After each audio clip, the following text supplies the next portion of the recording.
2 นาทีครึ่ง Stop and Go ยังทำงานได้อยู่นะครับใช้เวลาชาร์จมา10 นาทีนะครับจากแบตเตอรี่53ขึ้นมา 90% เราจะลองเร่งคันเร่งจากบริเวณนี้เลยกดออกตัวไปเลยนะครับโอ้ยดึงจัดเต็มโอ้ยโอ้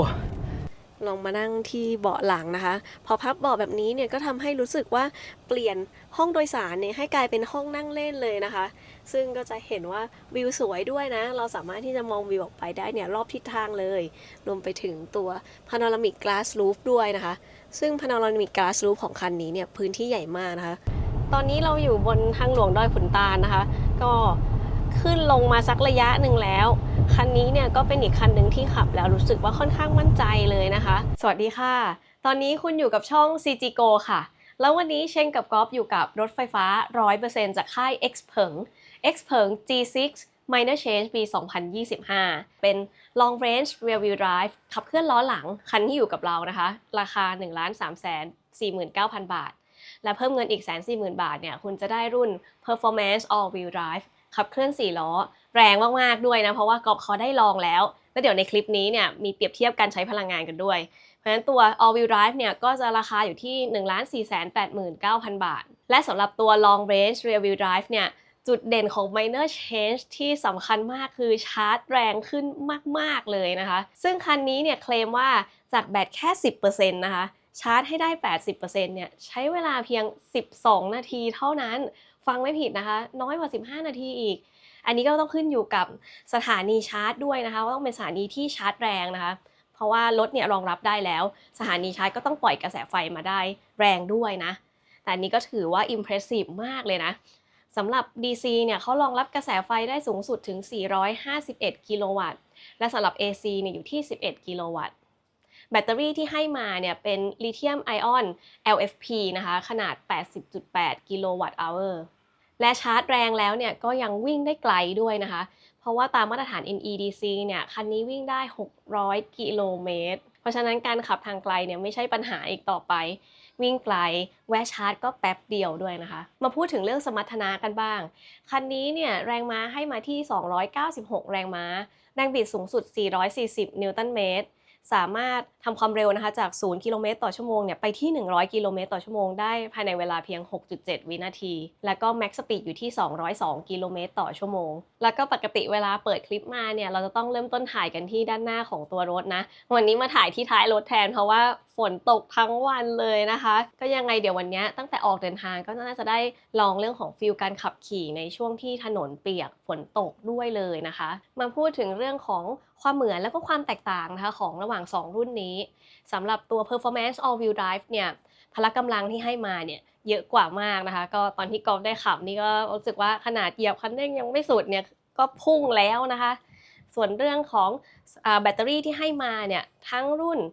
Long Range Rear Wheel Drive และ Performance All Wheel Drive เนี่ยเป็นแบตเตอรี่ไซส์เดียวกันขนาดเท่ากันเพราะฉะนั้นเนี่ยเรื่องของการชาร์จเร็วเนี่ยชาร์จเร็วทั้งคู่เหมือนกันแต่ว่า performance เนี่ยพละกำลังเขาเยอะกว่านะคะเพราะฉะนั้นค่าเฉลี่ยการใช้พลังงานเนี่ยก็จะเยอะกว่าระยะทางที่วิ่งได้เนี่ยของ performance all wheel drive เนี่ยจะน้อยกว่าตัว long range นิดหน่อยนะคะนอกจากนี้เนี่ยเรื่องของรูปลักษณ์ภายนอกนะคะที่จะเห็นความแตกต่างเนี่ยก็คือเรื่องของตัวที่ performance all wheel drive เนี่ยทาง XPeng Thailand เนี่ยเขาเลือกนำเข้ามาเป็น black edition นะคะซึ่งตัวดีไซน์ล้อแม็กเนี่ยจะไม่เหมือนกับตัว long range แล้วก็จะเป็นสีดำนะนอกจากนี้เนี่ยโลโก้ทั้งด้านหน้ากับด้านหลังนะก็จะไม่เหมือนกันเพราะว่านี้เขาจะเป็นสีดำแต่ถ้าเรื่องของดีไซน์ภายในรถนะคะวัสดุอะไรต่างๆเนี่ยใช้เหมือนกันเลยนะคะตำแหน่งของช่องชาร์จเนี่ยจะอยู่ที่ทางด้านท้ายรถนะคะทางขวามือทั้ง2รุ่นเลยนะคะตำแหน่งเดียวกันแล้วก็เป็นการเปิดปิดแบบระบบไฟฟ้าแล้วก็เวลาจะเปิดนะคะก็คือแท็บประมาณนี้เพราะว่าตัวสวิตช์จะอยู่ตรงนี้นะคะแล้วก็จะสังเกตว่าบริเวณช่องชาร์จเนี่ยจะไม่ได้มีไฟสัญลักษณ์บอกไว้นะคะก็คือไม่ได้มีการติดตั้งไฟสัญลักษณ์แล้วก็คันนี้เนี่ยสามารถปล่อย V2L ออกมาได้ถึง6กิโลวัตต์เลยนะคะเวลาเราปิดก็กดปิดตรงนี้เดี๋ยวมาดูดีไซน์ทางด้านหลังบ้างนะคะก็จะมีโลโก้นะคะ XPeng วางกระจายตัวอักษรแบบนี้เลยนะคะแล้วก็มีโลโก้ G6 อยู่ที่มุมขวาล่างซึ่งด้านหลังเนี่ยดีไซน์เขาก็สวยดีนะคะสีนี้เนี่ยก็เป็นสีที่ถือว่า มันมีความสวยเท่แล้วก็น่ารักอ่ะคือมันแบบเป็นสีที่กำลังโอเคเลยนะก็คิดว่าเป็นสีที่ยูนิเซ็กซ์นะก็คือใช้ได้ทุกเพศทุกวัยแล้วก็ดีไซน์ตรงนี้ค่ะด้านหลังเขาก็เป็นดีไซน์แบบดักเทลสำหรับกระจกด้านหลังเนี่ยจริงๆเขามีที่ปัดน้ำฝนให้ด้วยนะคะแต่เขาซ่อนไว้เพราะเวลามองเร็วๆเนี่ยมันนึกว่าไม่มีเนาะมันก็ดูคลีนดีก็เป็นดีไซน์แบบซ่อนและคันนี้ด้านหลังเนี่ยมีกล้องหลายตัวเลยนะคะเริ่มจากตัวนี้นะคะด้านบนก็เป็นกล้องสำหรับแทนกระจกมองหลังแล้วก็บริเวณตรงกลางนะคะเหนือตัว E ขึ้นมาเนี่ยก็จะเป็นกล้อง ADAS และกล้องรอบคันนะคะจะอยู่ตรงนี้เยื้องมาทางซ้ายมือนะคะไม่ได้ตั้งไว้ตรงกลางเดี๋ยวเราลองมาเปิดดูช่องเก็บของด้านหลังกันสวิตช์กดจะอยู่ตรงกลางเลยนะคะโอ้ช่องเก็บของก็สูงนะแล้วก็ความลึกเป็นยังไงเนี่ยมาดูกัน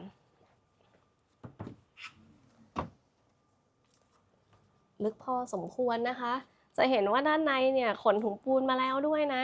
ซึ่งเราขนถุงปูนกัน10ถุงนะคะถุงละ20กิโลกรัมทั้งหมดน้ำหนัก200กิโลกรัม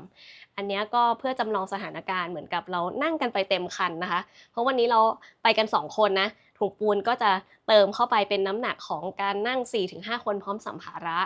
แล้วเราจะได้ดูค่าเฉลี่ยการใช้พลังงานแล้วก็ฟีลการขับขี่เวลาที่นั่งเต็มคันกันซึ่งด้านหลังเนี่ยเราจะใส่ไว้ทั้งหมด6ถุงนะคะ120กิโลกรัมแล้วก็อีก4ถุงเนี่ยจะอยู่ที่ห้องโดยสารครึ่งหลังแล้ววางถุงปูนไปแล้วเนี่ยก็ยังวางกระเป๋าไซส์แคริออนได้สบายเลยนะคะอันนี้2ใบเนาะแต่กำลังคิดว่าจริงๆถ้าไม่มีถุงปูนด้วยนะวางได้มากกว่านี้เยอะเลยนะคะเพราะจะเห็นว่าในแง่พื้นที่ความสูงเนี่ยก็ยังเหลือๆนะแล้วก็ด้านหลังเนี่ยก็จะมีไฟส่องสว่างให้ทั้ง2ด้านเลยนะคะทั้งซ้ายและขวาตรงนี้มีลำโพงให้มาทางซ้ายนะคะและตรงนี้นะคะก็จะมีที่เปิดลงไปด้านใต้เนี่ยก็จะมีที่เก็บของอีกนิดหน่อยด้วยนะคะก็จะเป็นที่เก็บตัวไม้สามเหลี่ยมอุปกรณ์ปะยางเสื้อสะท้อนแสงนะคะกรณีฉุกเฉินเนี่ยก็อย่าลืมต้องหยิบตัวไม้สามเหลี่ยมมาใช้พร้อมกับสวมเสื้อสะท้อนแสงด้วยโอเคเดี๋ยวเรามาลองปิดกันนะคะปุ่มปิดเนี่ยจะอยู่ทางด้านขวามือนะคะก็เดี๋ยวลองปิดกันเลยสมมติว่ามีสิ่งกีดขวางอยู่นะคะเบามากๆเลยนะคะคือพอมาสัมผัสกับที่มือเนี่ยแป๊บเดียวก็คือตัวกระโปรงรถเนี่ยเปิดกลับขึ้นไปเองเลยนะคะอันนี้ก็รู้สึกว่าเรื่องของมาตรฐานความปลอดภัยเขาก็คำนึงถึงจุดนี้มาให้เราแล้วด้วยนะคะ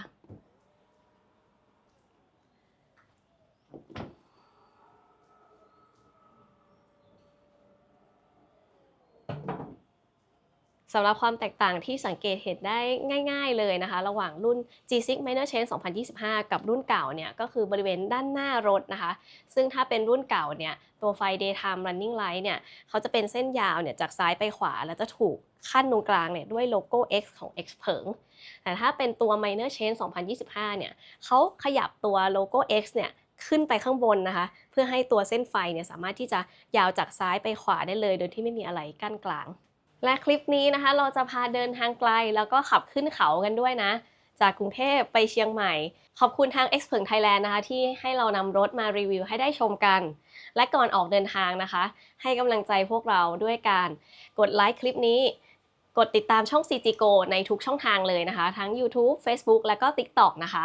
ขอบคุณสำหรับทุกยอดวิวคอมเมนต์และที่สำคัญ Membership ของพวกเราทุกท่านเลยนะคะที่สนับสนุนให้เราทำงานเรื่องนี้ได้ต่อไปเรื่อยๆเลยมาดูจอด้านหน้าคนขับนะครับตอนนี้ชาร์จแบตเตอรี่เต็ม 100% แล้วก็เลือกให้แสดงระยะทางเป็น NEDC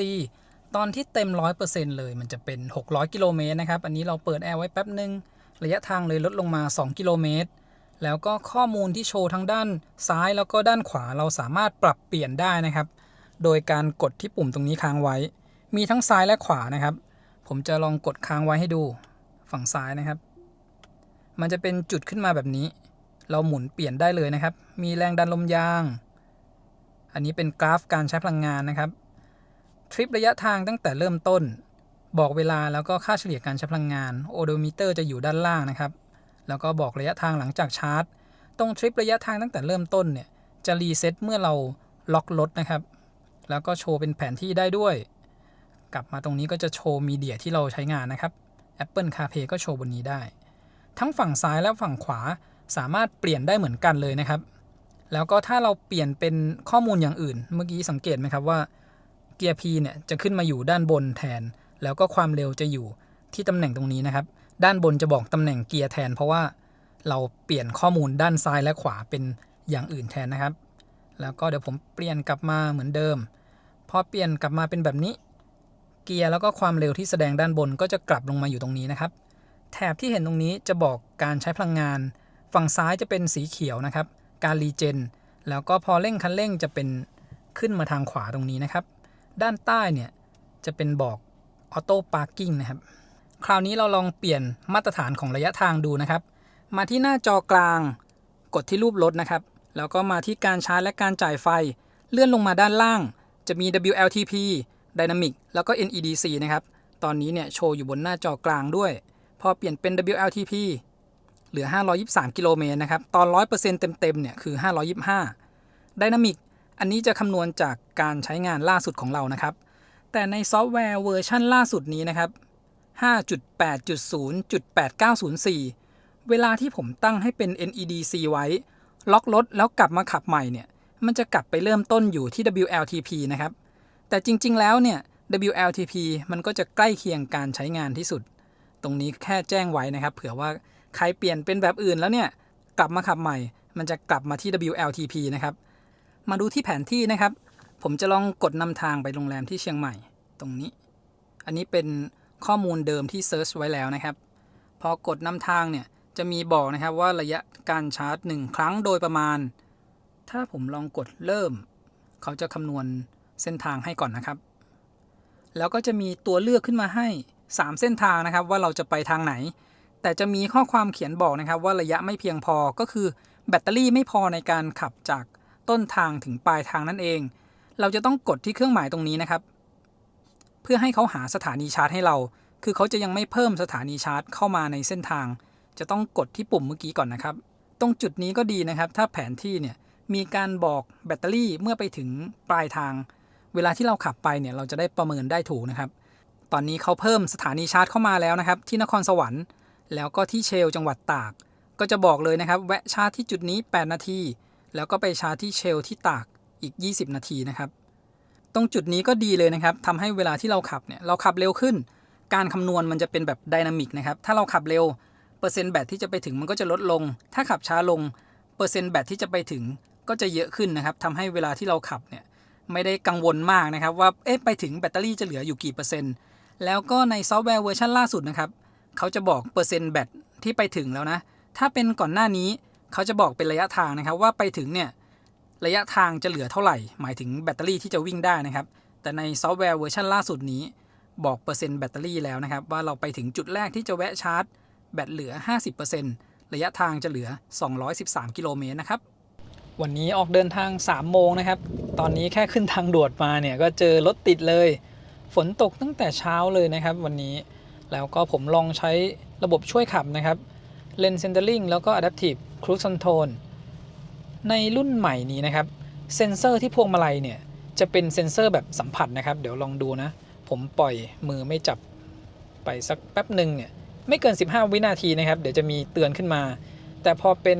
เซ็นเซอร์แบบสัมผัสเราไม่ต้องจับแล้วก็โยกไปมานะครับแค่สัมผัสลงไปเบาๆตรงนี้นะครับเตือนขึ้นมาแล้วแค่เอามือวางลงไปเนี่ยเขารู้แล้วนะครับว่าเรากลับมาจับที่พวงมาลัย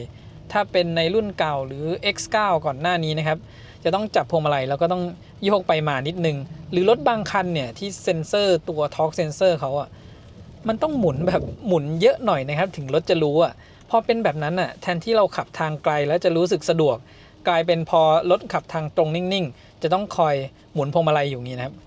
ขับไปก็ต้องขยับนิดนึงไม่งั้นก็จะมีข้อความเตือนขึ้นมาแต่พอเป็นเซ็นเซอร์แบบนี้นะครับมันดีขึ้นเยอะเลยเนี่ยเราแค่เอามือจับไว้นิ่งๆเขาก็จะไม่เตือนเราละ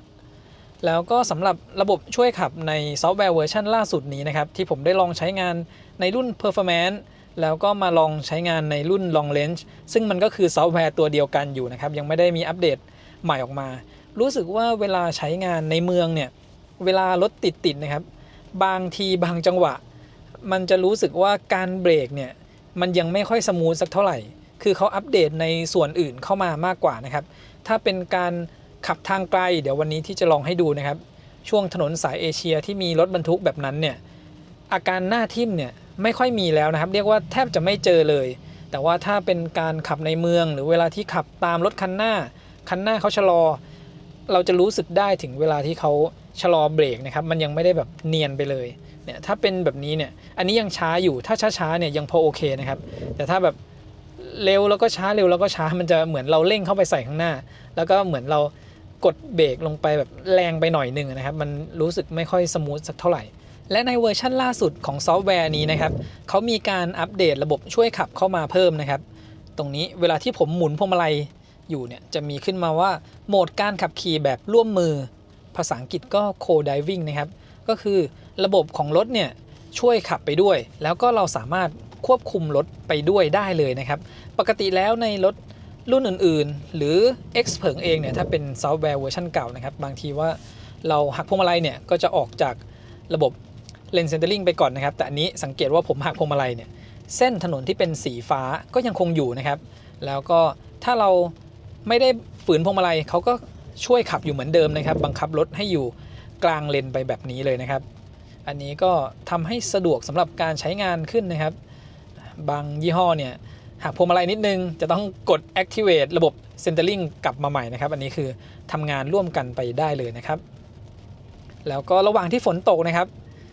รถโอ้ย เห็นไหมครับคือการเบรกเนี่ยมันจะยังไม่สมูทนะถ้าคันหน้าเขาเลื่อนเพิ่มความเร็วขึ้นไปหน่อยแล้วก็เบรกแล้วก็อีกอย่างหนึ่งเกือบลืมบอกนะครับคือถ้าเป็นความเร็วต่ำผมเซตระยะห่างไว้เป็นระดับ5เนี่ย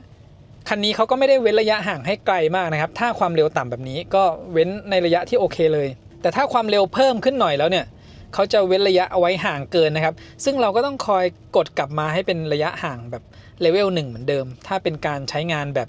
ในเมืองนะครับตรงนี้ก็ต้องคอยปรับกลับไปกลับมานะครับเวลาที่เราใช้งานแบบในเมืองหรือว่าจะตั้งเป็นแบบใกล้สุดเลยก็ได้นะครับแต่มันจะยังมีอาการแบบที่ผมถ่ายให้ดูนี้นะครับถ้าเขากำลังเร่งความเร็วขึ้นไปแล้วเขาก็เบรกเนี่ยการเบรกของรถเราเนี่ยจะยังไม่สมูทไปเลยแล้วก็ที่ผมกำลังจะพูดถึงเมื่อกี้นะครับช่วงที่ฝนตกแล้วก็ฝนตกแรงๆรถที่มีกล้องมาแบบนี้นะครับที่เอาภาพจากด้านท้ายมาขึ้นกระจกมองหลังแล้วก็กระจกมองข้างนะครับอย่างเช่นผมกดเปิดไฟเลี้ยวแบบนี้ก็จะมีภาพขึ้นมาโอ้โหเนี่ยครับเขาจะเบรกแรงหน่อยนะอันนี้ผมลองกดให้ดูนะครับแล้วก็เวลาที่เรากดเปิดไฟเลี้ยวเนี่ยมันก็จะมีกล้องขึ้นมานะครับถ้าช่วงฝนตกแรงๆเนี่ยแบบนี้เนี่ยจะมองด้านข้างได้สะดวกเลยนะครับทั้งกล้องมองด้านหลังแล้วก็กล้องมองด้านข้างนะครับเมื่อกี้ที่มีเสียงเตือนขึ้นมาเพราะว่าเขามีระบบช่วยเปลี่ยนเลนอัตโนมัติให้มานะครับแล้วผมกดเปลี่ยนเลนซึ่งอยู่เลนนี้เนี่ยมันไม่สามารถเปลี่ยนเลนได้อยู่แล้วก็เลยมีเสียงเตือนขึ้นมานะครับเดี๋ยวดูบริเวณด้านหน้านี้นะครับเราจะต้องแยกออกไปทางขวาเล็กน้อยผมลองไม่กดเปิดไฟเลี้ยวเลยนะเขาจะตามเลนมานะครับตรงนี้ต้องเลือกระหว่างเลนซ้ายขวาโอเคเขาเข้าเลนขวาเตือนให้ผมบังคับพวงมาลัยนิดนึงนะเซตความเร็วเพิ่มขึ้นมา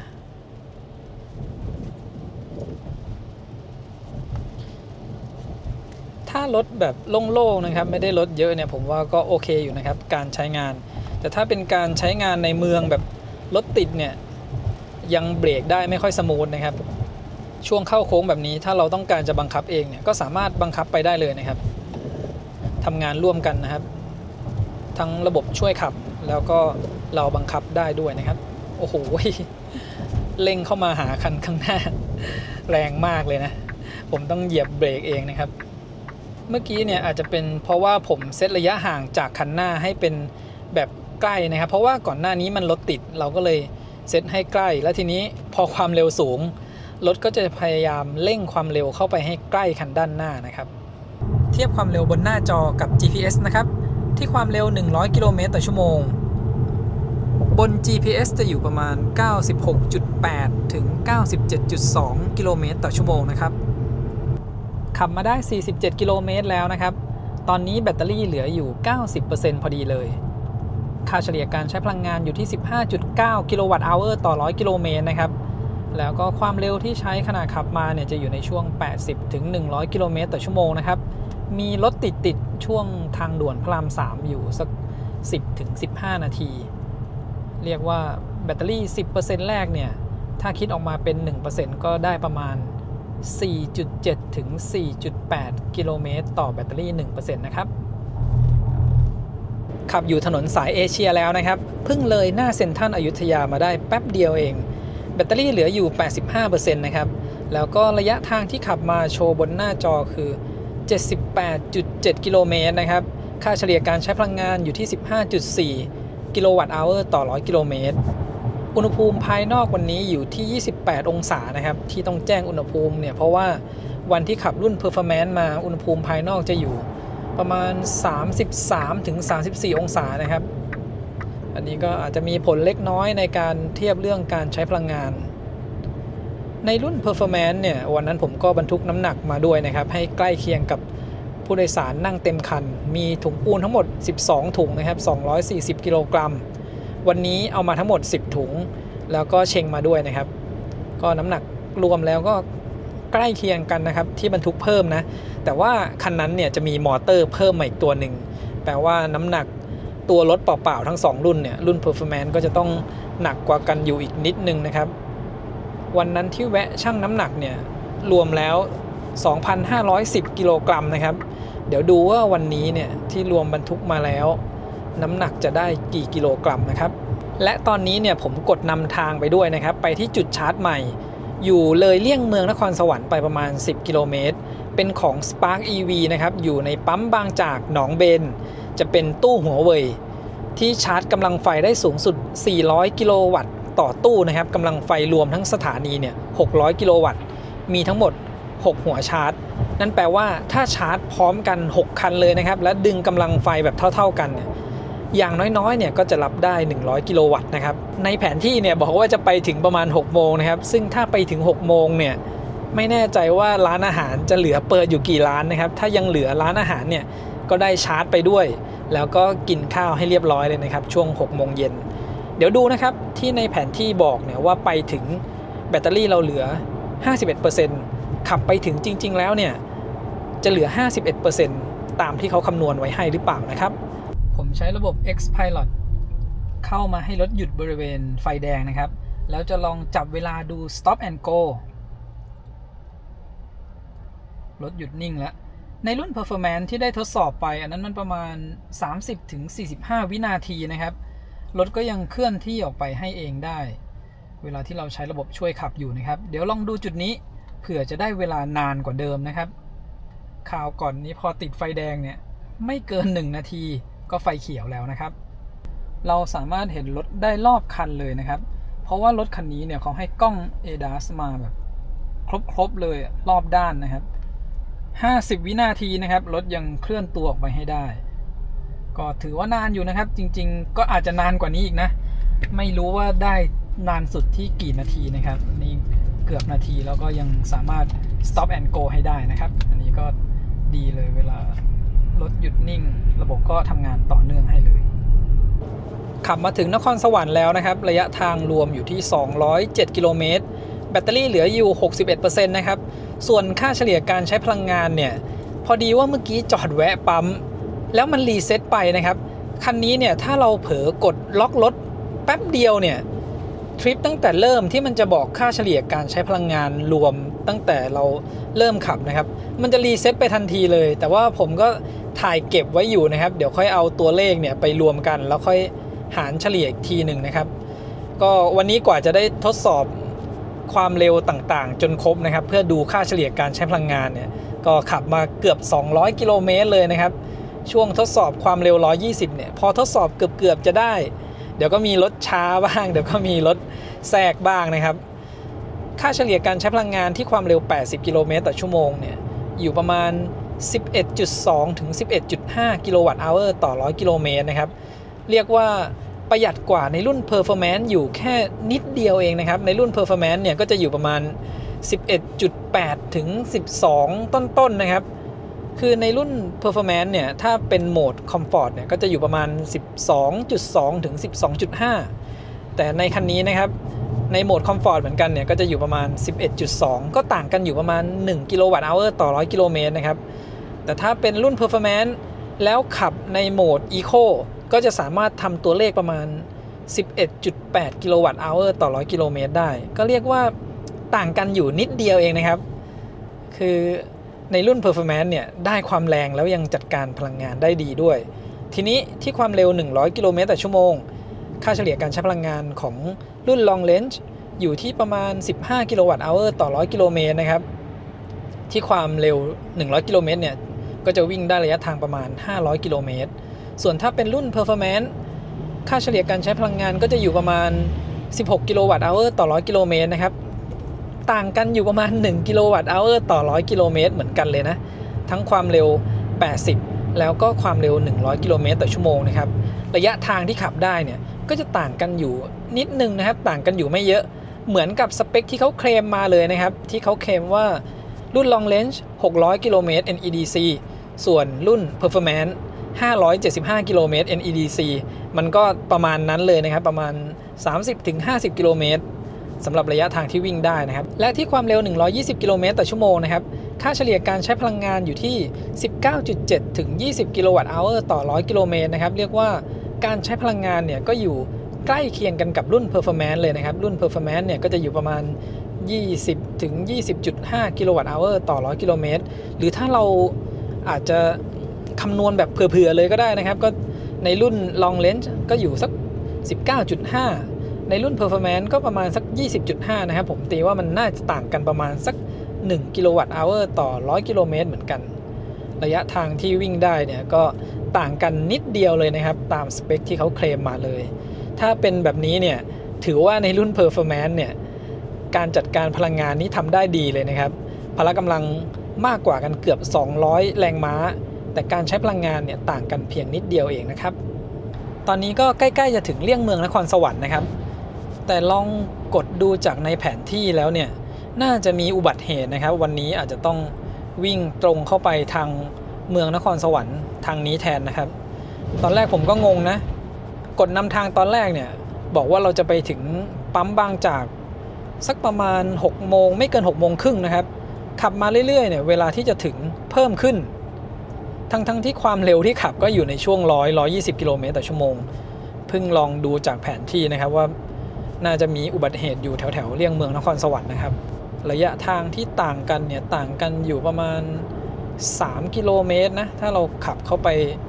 ไม่ได้ไปทางเลี่ยงเมืองตอนนี้ติดไฟแดงอยู่นะครับขับผ่านเข้ามาทางเมืองนครสวรรค์เพราะว่าเลี่ยงเมืองรถติดแล้วก็ผมลองใช้ระบบช่วยขับนะครับให้หยุดบริเวณไฟแดงเราจะดูระยะเวลา stop and go กันนะครับตอนนี้ผ่านไปแล้ว1นาทีครึ่งนะครับครั้งที่ลอง performance นะครับอันนั้นประมาณ45วินาที stop and go ยังทำงานให้ได้อยู่นะครับคันหน้าเคลื่อนตัวรถก็ออกตัวให้โดยที่เราไม่ต้องแตะคันเร่งสำหรับตอนนี้จะ2นาทีแล้วนะครับ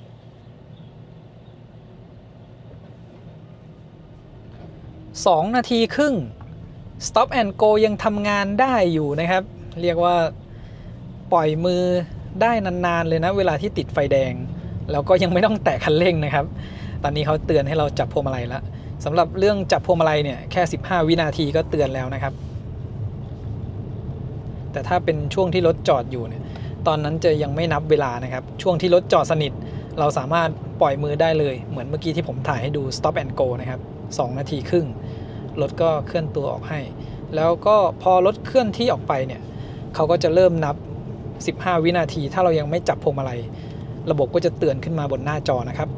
ช่วงที่ติดไฟแดงอยู่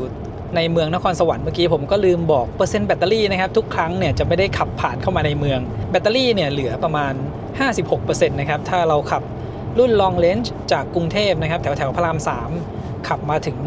บริเวณบิ๊กซีนครสวรรค์นะครับระยะทางก็ประมาณ230กิโลเมตรเนี่ยแบตเตอรี่จะเหลือ 55-56% นะครับเดี๋ยวขับไปอีกประมาณ12กิโลเมตรนะครับก็จะถึงปั๊มบางจากแล้วก็สถานีชาร์จแล้วนะครับมาดูที่กล้องรอบคันนะครับตอนนี้ขับอยู่ที่ความเร็ว90กิโลเมตรต่อชั่วโมงกดเปิดกล้องรอบคันสามารถดูกล้องรอบคันได้นะครับบางคันเนี่ยขับเกินความเร็ว30กิโลเมตรต่อชั่วโมงเขาก็จะไม่ให้เราดูกล้อง360องศาแล้วนะครับนี่อันนี้เราสามารถดูได้รอบคันเลยนะครับ กดเป็นแบบ 3D หรือจะดูเป็นแบบนี้ก็ได้นะครับดูเฉพาะคู่หน้านี่ด้านหน้านะครับเราก็เห็นตรงนี้หรือจะดูรอบคันนะครับแต่พอเปิดไว้สักพักเนี่ยกล้องเขาจะดับลงไปนะครับเราต้องกดเปิดขึ้นมาใหม่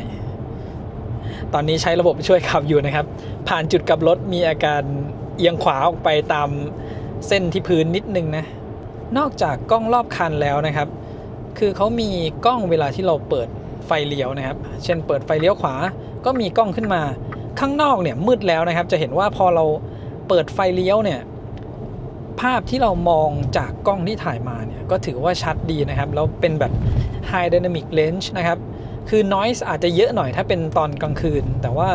ยังเห็นรายละเอียดได้ชัดเจนดีนะครับอย่างเช่นตอนนี้เห็นไหมครับพอเปิดไฟเลี้ยวขึ้นมาเนี่ยสว่างดีเลยนะแต่ว่าก็จะมี noise เยอะหน่อยมีกล้องให้มาเยอะเลยนะครับแล้วก็ระหว่างที่เราขับอยู่เนี่ยสามารถบันทึกภาพได้ด้วยนะครับเป็นกล้องบันทึกแบบรอบคันเลยนะครับทั้งด้านหน้าแล้วก็รอบคันตอนนี้ผมเสียบแฟลชไดร์ไว้อยู่สัญลักษณ์ตรงนี้นะครับก็จะบอกเราว่าบันทึกวิดีโออยู่นะครับณตอนที่ขับอยู่ตอนนี้กดลงมาดูที่เมนูกล้องตรงนี้นะครับสามารถเซตค่าต่างๆเกี่ยวกับกล้องได้นะครับแล้วก็ภาพที่ผมเปิดให้ดูเมื่อกี้นะเวลาที่เราเปิดไฟเลี้ยวเราสามารถเซตค่าได้นะครับว่าจะให้แสดงอยู่ที่จอตรงกลางเขาเขียนว่าจอสัมผัสนะครับแล้วก็แผงหน้าปัดถ้าเลือกเป็นแผงหน้าปัดเวลาผมเปิดไฟเลี้ยวจะโชว์ขึ้นมาอยู่บริเวณจอด้านหน้าคนขับแทนนะครับแบบนี้ก็สะดวกดีนะครับเราขับอยู่เนี่ยแค่ก้มลงมานิดเดียวก็มองเห็นภาพจากกล้องด้านข้างแล้วไม่ต้องเหลตามาทางซ้ายมาดูที่จอใหญ่นะครับยิ่งเวลาที่ฝนตกนะครับดูภาพผ่านกล้องจากกล้องด้านข้างเนี่ยชัดดีกว่ามองผ่านกระจกนะครับเพราะที่กระจกจะมีทั้งหยดน้ำเกาะตัวกระจกด้านข้างเองแล้วก็กระจกมองข้างนะครับทำให้การมองเนี่ยทำได้ยากแล้วนอกจากนั้นแล้วเนี่ยก็ยังมีกล้องตัวนี้นะครับที่เป็นกล้องถ่ายมาจากด้านหลังกลางคืนแบบนี้ก็ยังเห็นรายละเอียดได้ดีเลยนะครับอันเนี้ยทั้งจอแล้วก็ภาพที่เขาถ่ายมาเนี่ยชัดดีมากเลยนะครับเห็นรายละเอียดต่างๆได้คมชัดดี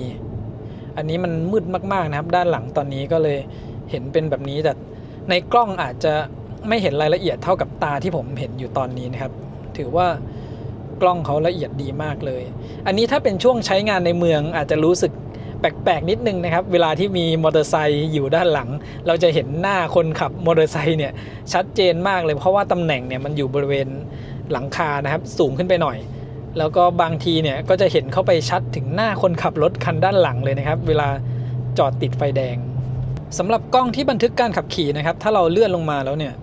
เปิดฟังก์ชันนี้ไว้นะครับเขาเลือกได้นะว่าจะให้อัดเฉพาะ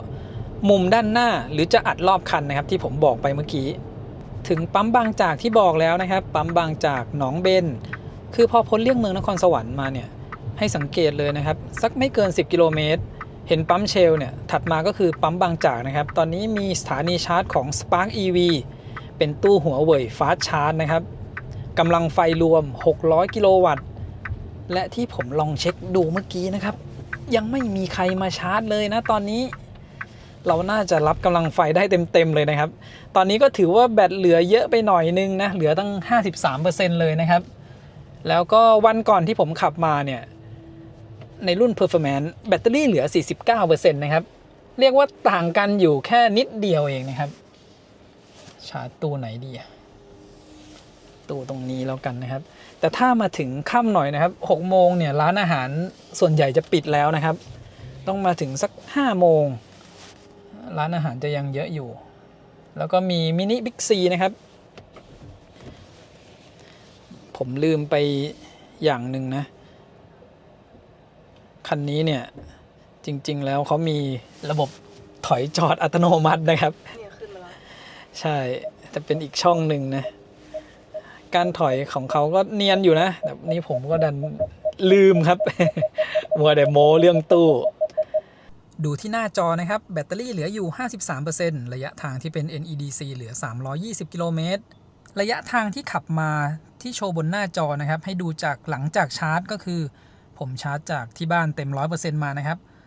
251 กิโลเมตรแต่ว่าทริปตั้งแต่เริ่มเนี่ยมันรีเซ็ตไปแล้วนะครับรีเซ็ตไปตอน199 กิโลเมตรค่าเฉลี่ยการใช้พลังงานก็เลยเป็นช่วงท้ายนี้นะครับ เหลืออยู่แค่ 14.8 กิโลวัตต์อเวอร์ต่อ 100 กิโลเมตรอันนี้เป็นช่วงที่เราขับก่อนจะเข้าเมืองนครสวรรค์นะครับแล้วก็ช่วงขับเข้าเมืองนครสวรรค์ความเร็วก็ทำความเร็วสูงไม่ได้นะครับค่าเฉลี่ยการใช้พลังงานก็เลยน้อยหน่อยไม่ถึง 15 กิโลวัตต์อเวอร์ต่อ 100 กิโลเมตรนะครับแล้วก็จะมีอยู่เรื่องหนึ่งนะครับที่ผมสังเกตก็คือคลิประยะทางของเขาเนี่ยมันจับระยะทางน้อยกว่าความเป็นจริงนะครับระยะที่เราวิ่งมาวันนี้เนี่ยอย่างน้อยนะครับตรงนี้ผมกดให้ดูใน Google เลยนะครับกดจากเซ็นทรัลพระราม 3 มาที่นี่257 กิโลเมตรตัวเลขบนหน้าจอเนี่ยอยู่แค่251 กิโลเมตรนะครับนี่หายไปแล้วประมาณ5 กิโลเมตรกว่าๆและแบตเตอรี่ที่เหลือ 53% เนี่ยใกล้เคียงกับที่เขาคำนวณให้เลยนะครับที่ระหว่างทางผมขับอยู่แล้วบอกว่าหน้าจอบอกว่าเรามาถึงนี่แบตเตอรี่จะเหลือ 54% นะครับแต่ว่ามีการขับเข้าไปทางในเมืองระยะทางเพิ่มขึ้น3 กิโลเมตรแบตเลยเหลือ 53% ก่อนจะชาร์จเนี่ยผมกดนำทางไปที่จังหวัดเชียงใหม่แล้วนะครับที่พักของผมคืนนี้อีก431 กิโลเมตรซึ่งถ้าจะขับให้ได้431 กิโลเมตรในแบตเตอรี่ที่เรามีเนี่ยอาจจะต้องชาร์จถึง 100% เลยนะครับเดี๋ยวลองดูก่อนนะครับถ้ามีร้านข้าวอาจจะชาร์จเต็ม 100% เลยก็ได้นะเพราะว่าคันนี้เนี่ยถ้าได้ชาร์จกับตู้หัวเว่ยแบบเต็มกำลังนะครับมันใช้เวลาชาร์จแค่28 นาทีจากแบตเตอรี่10 ถึง 100% นะครับแต่ตอนนี้แบตเตอรี่เรามีอยู่ตั้ง 53% คิดว่าใช้เวลาชาร์จเนี่ยไม่เกิน28 นาทีแน่ๆคือมันจะไปช้าในช่วง 90 ถึง 100% นะครับที่กำลังไฟเนี่ยจะเริ่มลดต่ำลงหน่อยแต่ช่วง10 ถึง 90% เนี่ยใช้เวลาชาร์จแค่18 นาทีเองนะครับแต่ว่า90 ไปถึง 100 เนี่ยใช้เวลาชาร์จอีก10 นาทีชาร์จมายังไม่ถึงนาทีเลยนะครับแบตเตอรี่เพิ่มขึ้นมาเป็น 56%กำลังไฟขึ้นมาที่269 กิโลวัตต์แล้วนะครับเรียกว่าถ้าได้ชาร์จตู้แรงๆแบบนี้ระหว่างทางเนี่ยเร็วมากๆเลยนะครับแต่ว่าตอนนี้เนี่ยร้านข้าวน่าจะปิดไปแล้วเดี๋ยวผมดูก่อนถ้ากำลังไฟเนี่ยยังไม่ต่ำกว่าสักประมาณ100 ถึง 150 กิโลวัตต์เนี่ยจะชาร์จไปก่อนนะครับนี่กำลังไฟเพิ่มขึ้นมาเป็น273 กิโลวัตต์แล้วนะครับเร็วมากเลยนะคือถ้าจะชาร์จได้ระดับ300 กิโลวัตต์เนี่ยจะต้องมาแบบแบตเตอรี่เหลือสัก 30-40% นะครับนี่แบตเตอรี่เราเหลือเยอะไปหน่อยชาร์จมาแค่6 นาทีนะครับแบตเตอรี่เพิ่มขึ้นมาเป็น 81% แล้วกำลังไฟยังอยู่182 กิโลวัตต์อยู่นะครับคราวนี้มาดูที่บนหน้าจอรถนะครับพอแบตเตอรี่เพิ่มขึ้นมา 84% เขาบอกว่าขับไปถึงที่เชียงใหม่เนี่ยแบตเตอรี่จะเหลือ 6% นะครับทีนี้มันเป็นการขับขึ้นทางเนินทางเขาด้วยนะครับอย่างน้อยเนี่ยเราจะต้องมีแบตเตอรี่เยอะกว่านี้นะใช้เวลาชาร์จมา10 นาทีนะครับจากแบตเตอรี่53ขึ้นมา 90%เดี๋ยวผมพอแค่ 90% นี้ก็พอนะครับเพราะว่ามันต่ำกว่า100 กิโลวัตต์แล้วจะได้ดูนะครับว่าเดินทางกับคันนี้เนี่ยใช้เวลาชาร์จกี่นาทีถ้าเราเลือกใช้เฉพาะช่วงที่ชาร์จได้แรงนะครับ10 นาทีครึ่งไฟที่จ่ายมาทั้งหมด34 กิโลวัตต์อเวอร์นะครับอันนี้มันยังแสดงไม่ตรงอยู่นิดนึงนะยังโชว์ขึ้นว่า 10% นะครับใช้เวลาชาร์จไป10 นาทีแต่ว่าถ่ายรูปแล้วก็ถ่ายคลิปรอบๆคันอีกน่าจะประมาณ10 กว่านาทีนะครับ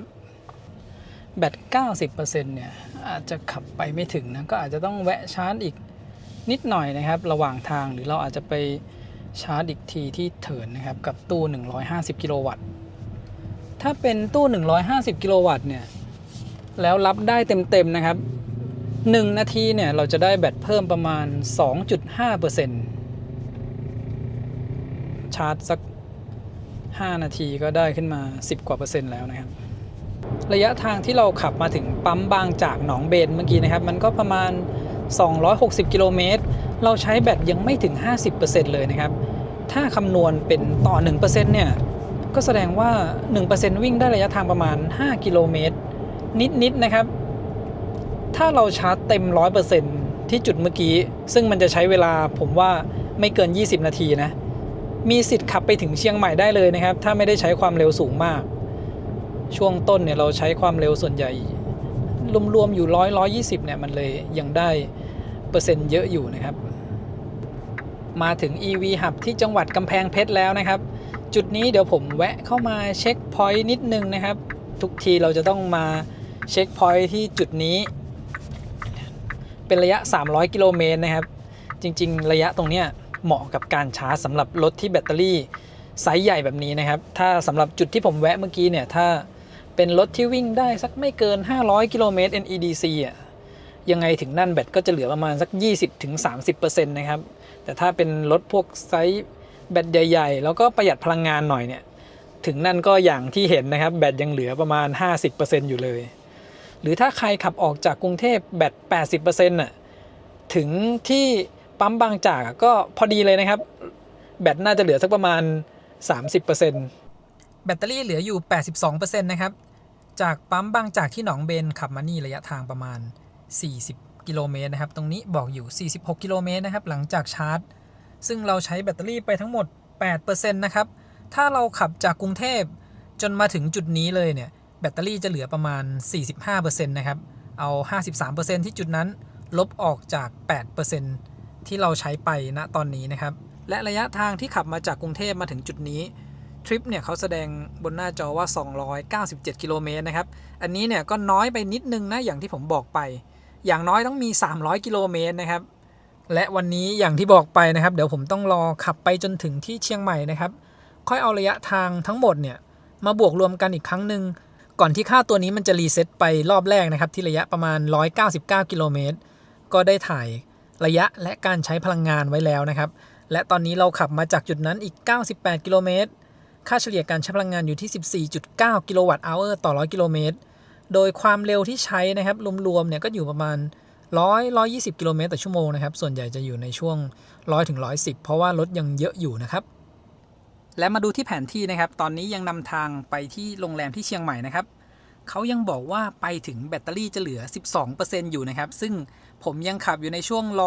110เป็นส่วนใหญ่นะครับเดี๋ยวหลังจากนี้เนี่ยถ้าถนนโล่งๆก็จะอยู่120กิโลเมตรต่อชั่วโมงเป็นหลักแล้วก็ผมคิดว่ายังไงควรจะแวะชาร์จอีกสักนิดนึงนะครับเพื่อความชัวร์ถ้าบอกว่าเหลือ 12% ตอนนี้เรายังไม่ได้ขึ้นเนินขึ้นเขาเลยมันจะเฉียดจนเกินไปนะครับเดี๋ยวหาจุดชาร์จแรงๆแวะชาร์จอีกสักแป๊บหนึ่งน่าจะขับได้แบบสบายใจนะครับไปกันต่อครับหนทางยังอีกยาวไกลในแผนที่นี่เขาบอกว่าเราจะถึงเที่ยงคืน51นาทีนะครับนี่ยังไม่รวมที่ผมอาจจะต้องแวะบางจุดเข้าห้องน้ำแล้วก็อาจจะต้องเอากล้องมาติดด้านหน้าสำหรับดูแสงสว่างไฟหน้านะครับถ้าถึงสักก่อนตีหนึ่งได้ก็จะดีนะจะได้ไม่เหนื่อยมากนะครับวันนี้ที่จุดชาร์จแรกเนี่ยเราใช้เวลาในการชาร์จไปแล้วประมาณ10นาทีนิดๆนะครับถ้าแวะชาร์จอีกจุดแล้วไม่เกินสัก5นาทีเนี่ยก็จะเป็นเวลาที่กำลังดีเลยนะครับเวลาดูไม่เยอะมากซึ่งถ้าเป็น15นาทีเนี่ยมันก็จะเท่ากันกับ Avatar 11 Long Range นะครับคันนั้นก็แวะชาร์จอยู่ที่15นาทีตัวแบตเตอรี่ของ G6 เนี่ยในรุ่น Performance ที่ผมขับมารอบก่อนได้ลองนำมาทดสอบกับตู้ EV Hub 180กิโลวัตต์เมื่อกี้แล้วนะครับรวมถึงตู้150กิโลวัตต์ของ Elex by EGAT ด้วยถ้าเป็นตู้180กิโลวัตต์เนี่ย1นาทีเราจะได้แบตเพิ่มขึ้นมาประมาณ 3% นะครับส่วนถ้าเป็นตู้ Elex by EGAT 150กิโลวัตต์1นาทีจะได้แบตเพิ่มประมาณ 2.5% เมื่อกี้ที่ผมบอกว่าถ้าเราขับมาถึงเนี่ยแบตเตอรี่เหลือประมาณ 45%เราจะต้องชาร์จแบตเพิ่มเข้าไปอีก 35% ลองคำนวณดูแล้วเนี่ยก็จะใช้เวลาชาร์จประมาณ12นาทีนะครับจากแบตเตอรี่45ถึง 80% เรียกว่าใช้เวลาไม่ได้นานเลยนะครับถ้าแวะชาร์จกับตู้ EV Hub แบบรับกำลังไฟได้เต็มๆนะครับเวลาที่ชาร์จคันเดียวถ้าใครแวะมาชาร์จที่ EV Hub เนี่ยผมว่าถ้าชาร์จถึง 90% ถึง 100% ขับไปถึงเชียงใหม่ได้แบบสบายๆแล้วนะผมว่าเดี๋ยวดูวันนี้นะครับว่าที่เราขับไปถึงเชียงใหม่เนี่ยแบตเตอรี่จะเหลือกี่เปอร์เซ็นต์นะครับแล้วเราจะต้องแวะชาร์จเพิ่มอีกกี่เปอร์เซ็นต์ก็น่าจะเป็นการคำนวณคร่าวๆได้แล้วว่าเราสามารถชาร์จที่ EV Hub ครั้งเดียวแล้วก็ขับยาวไปที่เชียงใหม่ได้เลยหรือเปล่านะครับบริเวณจุดนี้ผมเห็นว่ามีรถบรรทุกหลายคันพอดีนะครับผมลองเปิดใช้งาน X Pilot เนี่ยที่เป็นระบบช่วยขับนะแล้วก็จะลองผ่านแต่ละคันให้ดูนะครับเมื่อกี้ผ่านมาแล้ว 2-3 คันคือในเวอร์ชั่นใหม่เนี่ยทำงานดีขึ้นนะครับเนี่ย รถอยู่ใกล้ๆเส้นตรงกลางเนี่ยไม่มีอาการเบรกแบบแรงๆแล้วนะครับผ่านแบบนี้มาหลายคันเนี่ยโอเคเลยถ้าใช้ในช่วงขับทางไกลเนี่ยโอเคนะครับแต่ถ้าเป็นขับในเมืองเนี่ยรถติดบางทีมันเบรกยังไม่ค่อยสมูทอย่างที่ถ่ายให้ดูไปช่วงตอนต้นนะครับแล้วก็ถ้าเป็นแบบนี้เดี๋ยวพอใกล้ๆรถบรรทุกคันข้างหน้านะครับเนี่ยมันจะมีอาการแบบเบรกเนี่ยเบรกลงมาประมาณนี้ให้ความเร็วเนี่ยลดลงแต่ว่าการเบรกเนี่ยมันจะแบบว่ายังไม่ค่อยสมูทนะครับรอขับเข้ามาใกล้ๆก่อนแล้วก็ค่อยๆแตะเบรกลงมาแล้วก็ลองใช้ระบบเปลี่ยนเลนช่วงกลางคืนแบบนี้นะครับก็ทำงานได้ดีอยู่นะครับจะมีในบางช่วงเหมือนกันนะครับโอ้โหอันนี้รถคันข้างหน้าเขาขับช้านะลองดูการชะลอความเร็วก็ใช้ได้อยู่นะก็จะมีในบางช่วงนะครับที่เราเปิดไฟเลี้ยวเนี่ยบางทีระบบเปลี่ยนเลนอัตโนมัติก็ทำงานไม่ได้ก็มีเหมือนกันนะถ้าเทียบกันกับ Tesla นะครับที่อันนั้นเขาเลือกได้เลยนะว่าเราต้องการจะแบบเปลี่ยนเลนไวขนาดไหนแล้วก็การเปลี่ยนเลนของเขาจะทำได้ไวกว่าใน Expert นะครับกดไฟเลี้ยวปุ๊บสักพักเปลี่ยนให้เลยขณะที่ว่าเราเลือกให้เป็นแบบเปลี่ยนแบบนุ่มนวลสุดแล้วนะครับของ Expert เนี่ยโดยรวมก็ทำงานได้ดีแหละครับแต่ก็จะมีบางจังหวะบ้างเหมือนกันที่เรากดเปิดไฟเลี้ยวแล้วมันเป็นจังหวะที่เขายังตัดสินใจไม่ได้นะก็ยกเลิกไปก่อนแล้วก็กลับเลนเดิมนะครับอันนี้ก็ยังเจออยู่บ้างตอนนี้แบตเตอรี่เหลือ 72% นะครับแล้ววันนี้เนี่ยผมกะว่าจะลองชาร์จแต่กับตู้แรงๆนะครับเพื่อที่จะทำเวลาชาร์จให้น้อยที่สุดเดี๋ยวจะกลับรถที่จุดข้างหน้านะครับซึ่งมันจะมีปั๊มบางจากอยู่ฝั่งตรงข้ามนะครับปั๊มบางจากนครชุมที่กำแพงเพชรนะครับเรากลับรถตรงแยกไฟแดงไม่เกินสัก1กิโลเมตรกลับรถมาชาร์จผมเช็คดูในแอปนะตอนนี้เนี่ยสถานีชาร์จว่างอยู่นะครับถ้าว่างๆเนี่ยแล้วก็แบตเราเหลือตั้ง 70% เนี่ยกำลังไฟน่าจะได้ระดับ 170-180 กิโลวัตต์นะครับคราวก่อนก็เอารุ่น Performance มาชาร์จไปรอบนึงแล้วนะครับแต่วันนั้นเนี่ยชาร์จด้วยกัน2คันนะครับชาร์จคู่กันกับ Geely EX5 Performance เนี่ยรับกำลังไฟได้ประมาณ170กิโลวัตต์ส่วน Geely รับได้ประมาณ57กิโลวัตต์ก็แชร์กำลังไฟกันนะครับสถานีนี้คือ240กิโลวัตต์เดี๋ยวลองไปชาร์จแบบคันเดียวดูนะครับถ้าเราไปชาร์จแล้วยังไม่ได้มีรถคันอื่นมาชาร์จแต่ว่าเปอร์เซ็นต์แบตเตอรี่ก็ยังเหลือเยอะอยู่ด้วยนะครับไม่แน่ใจว่ามันจะขึ้นไปสูงสุดได้สักเท่าไหร่นะครับแต่ว่าเมื่อกี้ที่ชาร์จที่ปั๊มบางจากเนี่ยก็ได้เห็นแล้วนะครับว่าแบตเตอรี่ 80% เนี่ยคันนี้ยังรับได้ประมาณ180กิโลวัตต์อยู่เลยนะครับช่วงแบตเตอรี่ 79-80% เนี่ยงั้นก็แปลว่าถ้าเราไปชาร์จคันเดียวเนี่ยถ้าไม่มีอะไรผิดพลาดนะครับอย่างน้อยช่วง 70-80% เราจะรับกำลังไฟได้180กิโลวัตต์นะครับแล้วก็บนแผนที่เนี่ยยังบอกว่าไปถึงเชียงใหม่แบตเตอรี่จะเหลือ 11% อยู่เลยนะครับผมว่าถ้าไม่ใช่ทางขึ้นเขาจริงๆเนี่ยเขาก็คำนวณแบตเตอรี่ให้ได้ใกล้เคียงอยู่นะครับจากกรุงเทพที่ขับมาและช่วงท้ายๆเนี่ยผมเริ่มขับความเร็ว110-120เป็นหลักแล้วนะครับตัวเลขที่แบตเตอรี่ลดลงเนี่ยก็ยังลดลงไม่เยอะนะครับเมื่อกี้เราขับผ่านปั๊มบางจากมาแล้วนะครับอยู่ฝั่งตรงข้ามซึ่งเวลาที่ชาร์จเสร็จแล้วเนี่ยจุดกลับรถเนี่ยมันอยู่หน้าปั๊มเลยสำหรับกลับมาทางด้านนี้นะครับแต่ว่าตอนที่จะกลับรถไปที่ปั๊มเนี่ยจะต้องไปกลับบริเวณแยกนะครับจากจุดนี้ไปก็500เมตรขับกลับไปนั่นอีกรวมๆคิดว่าไม่เกิน2กิโลเมตรครับตั้งแต่จุดที่เราขับผ่านหน้าปั๊มจนไปกลับรถนี้นะครับจริงๆแล้วถ้าเราไม่ได้จะลองทำเวลาหรืออะไรนะครับไปชาร์จตู้ Elex 150กิโลวัตต์ที่ลำปางก็ได้นะอันนั้นก็ชาร์จเร็วเหมือนกันแล้วนะครับอันนี้ผมแค่อยากจะลองทำเวลาดูเฉยๆนะซึ่งไม่รู้ว่าเป็นการตัดสินใจถูกหรือเปล่านะครับเพราะว่าแบตเราเหลือเยอะด้วยคือถ้าอีกหน่อยเนี่ยมีจุดชาร์จที่เป็นตู้หัวเว่ยหรือตู้ยี่ห้ออื่นก็ได้นะครับที่ชาร์จแรงๆเนี่ยตั้งอยู่ที่จังหวัดตากมันจะเป็นระยะที่พอดีเลยวันนี้เนี่ยถ้าผมไม่แวะชาร์จทั้งที่บางจากหนองเบนแล้วก็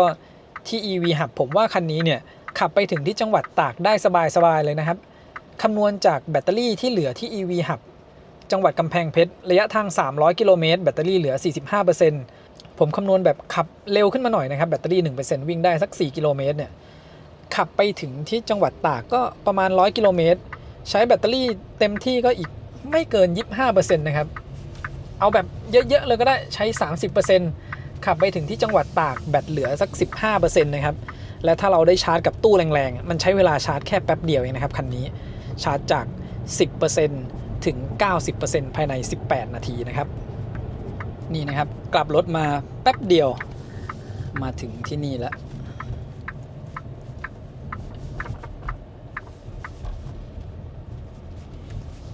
ตู้ชาร์จโล่งๆเลยนะครับ2ตู้4หัวชาร์จกำลังไฟรวมทั้งสถานี240กิโลวัตต์ชาร์จ4คันพร้อมกันก็คือหาร4นะครับต่ำๆก็รับได้คันละ60กิโลวัตต์ข้อดีคือหัวชาร์จทุกหัวเนี่ยขั้นต่ำคือ300แอมป์นะครับผมเข้าจุดชาร์จผิดอีกแล้วควรจะชิดสักฝั่งนู้นนะสแกนเห็นจุดชาร์จเยอะสแกนเห็นช่องจอดเยอะเลยนะครับถ้าให้เลือกเนี่ยจะเลือกไม่ถูกลองเลือกเป็นจุดนี้ดูนะลองหยุดก่อนนะครับเลือกจุดนี้ลองใช้ระบบช่วยจอดนะวันนี้ยังไม่ได้ใช้ให้ดูนะครับเข้าถูกช่องหรือเปล่าถูกช่องพอดีนะครับมันขึ้นมาหลายช่องผมก็เลือกไม่ถูกนะเมื่อกี้แล้วก็ดูตรงหมอนรองล้อนะครับล้อยังไม่แตะนะเขาจะหยุดก่อนแล้วเราต้องถอยเข้าไปให้ชิดอีกนิดนึงนะครับเดี๋ยวมันจะไกลเกินไปแบตเตอรี่เหลืออยู่ 71% นะครับขับมาจากปั๊มบางจากที่หนองเบนเนี่ย98กิโลเมตรแบตเตอรี่ลดลงไป 19% นะครับบนแผนที่นะครับบอกว่าเราจะไปถึงที่เชียงใหม่แบตเตอรี่เหลืออยู่ 10% เดี๋ยวชาร์จเพิ่มเข้าไปนะครับแล้วก็มาดูระยะทางรวมที่ขับมาจากกรุงเทพวันนี้นะครับอันนี้ก็อาจจะมีคลาดเคลื่อนเล็กน้อยนะครับตรงนี้บอกว่า350กิโลเมตรจริงๆเนี่ยมันสักประมาณ360กิโลเมตรนะครับเราน่าจะได้กำลังไฟสูงสุดที่190กิโลวัตต์นะครับเพราะว่าเขาจำกัดกระแสไฟไว้ที่300แอมป์นะครับตอนแรกผมก็สงสัยทำไมมันไม่ถึง200กิโลวัตต์นะแรงดันคันนี้เนี่ยมันอยู่ที่636โวลต์นะครับถ้าจะได้240กิโลวัตต์เนี่ยต้องเป็นแรงดันสัก700ถึง800โวลต์นะครับเป็นจริงๆแล้วควรจะเป็นสัก800โวลต์นะครับ83ก็จะเป็น24 240กิโลวัตต์พอดีนะครับใช้เวลาชาร์จแค่2นาทีครึ่งแบตเตอรี่เพิ่มขึ้นมาเป็น79จะ 80% แล้วนะครับผมคิดว่าจะชาร์จขึ้นไปถึงสัก 85% ก็พอแล้วนะครับกำลังไฟยังอยู่ที่182กิโลวัตต์อยู่เลย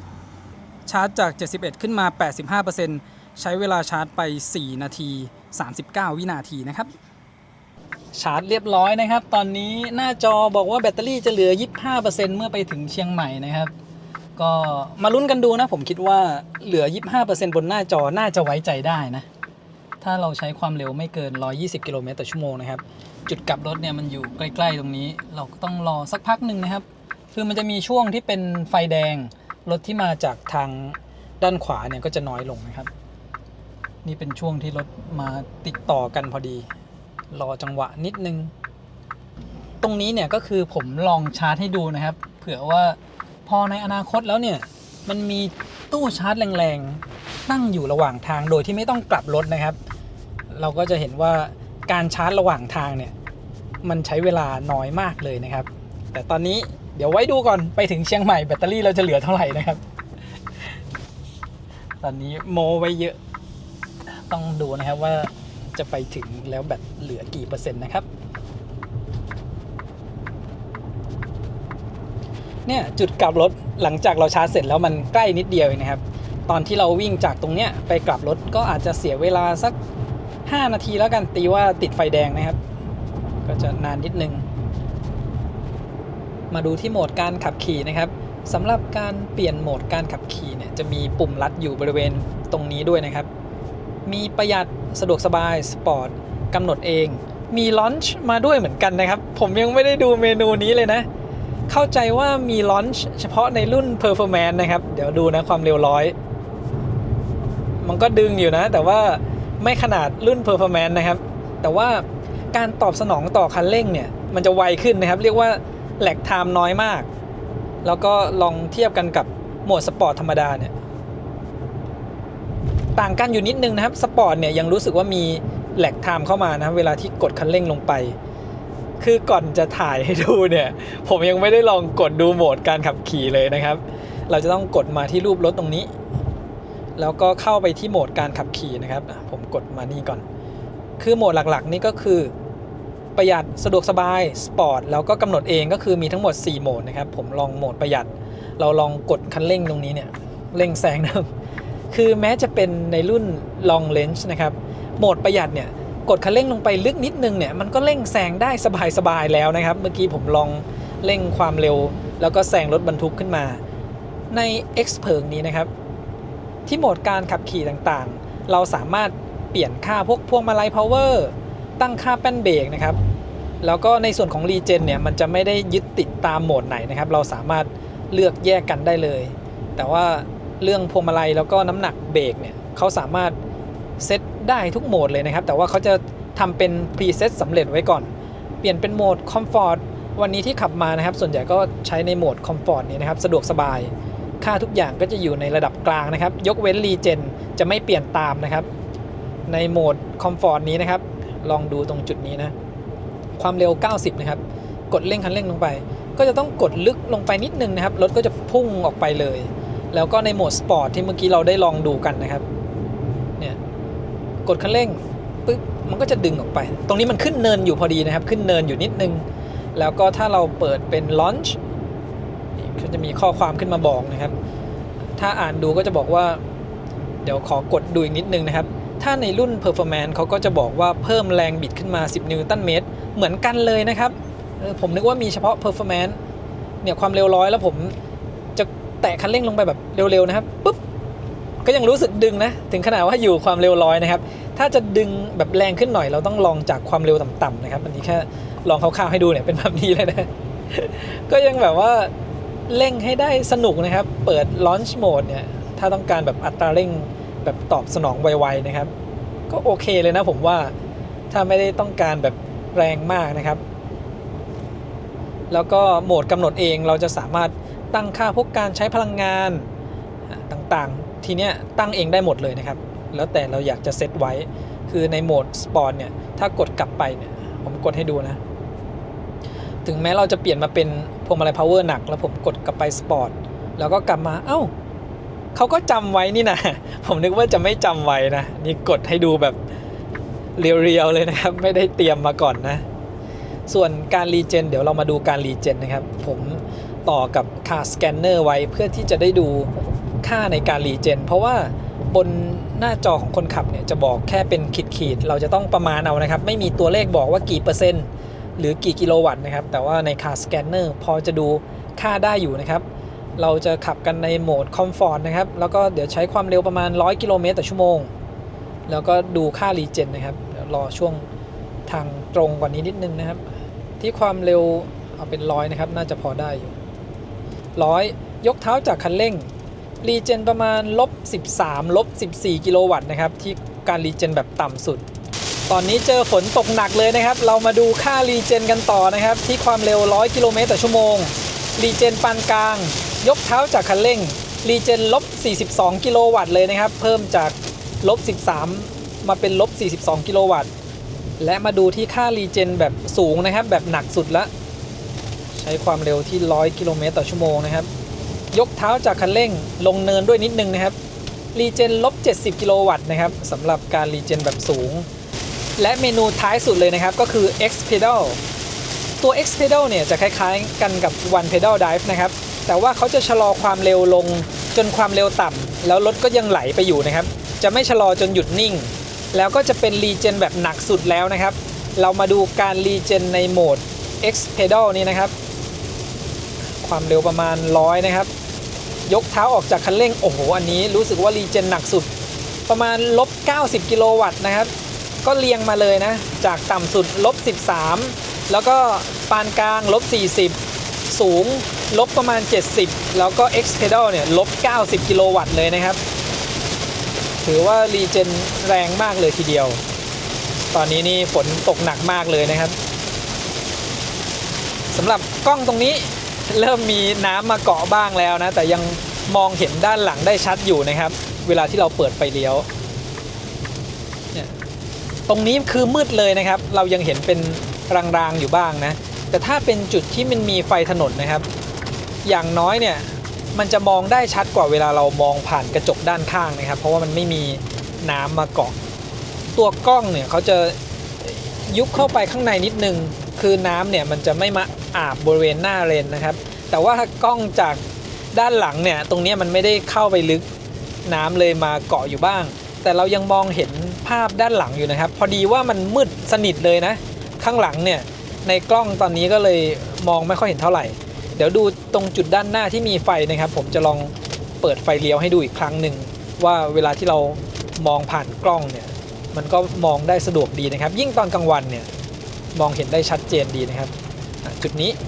เนี่ยเห็นไหมครับถ้าสว่างเนี่ยมองเห็นด้านข้างได้ชัดดีเลยนะเปิดไฟช่วงที่เราจะต้องเลี้ยวพอดีนะครับยิ่งถ้าเซตให้มาโชว์อยู่บนหน้าจอเนี่ยก็มองง่ายขึ้นสำหรับคนขับเลยนะครับผมเซตให้มาโชว์อยู่จอกลางเพื่อกล้องจะได้เห็นมาถึงที่ตากแล้วนะครับแบตเตอรี่เหลืออยู่ 70% ผมลองคำนวณดูนะครับตอนไปถึงจุดชาร์จที่กำแพงเพชรเนี่ย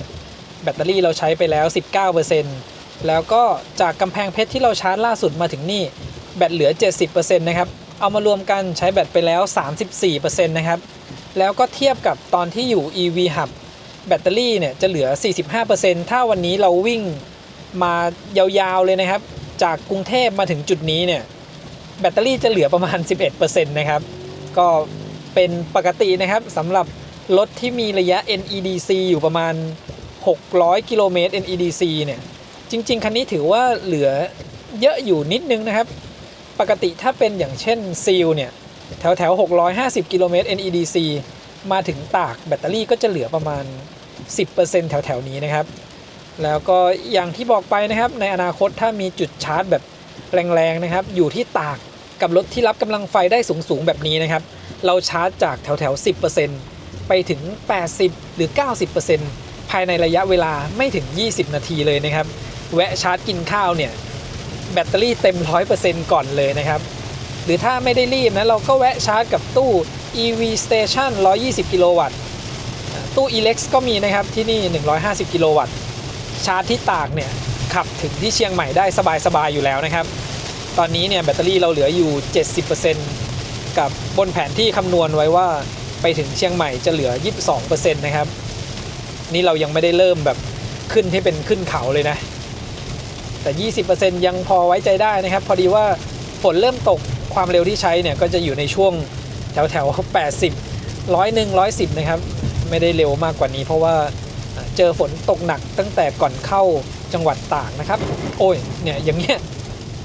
เมื่อกี้กำลังพูดอยู่นะครับแล้วมันเรามองไปถนนแบบเนี้ยก็มองไม่ออกนะว่าน้ำมันขังอยู่ก็ต้องใช้ความเร็วต่ำลงมาหน่อยนะครับเพื่อความปลอดภัยมาดูที่แสงสว่างของหน้าจอนะครับตอนนี้ขับอยู่บริเวณถนนที่มืดเลยนะครับแสงสว่างหน้าจอกลางเนี่ยผมเอาลงสุดแล้วนะครับแล้วเดี๋ยวมาดูที่เมนูนี้นะครับสำหรับหน้าจอกลางเนี่ยเราสามารถเลื่อนลงมาตรงนี้เอาหน้าจอกลางลงได้สุดที่ตรงปุ่มลัดตรงเมื่อกี้นะครับเราสไลด์ด้านบนลงมาแต่ว่าถ้าจะเอาแสงหน้าจอด้านหน้าคนขับเนี่ยลงเราต้องเข้ามาที่รูปรถนะครับแล้วก็เลื่อนลงมาที่ตรงนี้นี่นะครับการแสดงผลหน้าจอเอาแสงหน้าจอด้านหน้าคนขับลงเนี่ยเอาลงได้แบบพื้นหลังเนี่ยเทาจนจะเป็นสีดำเลยนะครับเรียกว่าหน้าจอเนี่ยโอเคเลยนะครับไม่ได้รู้สึกว่าแยงตานะตอนกลางวันก็เหมือนกันนะครับถึงแม้จะเป็นพื้นหลังสีขาวอ่ะมันไม่ได้ขาวไปเลยนะครับตอนแรกผมก็สงสัยอยู่นิดนึงว่าทำไมจอเขาเนี่ยเอาแสงสว่างขึ้นสุดมันก็ยังไม่ค่อยสว่างเพราะว่าเขาเลือกใช้เป็นสีออกโทนเทาอ่อนนะครับมันไม่ได้ขาวไปเลยพอเจอกับแสงแดดยังรู้สึกว่ามันสู้แดดไม่ไหวหรือเปล่าส่วนพอกลางคืนเนี่ยโอเคเลยนะครับขับถนนที่มืดๆเนี่ยก็ไม่ได้รู้สึกแยงตานะครับและบริเวณตรงนี้นะครับถ้าเราขับตอนกลางคืนเนี่ยรู้สึกว่ามันเป็นแสงแยงตาก็กดปิดกล้องนะครับให้มันเป็นกระจกอันนี้ก็โอเคนะครับเราก็สามารถมองผ่านกระจกด้านหลังได้แบบอาจจะช่องเล็กหน่อยแต่ก็ไม่มีแสงที่ตรงนี้มาแยงตานะครับเมื่อกี้เนี่ยมันมีน้ำมาเกาะอยู่นะคือน้ำน่าจะไหลจากหลังคานะครับแล้วก็ลงมาอยู่บริเวณด้านหน้ากล้องพอดีแสงสว่างไฟหน้าของ Xpeng G6 ผมว่าก็สว่างดีนะครับลองในรุ่น Performance แล้วก็ลองเลนส์คือโคมเนี่ยมันเหมือนกันเลยนะครับ แต่สังเกตไหมครับคันนี้เนี่ยช่วงที่เมื่อกี้หน้าเราทิ่มลงนิดนึงอยู่เนี่ยเขาปรับโคมของคันนี้มาเหลื่อมกันเยอะไปนิดนึงนะครับมันแยกกันเยอะอยู่ถ้าสังเกตดีๆนะคือฝั่งซ้ายเนี่ยก็สูงไปนิดนึงแล้วก็ฝั่งขวาก็ต่ำไปหน่อยนะครับแล้วตอนเนี้ยบนหน้าจอนะครับในโหมดของระบบไฟส่องสว่างเราสามารถปรับไฟให้ก้มเงยได้ถึง4ระดับนะครับนี่ผมตั้งไว้แค่ระดับ2ปกติเนี่ยเราตั้งระดับสูงสุดได้เลยนะครับถ้าเขาเซตโคมไฟมาอยู่ในระดับที่มันพอดีแต่ผมว่าเฉพาะในคันนี้นะครับอาจจะเป็นแค่ในคันนี้เนี่ยเขาตั้งโคมไฟมายกสูงไปหน่อยนะครับเลยต้องปรับก้มลงมาเยอะจริงๆแล้วที่ผมบรรทุกน้ำหนักมาเพิ่มเนี่ยด้านท้ายมันก็ไม่ได้ต่ำลงไปเยอะเลยนะครับแต่ว่าโคมไฟที่เขาตั้งระดับมาจากโรงงานสำหรับคันนี้เลยนะครับมันยกสูงไปหน่อยผมต้องปรับลงมาให้อยู่ในระดับ2เลยนะครับจากทั้งหมด4ระดับเขาใช้คำว่าต่ำกลางสูงแล้วก็สูงสุดตอนนี้ผมตั้งไว้ที่กลางนะครับแล้วก็ถ้ากดให้ต่ำลงเลยอันนี้คือต่ำสุดนะครับแล้วก็จะลองปรับขึ้นสูงสุดให้ดูอันนี้สูงสุดนะครับสูงสุดนี่คือแยงตารถคันหน้าเลยเพราะว่าเฉพาะในคันนี้เนี่ยผมว่าเขาตั้งโคมไฟมายกสูงไปหน่อยนะครับในรุ่น Performance เนี่ยไม่ได้เจอปัญหาแบบนี้นะครับและไฟสูงอัตโนมัติเนี่ยก่อนหน้านี้ผมเปิดมานะครับแต่เจอว่ามีรถอยู่ข้างหน้าไฟสูงก็เปิดขึ้นมานะครับรวมถึงมีรถสวนมาเนี่ยเขาก็ดับลงช้าตอนนี้เลยต้องปิดระบบไฟสูงอัตโนมัติไว้นะครับและรถคันนี้เนี่ยไม่ได้มีระบบไฟที่เป็น Matrix Light หรือว่า Adaptive Light นะครับไม่สามารถแหวกหลบรถคันด้านหน้าได้อาจจะต้องรออัปเดตซอฟต์แวร์ให้การทำงานของไฟสูงอัตโนมัติเนี่ยทำได้ดีขึ้นกว่านี้อีกนะครับเพราะว่าเท่าที่ลองใช้งานมาวันนี้เนี่ยถ้าเปิดไว้เขาจะเปิดแล้วก็ส่องโดนรถคันด้านหน้านะครับมาถึงที่เถิดแล้วนะครับด้านซ้ายมือเนี่ยจะเป็นปั๊ม PT แล้วก็จะมีตู้ Elex 150 กิโลวัตต์ปกติเราจะต้องมาแวะชาร์จที่นี่อีกครั้งหนึ่งนะครับชาร์จที่ EV Hub แล้วก็มาแวะชาร์จจุดนี้พอดีว่าวันนี้เราแวะชาร์จจากที่กำแพงเพชรมานะครับแล้วก็จะดูว่าไปถึงเชียงใหม่ได้หรือเปล่าแบตเตอรี่ตอนนี้เหลืออยู่ 50% นะครับจาก 85% ที่กำแพงเพชรใช้ไปแล้ว 35% บนหน้าจอเนี่ยยังบอกว่าไปถึงที่เชียงใหม่แบตเตอรี่จะเหลือ 20% นะครับจากตอนแรกบอกว่าไปถึงจะเหลือ 25% อันนี้ก็หายไป 5% แล้วนะครับเปอร์เซ็นต์ที่โชว์เนี่ยตอนนี้ยังตั้งไว้เป็นแบบ NEDC อยู่ด้วยนะครับแล้วเดี๋ยวไปดูตอนที่ไปถึงห้างฉัตรนะครับว่าหน้าจอเนี่ยจะคำนวณว่า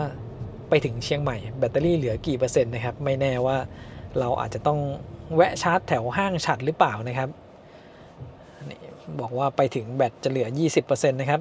แบตเหลือ 50% เนี่ยบอกว่าจะวิ่งได้อีก300 กิโลเมตร NEDC นะครับครึ่งหนึ่งพอดีเลยถ้าชาร์จเต็ม 100% ก็คือ600 กิโลเมตรนะครับพาลองใช้งานระบบช่วยขับช่วงกลางคืนนะครับมีรถบรรทุกคล่อมเลนอยู่พอดีนะ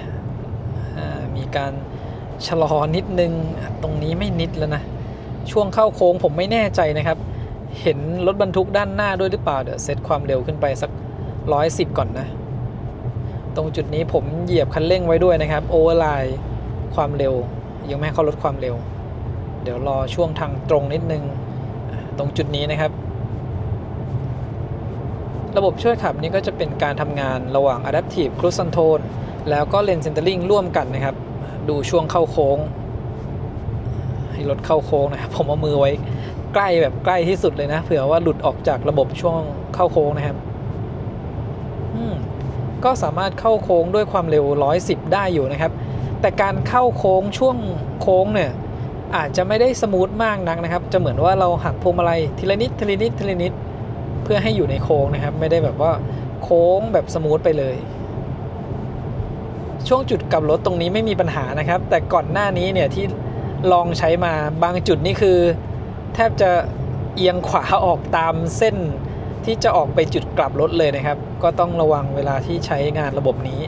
แล้วก็ผ่านช่วงจุดกลับรถนะครับส่วนอาการเบรกแบบหน้าขมำถือว่าลดน้อยลงนะในซอฟต์แวร์เวอร์ชันนี้เมื่อกี้คือรถบรรทุกเขากินเลนมามากนี่ยังแบบเบรกนิดหน่อยเนี่ยดูตรงนี้นะครับตรงนี้เนี่ยมีการเบรกแต่ว่าก็เร่งคันเร่งต่อนะครับ ปื๊ดเข้าโค้งเนี่ยมันการเข้าโค้งเนี่ยจะยังไม่ได้สมูทไปเลยนะแต่ก็คือเข้าโค้งได้นะครับแล้วก็การชะลอความเร็วไม่ได้ชะลอลงเยอะมากเหมือนในซอฟต์แวร์เวอร์ชันก่อนๆผมยังไม่ได้สังเกตนะไม่เห็นว่าเขาเตือนให้จับพวงมาลัยนะครับเมื่อกี้อาจจะแตะโดนไปนิดนึงแล้วด้วยพอเป็นระบบสัมผัสเนี่ยก็โอเคนะแต่ทำไมให้ปล่อยพวงมาลัยได้นานขึ้นนะหรือว่ามันพอเป็นช่วงโค้งไม่เตือนให้ผมจับพวงมาลัยเลยนะครับแต่ถ้าเป็นทางตรงๆเนี่ยแป๊บเดียวก็เตือนให้จับพวงมาลัยแล้วถ้าโค้งเยอะเนี่ยจะลดความเร็วลงมาเหลือประมาณ90นะครับผมเซตความเร็วไว้ที่110กิโลเมตรต่อชั่วโมงแต่จริงๆแล้วในซอฟต์แวร์เวอร์ชันนี้นะครับอย่างที่บอกไปตั้งแต่ช่วงตอนต้นเนี่ยก็คือเขาทำมาเพื่อให้ทั้งผู้ขับแล้วก็ระบบของรถเนี่ยทำงานร่วมกันได้เลยนะครับช่วงเข้าโค้งเนี่ยถ้าเราหักพวงมาลัยช่วยเข้าโค้งมันก็จะสมูทยิ่งขึ้นนะครับถึงแม้เราจะเข้าโค้งไปเนี่ยระบบเขาก็ไม่ได้ยกเลิกออกไปเลยผ่านจุดกลับรถนะครับอันนี้จะถ่ายให้ดูแบบยาวๆหน่อยนะครับเดี๋ยวลองดูถ้ามีโค้งข้างหน้าแล้วผมจะเป็นคนบังคับพวงมาลัยเข้าโค้งไปด้วยเลยนะครับรถก็จะคอยเร่งความเร็วไปผมเซตความเร็วขึ้นไป120แปลกใจนะครับว่าทำไมเขาไม่เตือนให้ผมจับพวงมาลัยก่อนหน้านี้เนี่ยสัก15วินาทีก็จะเตือนแล้วนะครับนี่ยังไม่เตือนเลยนะนานอยู่นะครับรู้สึกว่าพอเจอช่วงที่มีโค้งอ่ะไม่เตือนเลยแปลกดีนะดูข้างหน้านะครับรถบรรทุกก็ขับใกล้ๆเส้นเลนเนี่ยผ่านไปแบบไม่มีการชะลอเบรกเลยนะครับจุดกลับรถตรงนี้ผ่านได้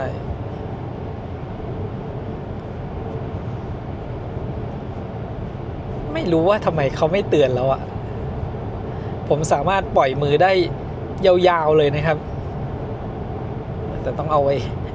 ไกลที่สุดนะกันอ้อยอันนี้ไม่รู้ทำไมนะรถบรรทุกอยู่ไกลๆอ่ะแต่มีการเบรกลงมาเยอะอยู่นะเมื่อกี้ตรงนี้ก็เป็นทางที่มันขยายเลนเพิ่มออกไปนะครับแต่รถก็ไม่ได้มีการตามออกไปนะครับแล้วถ้าผมลองจับพวงมาลัยเนี่ยแล้วก็ช่วยเขาเข้าโค้งเราก็สามารถบังคับรถได้ตามปกติเลยนะครับแล้วก็ถ้าปล่อยมือให้นิ่งเนี่ยระบบก็กลับมาทำงานได้เร็วเลยกดไฟเลี้ยวเบาๆนะครับเป็นการกระพริบ3จังหวะผมกดแรงไปหรือเปล่าเนี่ย ไฟติดค้างนะครับเดี๋ยวลอง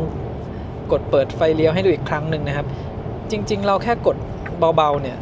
ปกติกดเบาๆมันจะเป็นกระพริบ3จังหวะนะครับไม่ได้ตรงจุดนี้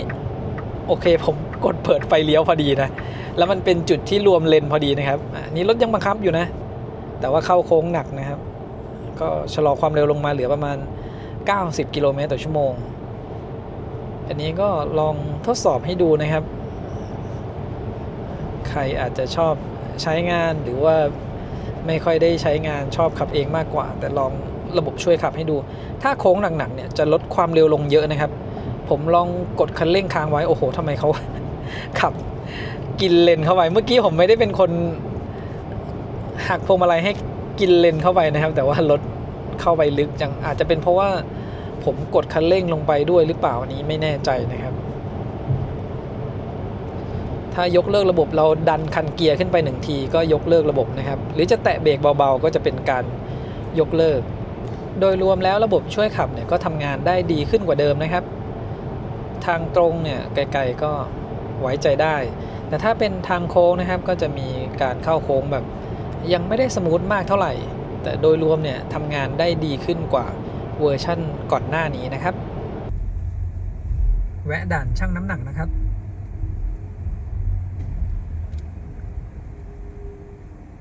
น้ำหนักรวม 2,480 กิโลกรัมนะครับน้อยกว่ารุ่น Performance อยู่แค่30กิโลกรัมนะครับคันนั้น 2,510 กิโลกรัมตอนที่ผม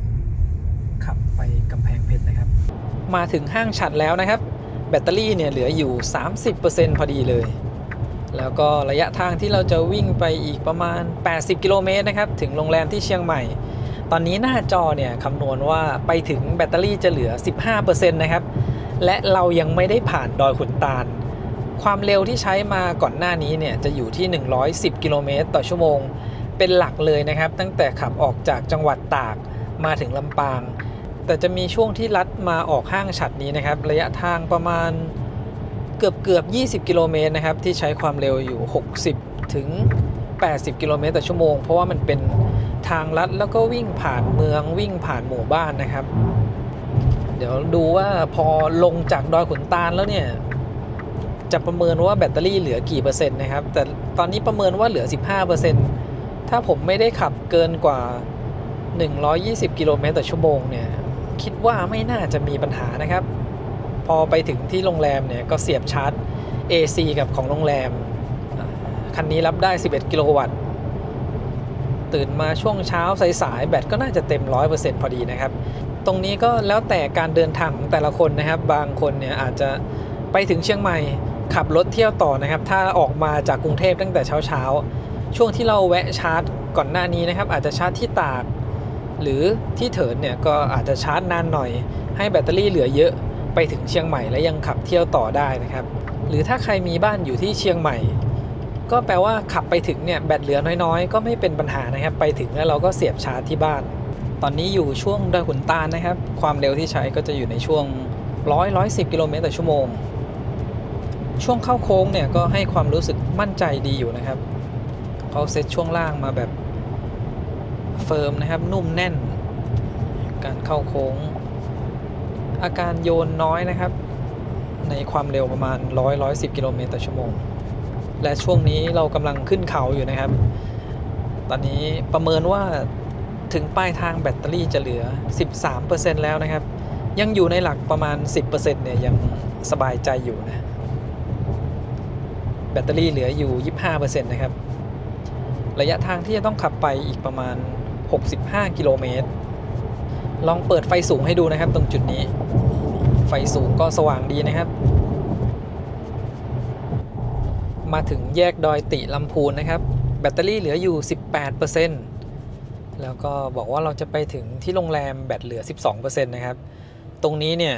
สบายใจได้แล้วนะครับขับไปอีกแค่30กิโลเมตรแบตเตอรี่ 19% เนี่ยโชว์ว่าจะวิ่งได้อีก111กิโลเมตร NEDC นะครับผมต่อแอป Car Scanner ไว้นะครับเดี๋ยวจะให้ดูรอบมอเตอร์ต่อนาทีที่ความเร็วต่างๆนะครับตอนนี้ที่ความเร็ว100กิโลเมตรต่อชั่วโมงมอเตอร์อยู่ที่ 6,760 รอบต่อนาทีนะครับแล้วก็เพิ่มความเร็วขึ้นเป็น110กิโลเมตรต่อชั่วโมงนะครับที่ความเร็ว110กิโลเมตรต่อชั่วโมงมอเตอร์อยู่ที่ 7,430 รอบต่อนาทีแล้วเดี๋ยวมาดูที่ความเร็ว120นะครับความเร็วบนแอป Car Scanner เนี่ยที่มุมบนซ้ายสุดนะผมคิดว่าเขาใช้ความเร็วจาก GPS นะครับตอนนี้เนี่ยความเร็วบนหน้าจออยู่ที่110กิโลเมตรต่อชั่วโมงความเร็วที่แอป Car Scanner เนี่ยอยู่ประมาณ105กิโลเมตรต่อชั่วโมงนะครับแล้วก็ผมเลื่อนขึ้นไปเป็นความเร็ว120กิโลเมตรต่อชั่วโมงมอเตอร์อยู่ที่ 8,200 รอบต่อนาทีนะครับแล้วก็ความเร็วบนแอป Car Scanner เนี่ยอยู่ที่115ถึง116กิโลเมตรต่อชั่วโมงนะครับแรงดันไฟตอนนี้เหลืออยู่ประมาณ580โวลต์ช่วงที่แบตเตอรี่เยอะๆนะครับแรงดันไฟจะอยู่ประมาณ600ถึง610โวลต์มาถึงโรงแรมที่เชียงใหม่แล้วนะครับสรุปว่าเราไม่ต้องแวะชาร์จระหว่างทางนะครับชาร์จแบตเตอรี่ 85% จากที่กำแพงเพชรขับมาถึงเชียงใหม่ได้เลยนะครับแบตเตอรี่เหลืออยู่ 12% นะครับกับระยะทางที่โชว์บนหน้าจอเนี่ยขับมาจากกำแพงเพชร321กิโลเมตรนะครับแล้วก็จุดชาร์จยังเหลือว่างอยู่อีกหลายที่อยู่นะครับมีทั้งหมด6หัวชาร์จแบตเตอรี่เหลืออยู่ 12% นะครับสำหรับทริปตั้งแต่เริ่มที่ผมบอกไปนะ ผมเผลอไปกดล็อกรถไปครั้งหนึ่งเนี่ยมันรีเซ็ตนะครับอันนี้เราดูจากระยะทางตรงนี้เนี่ย471.3 กิโลเมตรค่าเฉลี่ยการใช้พลังงาน 16.7 กิโลวัตต์อเวอร์ต่อ100 กิโลเมตรนะครับแล้วก็เอามารวมกับตรงนี้นะครับช่วงที่ก่อนผมจะกดรีเซ็ตวิ่งมาได้ 199.3 กิโลเมตรค่าเฉลี่ยการใช้พลังงานอยู่ที่ 15.2 กิโลวัตต์อเวอร์ต่อ100 กิโลเมตรนะครับรวมกันแล้วจะได้ระยะทาง 671.2 นะครับทริป A ทริป B รีเซ็ตมาจากที่บ้านค่าเฉลี่ยการใช้พลังงานจะอยู่ที่ 16.3 กิโลวัตต์อเวอร์ต่อ100 กิโลเมตรนะครับพลังงานรวมที่ใช้ไปเนี่ยถ้าดูจากระบบนะครับจากตัวเลขที่บอกมาเมื่อกี้ใช้ไป 108.9 กิโลวัตต์อเวอร์นะครับแล้วก็ผมจะคำนวณค่าใช้จ่ายสำหรับวันนี้นะครับผมแวะชาร์จระหว่างทางมา2 ครั้งแรกที่บางจากนครสวรรค์นะครับ269 บาทอันนี้ผมปัดเป็น270 บาทเลยก็ได้แล้วก็ครั้งที่2ที่กำแพงเพชรนะครับ104.2 บาทอันนี้ก็ปัดขึ้นไปเป็น105 บาทนะครับ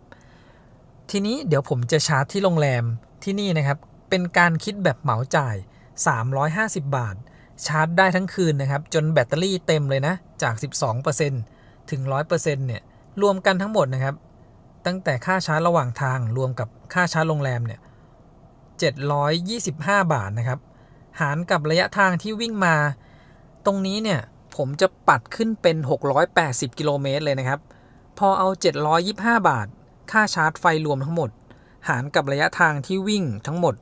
680 กิโลเมตรก็จะได้กิโลเมตรละ1 บาทนะครับอันนี้คือ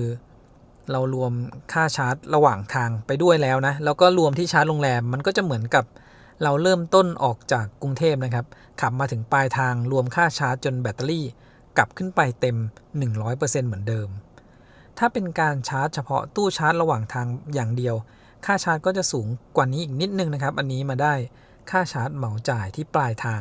ทำให้ค่าชาร์จรวมเนี่ยถูกลงนะครับเดี๋ยวผมถ่ายให้ดูนะครับค่าทริประยะทางตรงนี้ผมถ่ายรูปเก็บไว้แล้ว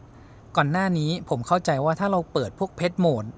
แล้วล็อกรถมันจะไม่รีเซ็ตปรากฏว่าถ้ากดเพจโหมดเนี่ยถ้าล็อกรถมันก็รีเซ็ตนะครับเดี๋ยวลองแบบไม่ต้องกดเพจโหมดให้ดูตรงนี้นะครับแค่โดนปุ่มล็อกรถแป๊บเดียวเลยนะครับวันนี้ที่โดนไปเนี่ยปุ๊บแล้วกดเปิดรถทริปรีเซ็ตไปแล้วนะครับอันนี้เนี่ยช่วงที่แวะปั๊มเพื่อไปซื้อน้ำแล้วก็เข้าห้องน้ำเนี่ยไปโดนปุ่มเข้าไปแป๊บเดียวแบบนี้นะครับมันก็เลยรีเซ็ตไปเป็นศูนย์ไปหมดแล้วนะครับสำหรับทริปตั้งแต่เริ่มต้น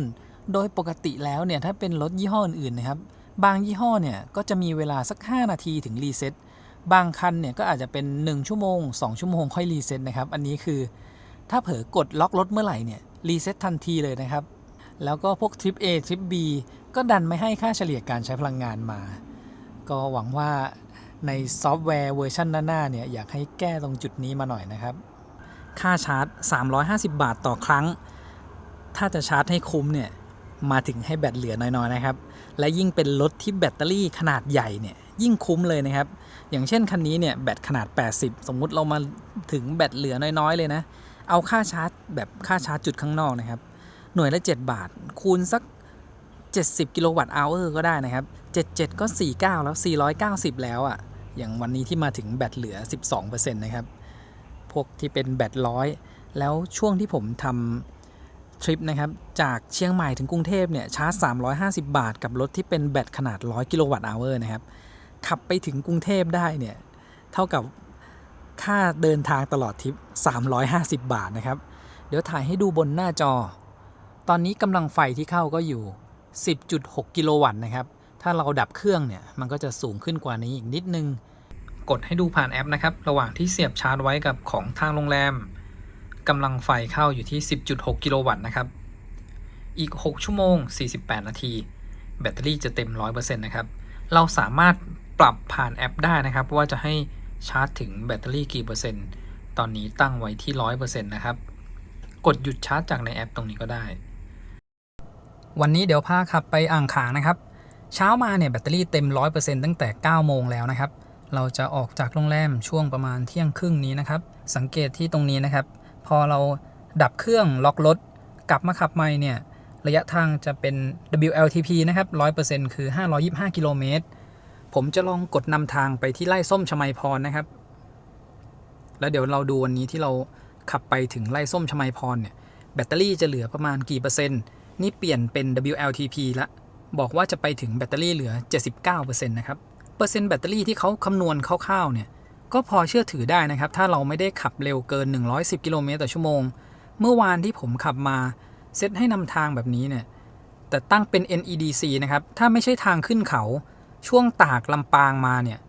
ก่อนหน้านั้นก็ถือว่าใกล้เคียงนะครับกรุงเทพถึงนครสวรรค์แบตเตอรี่ที่บอกว่าเหลือประมาณ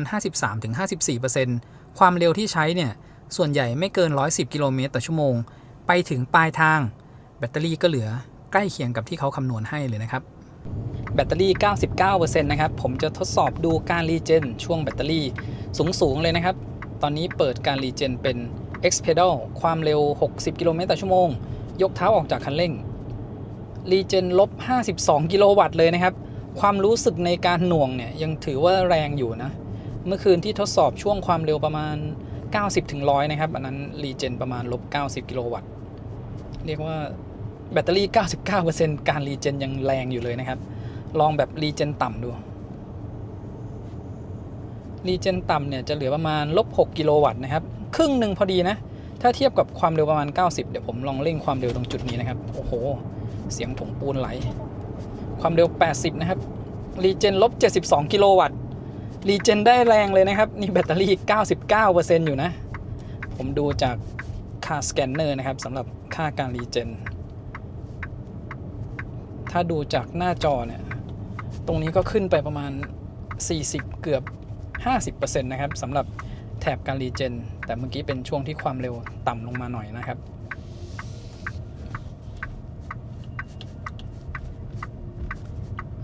เดี๋ยวลองดูจุดนี้นะครับโล่งๆผมเร่งขึ้นไปความเร็วประมาณใกล้เคียงเดิมนะแถวๆ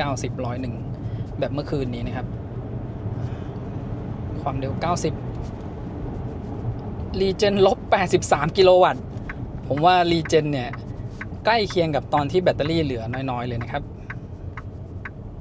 ขับอยู่ระหว่างทางจากเชียงดาวไปฝางนะครับตอนนี้ก็ใกล้จะถึงฝางแล้วเส้นทางนี้เนี่ยจะมีโค้งให้ได้ลองขับเยอะเลยนะครับโค้งไปมาตลอดเส้นทางเลยตั้งแต่เชียงดาวมาฝาง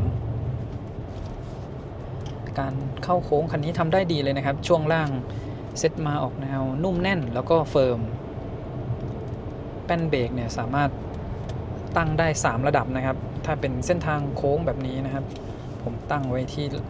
ระดับสูงสุดเลยนะครับภาษาไทยเขาเขียนว่าคมนะครับ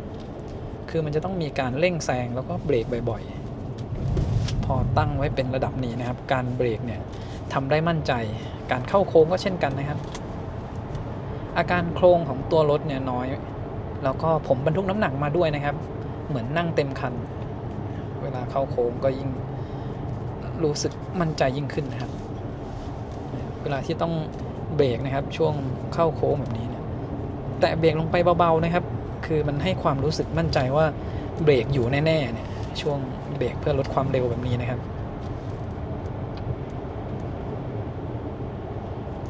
เรื่องพละกำลังเนี่ยเหลือเลยนะครับ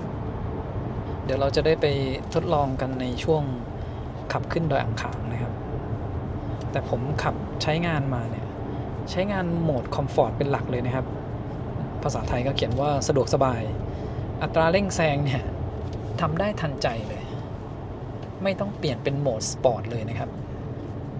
มาถึงที่ฝางแล้วนะครับและด้านขวามือเนี่ยเป็นถนนที่จะขึ้นดอยอ่างขาง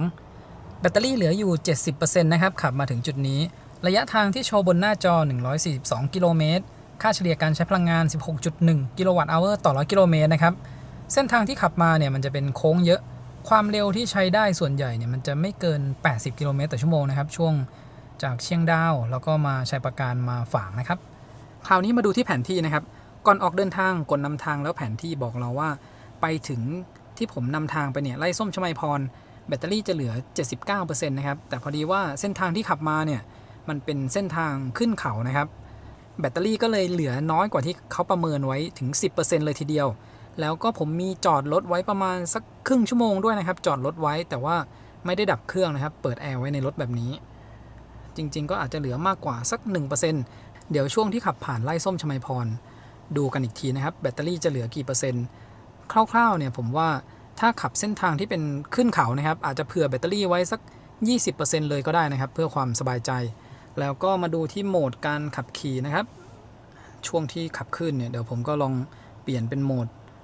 สะดวกสบายแล้วก็สปอร์ตให้ดูนะครับตอนแรกอาจจะเป็นสะดวกสบายก่อนแล้วก็ลองสปอร์ตแล้วก็มาดูค่าจากแอป Car Scanner นะครับตอนนี้แรงดันไฟอยู่ที่611โวลต์แบตเตอรี่ 70% เราจอดรถอยู่เฉยๆแบบนี้นะครับใช้กระแสไฟประมาณ 1-1.5 แอมป์กำลังไฟอยู่ประมาณ 0.9 ถึง 1 กิโลวัตต์นะครับอันนี้เอาไว้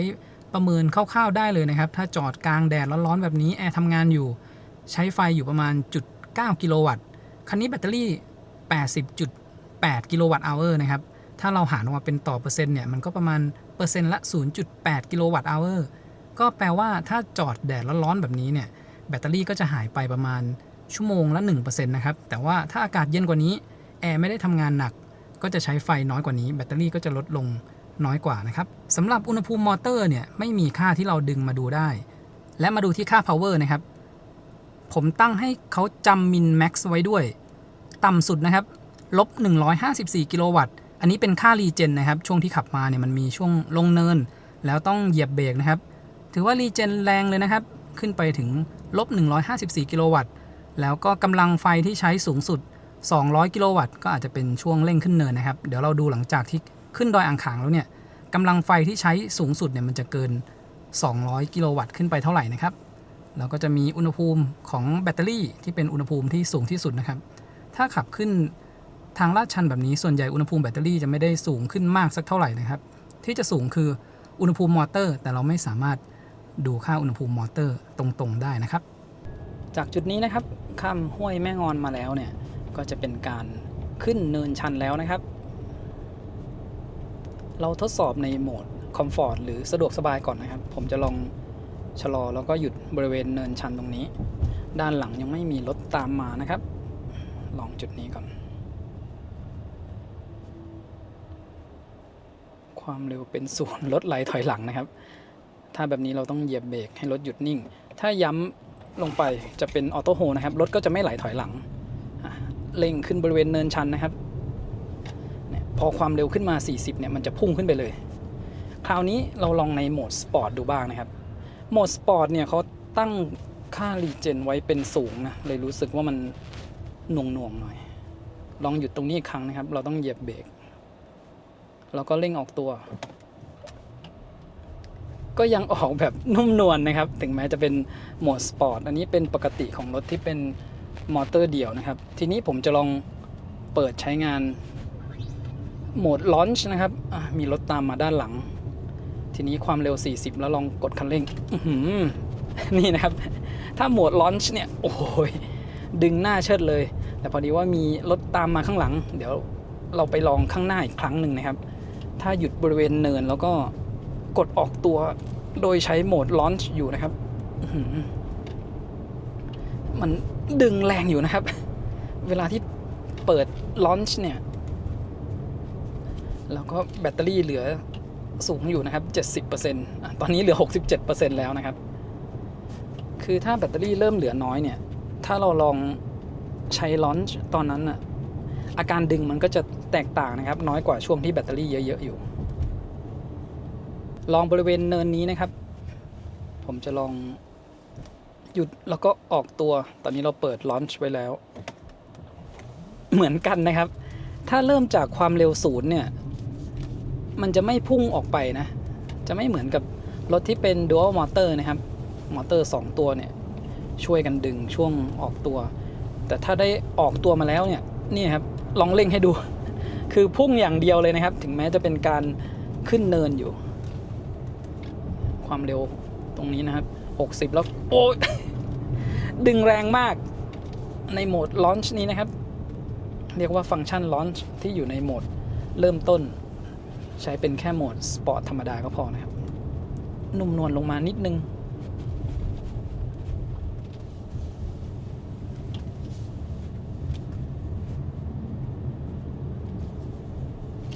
ถ้าเป็นการขับขึ้นแบบธรรมดานะครับไม่ได้มา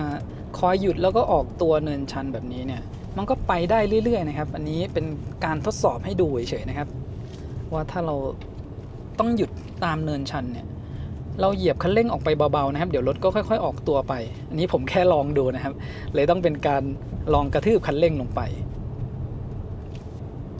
ขับเส้นทางโค้งแบบนี้ช่วงล่างโอเคเลยนะครับเสร็จมาเป็นแบบนุ่มแน่นแล้วก็เฟิร์มเข้าโค้งได้มั่นใจดีคันนี้เนี่ยรีเจนได้แรงดีนะครับบางทีกดรีเจนเบาๆดูจากค่ารีเจนที่ขึ้นมาก็อยู่ระดับ-50 กว่ากิโลวัตต์แล้วขับช่วงที่แดดแรงๆแล้วก็สลับกับล่มแบบนี้นะครับล่มต้นไม้เนี่ยบางช่วงก็มองยากอยู่เหมือนกันนะครับแดดแรงๆแล้วก็สลับเข้าล่มข้างหน้ามีรถอยู่1 คันนะครับดูว่าช่วงที่เราขึ้นดอยเนี่ยขึ้นทางชันยาวๆนี้จะมีรถอยู่ข้างหน้าเยอะหรือเปล่าหรือว่าจะสามารถแซงได้นะเดี๋ยวจะมีทางตรงอยู่ด้านหน้านะครับ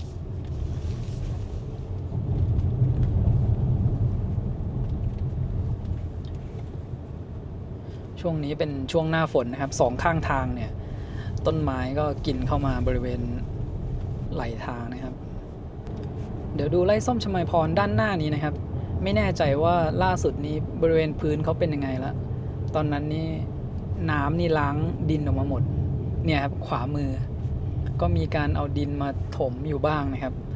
ตรงจุดนี้เราจะต้องวัดอุณหภูมิจานเบรกช่วงขับลงนะถ้ามันเป็นก้อนหินใหญ่ๆบางทีก็ไม่กล้าเลี้ยวเข้าไปนะครับ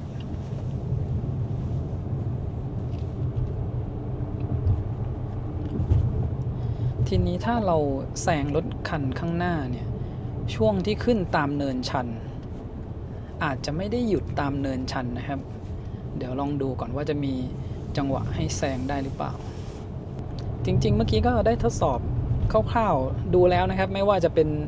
โหมดสะดวกสบายสปอร์ตหรือเปิดลอนช์ถ้าหยุดอยู่กับที่จริงๆเนี่ยกดคันเร่งลงไปสุดมันก็จะค่อยๆออกตัวนะครับตอนแรกผมสงสัยอยู่ไงว่าถ้าเราเปิดใช้ลอนช์ช่วงออกตัวเนี่ยมันจะพุ่งกว่าเดิมหรือเปล่าก็เหมือนกันเลยนะครับแต่ถ้าได้วิ่งออกไปแล้วเนี่ยความเร็ว40ขึ้นไปแตะคันเร่งเบาๆดึงหน้าเชิดเลยนะครับวันนี้ก็โชคดีนะครับยังไม่มีฝนนะถนนแห้งๆอยู่เลยเมฆก็เยอะแดดก็แรงด้วยนะครับจุดที่จอดรถเมื่อกี้จนขับมาสักพักเนี่ยนี่เพิ่งจะล่มนะ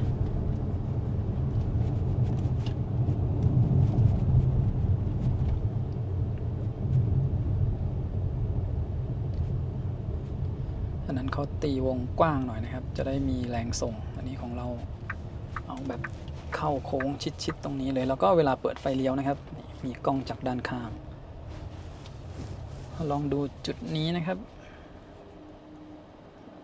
ความเร็ว0กดคันเร่งออกไปจะค่อยๆออกไปแต่ถ้ามัน40แล้วเนี่ยมันจะแรงแล้วนะครับเวลาเรากดคันเร่งต่อ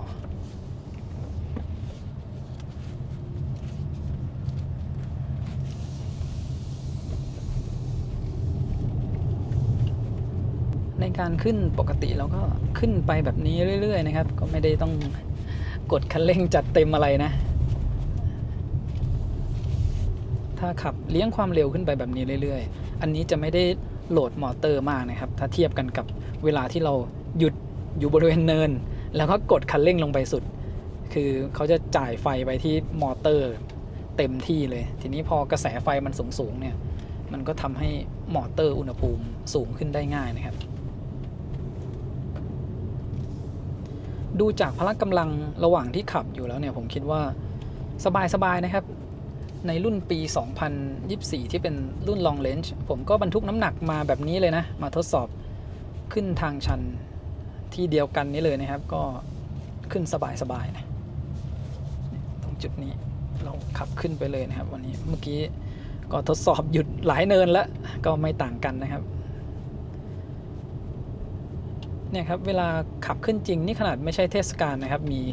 รถอยู่ด้านหน้าแค่คันเดียวเนี่ยถ้าเขาขับช้าๆเราก็ต้องขับช้าตามแล้วถ้ามันเป็นเทศกาลจริงๆเนี่ยบางคันอาจจะกำลังไม่ไหวเขาหยุดเราก็ต้องหยุดตามเลยเป็นที่มาที่ผมต้องลองหยุดออกตัวตามเนินชันนะครับทดสอบ สถานการณ์ต่างๆจะได้รู้ว่าหากมาเจอสถานการณ์จริงเนี่ยมันจะเป็นแบบไหนนะครับถ้าสมมติผมขับขึ้นไปเรื่อยๆธรรมดาไม่ได้ทดสอบดูหลายๆแบบเนี่ยเผื่อบางคนมาขึ้นแล้วต้องหยุดออกตัวบ่อยๆมันก็อาจจะเจอสถานการณ์คนละแบบกันก็ได้ผมก็เลยทดสอบแบบรวมๆไว้เลยนะครับดูจากพละกำลังที่ผมกดคันเร่งลงไปเนี่ยสบายๆเนี่ยผมว่าลองแบบลอนช์ขึ้นไปเลยดีกว่ามันน่าจะพุ่งดีนะเนี่ยความเร็วอยู่ประมาณ40นะครับแค่แตะปลายคันเร่งลงไปเบาๆเนี่ยดูนะพุ่งได้แบบนี้เลยดูแบบพละกำลังเหลือๆนะครับแล้วก็อุณหภูมิของมอเตอร์คูลแลนต์เนี่ยก็อยู่36องศานะคือเราไม่เห็นอุณหภูมิแบตตรงๆนะครับแต่อุณหภูมิแบตขึ้นมาที่39นะจากตอนแรกประมาณ38ตรงนี้มีหินโอ้โหต้องหลบหินเกือบไปแล้วนะครับเนี่ยที่ต้องระวังอาจจะเว้นระยะห่างจากคันหน้าสักหน่อยเมื่อกี้เขาบังอยู่ผมก็เกือบมองไม่ทันต้องรอช่วงที่เป็นทางตรงโล่งๆนะครับแล้วเราก็เร่งแซงขับตามขึ้นไปเรื่อยๆแบบนี้นะครับความเร็วอยู่40-50อันนั้นต้องตีวงเพื่อจะได้ไม่โหลดแรงเยอะโอ้โหมันมีทรายด้วยเราก็ไต่ขึ้นไปแบบนี้เลยครับเนี่ยตรงชันๆนะผมกดคันเร่งลงอ๋อถ้าชันมากๆนะครับเรากดคันเร่งลงไปอาจจะไม่ได้ดึงแรงๆนะต้องชันแค่ประมาณนี้นะครับจุดเมื่อกี้คือแบบชันมาก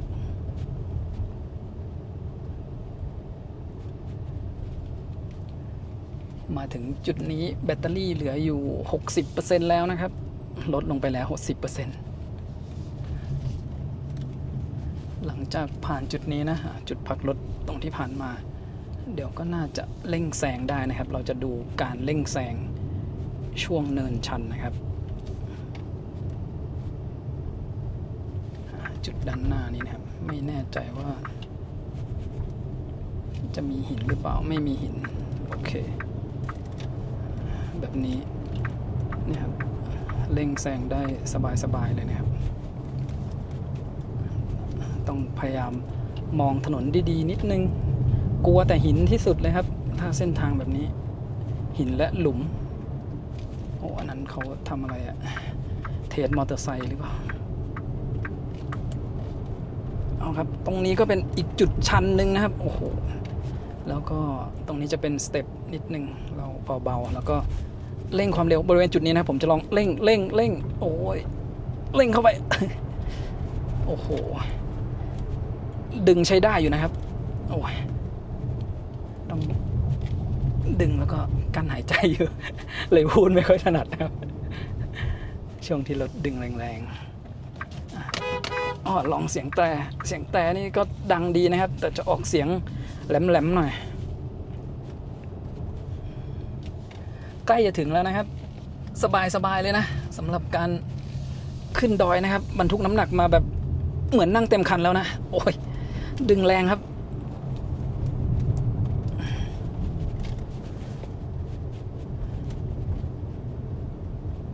ข้างบนนี้อุณหภูมิ23องศานะครับแล้วก็เนินสุดท้ายนะครับเราจะลองเร่งคันเร่งจากบริเวณนี้เลยกดออกตัวไปเลยนะครับโอ้ยดึงจัดเต็มโอ้ยโอ้90นะครับเมื่อกี้โอ้พละกำลังเหลือๆนะครับ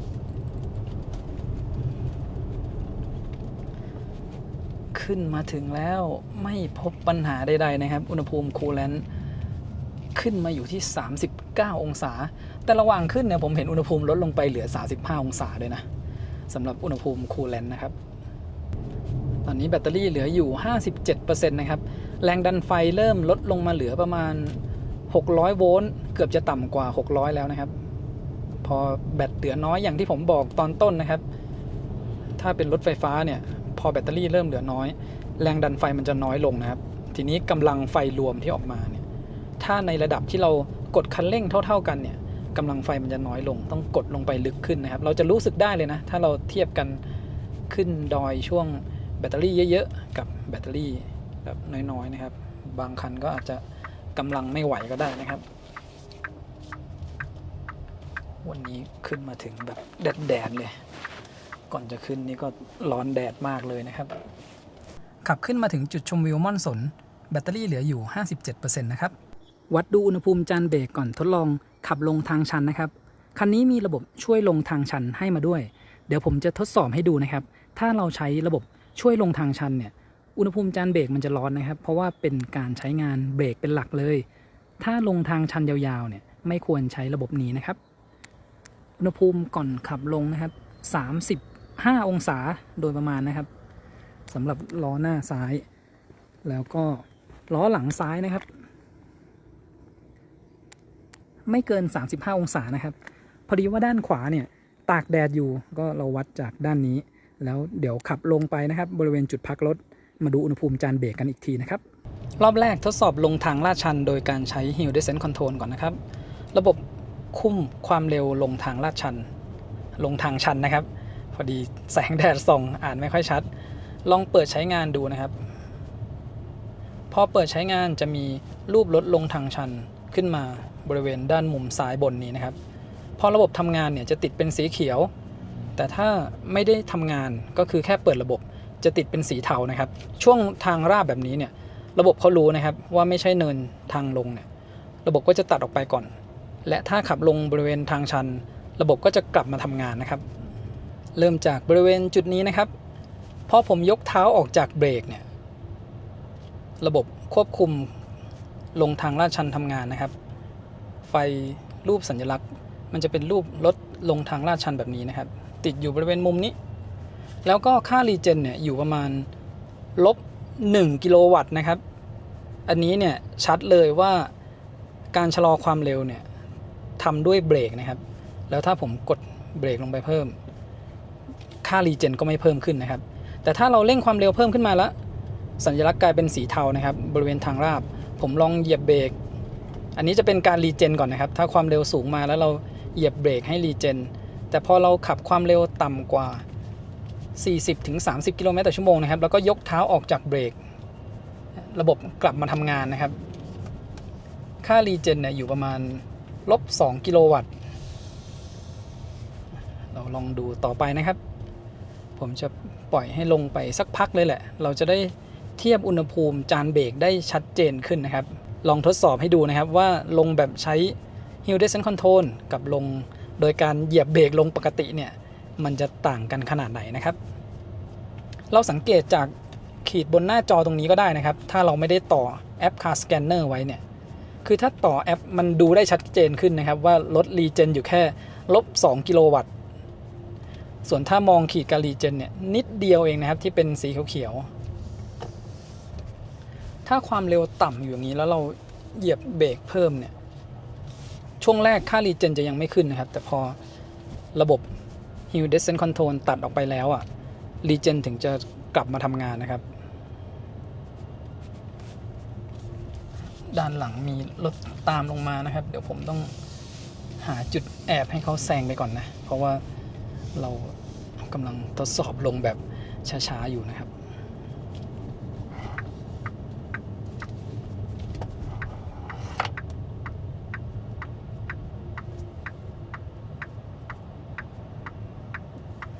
โอเคตอนนี้ให้รถแซงไปเรียบร้อยนะครับ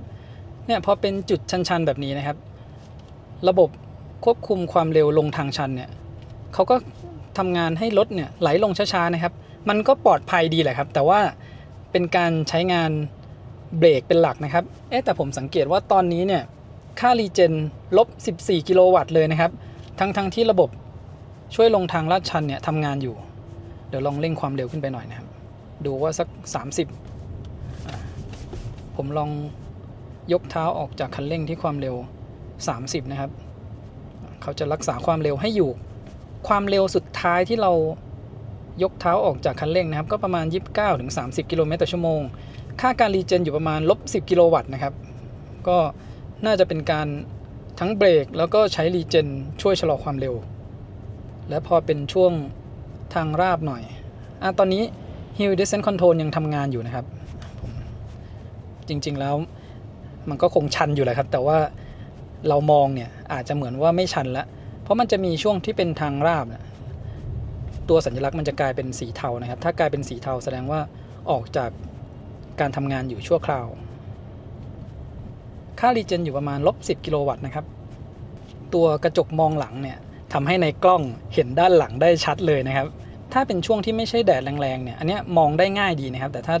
แดดแรงๆมันจะมีบางองศาเนี่ยที่ตัวผิวกระจกมันสะท้อนกับกระจกด้านหลังนะครับเวลาเรามองไปเนี่ยตาเราไปโฟกัสที่กระจกหลังแทนโอเคเรามาถึงบริเวณจุดพักรถนี้แล้วนะครับไม่มีรถขึ้นมานะตรงนี้ก็ระวังหินนิดหน่อยนะครับเดี๋ยวไปวัดดูอุณหภูมิจานเบรกกันครับอุณหภูมิจานเบรกขึ้นไปที่180องศาเลยนะครับอันเนี้ยเห็นได้ชัดเลยนะครับว่าถ้าเราใช้ระบบ Hill Descent Control หรือช่วยลงทางลาดชันแบบนี้นะครับจานเบรกมันจะร้อนมากนะนี่เราลงมายังไม่ครึ่งทางเลยนะครับด้านหลังอยู่ประมาณ168องศาแล้วก็กลับไปดูที่ด้านซ้ายนะครับที่เราวัดอุณหภูมิจานเบรกดูช่วงแรก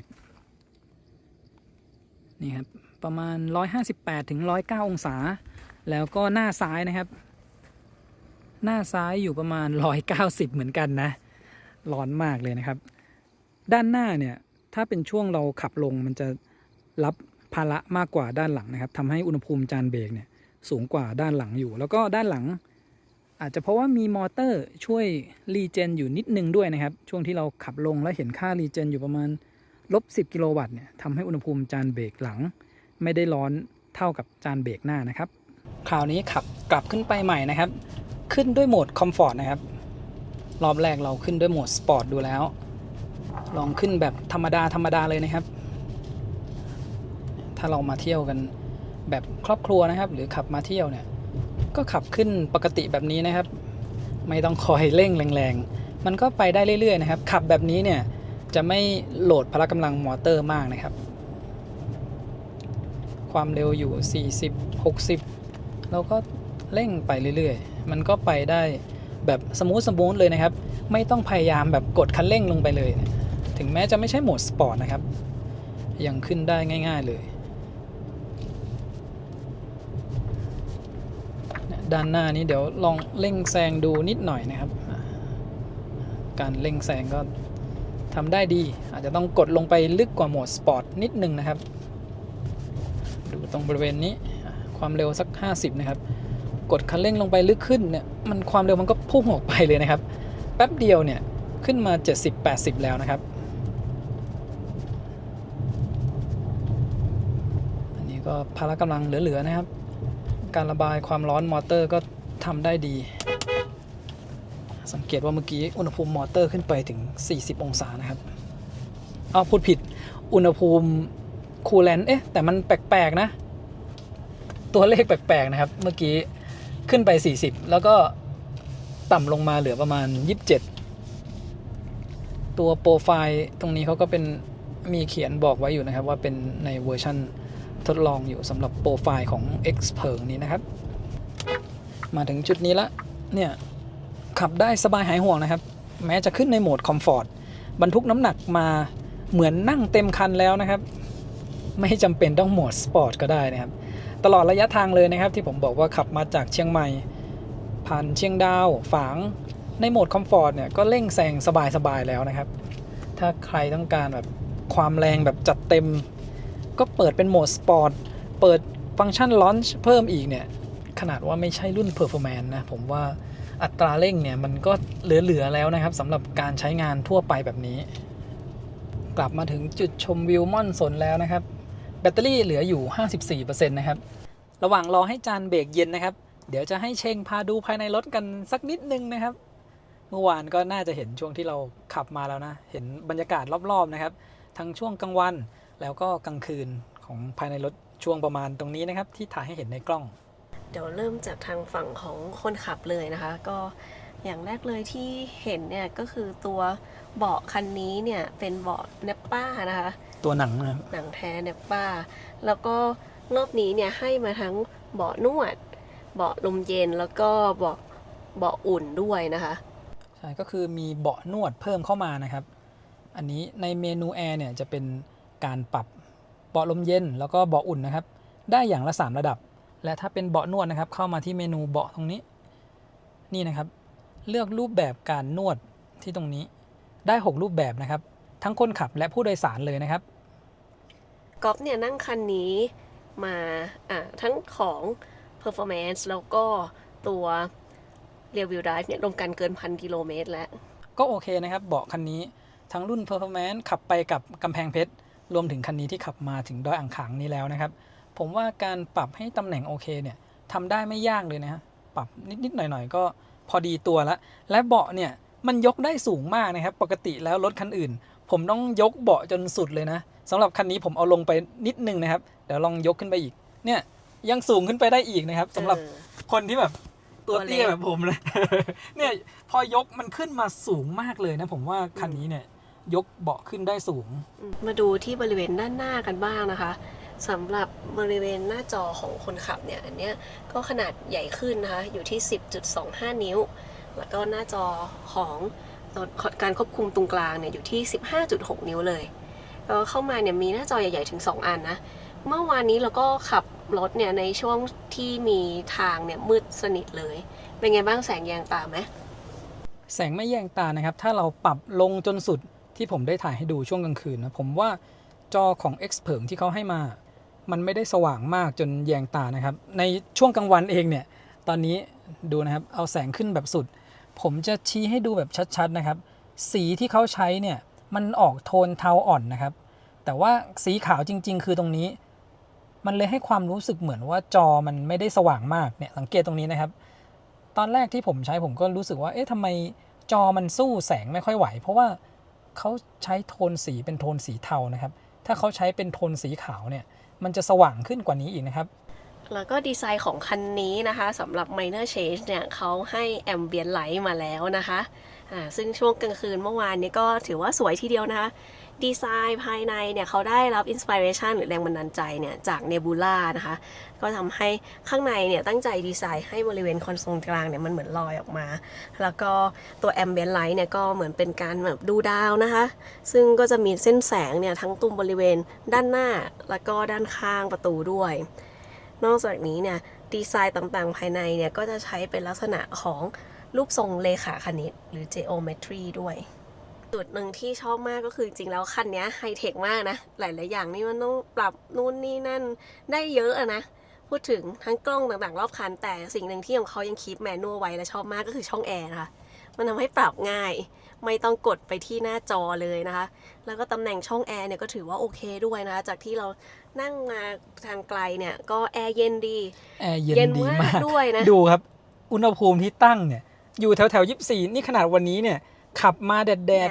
35-36องศานะครับแต่ถ้าปรับต่ำกว่านี้เนี่ยมันหนาวนะครับต้องบอกว่าแอร์ของ X เผิงนี่เย็นดีจริงใช่แล้วแถ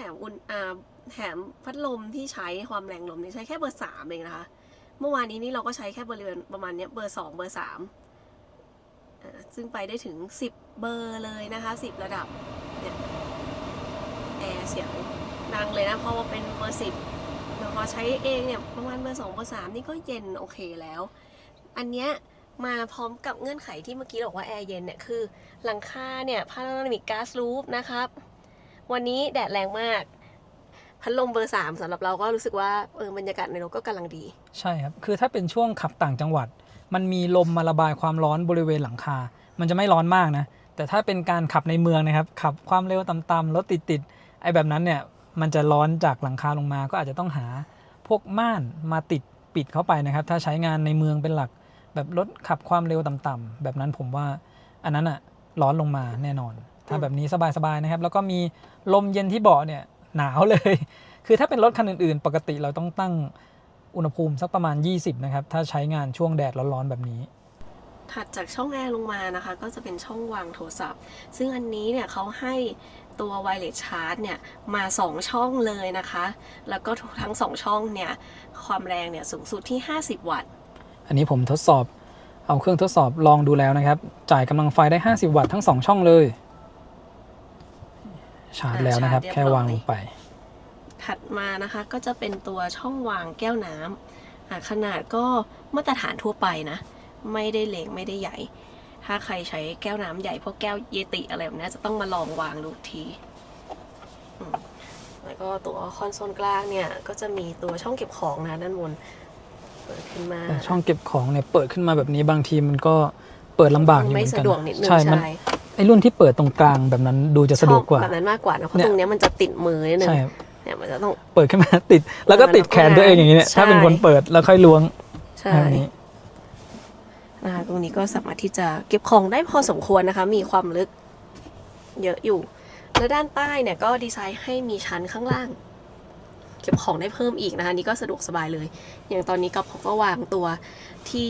วัดระดับคาร์บอนไดออกไซด์นะคะอย่างตอนนี้เรานั่งอยู่ในรถเนี่ยไม่ได้เปิดรับอากาศเข้ามานั่งมาสักพักแล้วเนี่ยค่าคาร์บอนไดออกไซด์ก็สูงถึง 1,192 เลยตรงนี้นะคะก็จะมีตัวช่องนะคะสำหรับ USB A 1 ช่อง USB C 1 ช่องแล้วก็ตรงนี้มี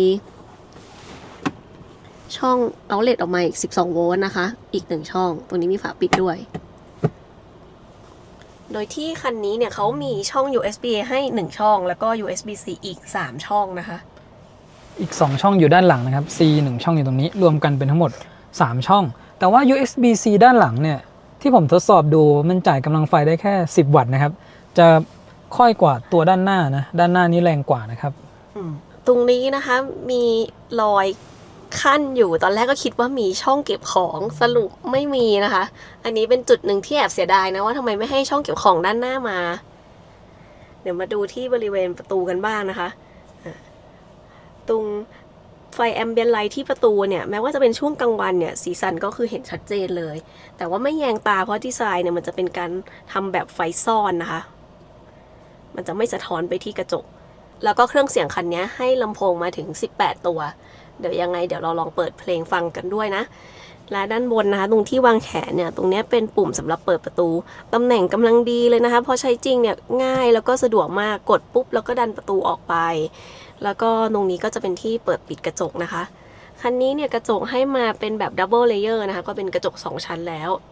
ด้านใต้เนี่ยจะเป็นที่เก็บของซึ่งตรงนี้วางของได้พอสมควรเลยนะคะอย่างอันนี้ก็เป็นขวดน้ำขนาดมาตรฐานนะคะ600 ml ก็วางของได้เยอะอยู่นะคะเนี่ยวางได้อีกหลายขวดเลยแล้วก็ทางด้านตรงนี้นะคะด้านท้ายของช่องเก็บของอันนี้ก็จะเป็นคันโยกเปิดประตูนะคะในกรณีฉุกเฉินเนี่ยก็ใช้คันโยกแมนนวลอันนี้นะคะตำแหน่งตรงนี้ก็โอเคเลยนะสามารถที่จะสอดนิ้วเข้าไปแล้วก็โยกเปิดออกมาได้ค่อนข้างง่ายแต่ที่มันจะจำกัดนิดนึงนะคะคนมือใหญ่ๆเนี่ยอาจจะติดนิดนึงแต่เราไม่ค่อยได้ใช้บ่อยอยู่แล้วอันนี้สำคัญคือเราต้องรู้ว่ามันอยู่ตรงนี้ถ้าเกิดเหตุฉุกเฉินเนี่ยเราจะได้ไม่ตกใจนะคะแล้วก็เปิดใช้งานได้เปิดประตูออกไปได้มาดูที่ด้านบนกันบ้างนะคะตรงนี้ก็กระจกเขาให้มาปานใหญ่ถูกใจเลยนะคะแล้วก็มีไฟ2 ฝั่งซ้ายขวาเมื่อคืนที่ลองใช้ตอนกลางคืนเนี่ยก็ถือว่าสว่างพอใช้ได้นะคะไม่มีปัญหามันใหญ่ดีมากชอบมากอันนี้ให้ใหญ่ขึ้นกว่าตัวเดิมด้วยแล้วก็ช่วงที่เราเปิดไว้เนี่ยไอตัวฝาปิดตรงนี้ถ้ามันรำคาญเนี่ยเราสามารถที่จะพับเก็บเข้าไปอย่างนี้ได้เลยนะคะว่าเป็นดีไซน์ที่ผ่านการคิดมาแล้วอีกไฮไลท์หนึ่งก็คือเขาดีไซน์มาให้เบาะหน้าคันนี้เนี่ยเมื่อถอดตัว headrest ออกเนี่ยสามารถที่จะพับเบาะพิงหลังลงไปเพื่อเชื่อมต่อกับเบาะด้านหลังได้นะคะแล้วก็จะได้เป็นพื้นที่ห้องนั่งเล่นที่นั่งจากด้านหลังแล้วก็พาดขาเนี่ยมาที่เบาะด้านหน้าด้วยเดี๋ยวเราไปลองทำกันวิธีปรับเบาะนะครับตอนนี้เนี่ยผมเอาของออกจากด้านหลังแล้วก็เอาถุงปูนออกจากหลังผู้โดยสารด้านหน้าแล้วนะครับเพื่อที่จะปรับเบาะให้ลงไปต่อกับเบาะด้านหลังนะครับเข้ามาที่แอปนะครับแล้วก็มาที่เมนู X Sleep ตรงนี้ปรับโหมดที่นั่งของคุณด้วยตนเองเพื่อเริ่มการนอนหลับแล้วก็โหมดที่นั่งตรงนี้นะครับเลือกได้นะครับจะเป็นฝั่งผู้โดยสารทั้ง2 อันหรือว่าเป็นแบบพับเบาะด้านหลังแล้วก็นอนแบบในรูปนี้นะครับอันนี้ผมเลือกเป็นเบาะผู้โดยสารต่อไปปฏิบัติตามคำแนะนำเพื่อทำตามขั้นตอนการเตรียมการให้เสร็จสิ้นก่อนที่จะปรับที่นั่งมีรูปแล้วก็คำแนะนำบอกนะครับ กดต่อไป หลังจากเพื่อเริ่มการปรับกรุณาออกจากแถวหน้า และเบาะผู้โดยสารจะราบเรียบโดยอัตโนมัติ กดเริ่มปรับนะครับ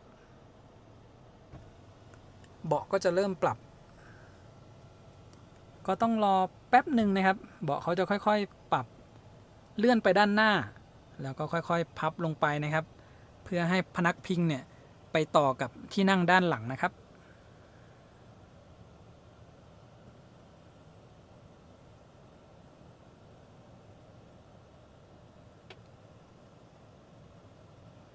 เบาะนั่งผู้โดยสารถูกพับราบ และกำลังจะเข้าสู่บรรยากาศห้องโดยสารแบบสลีป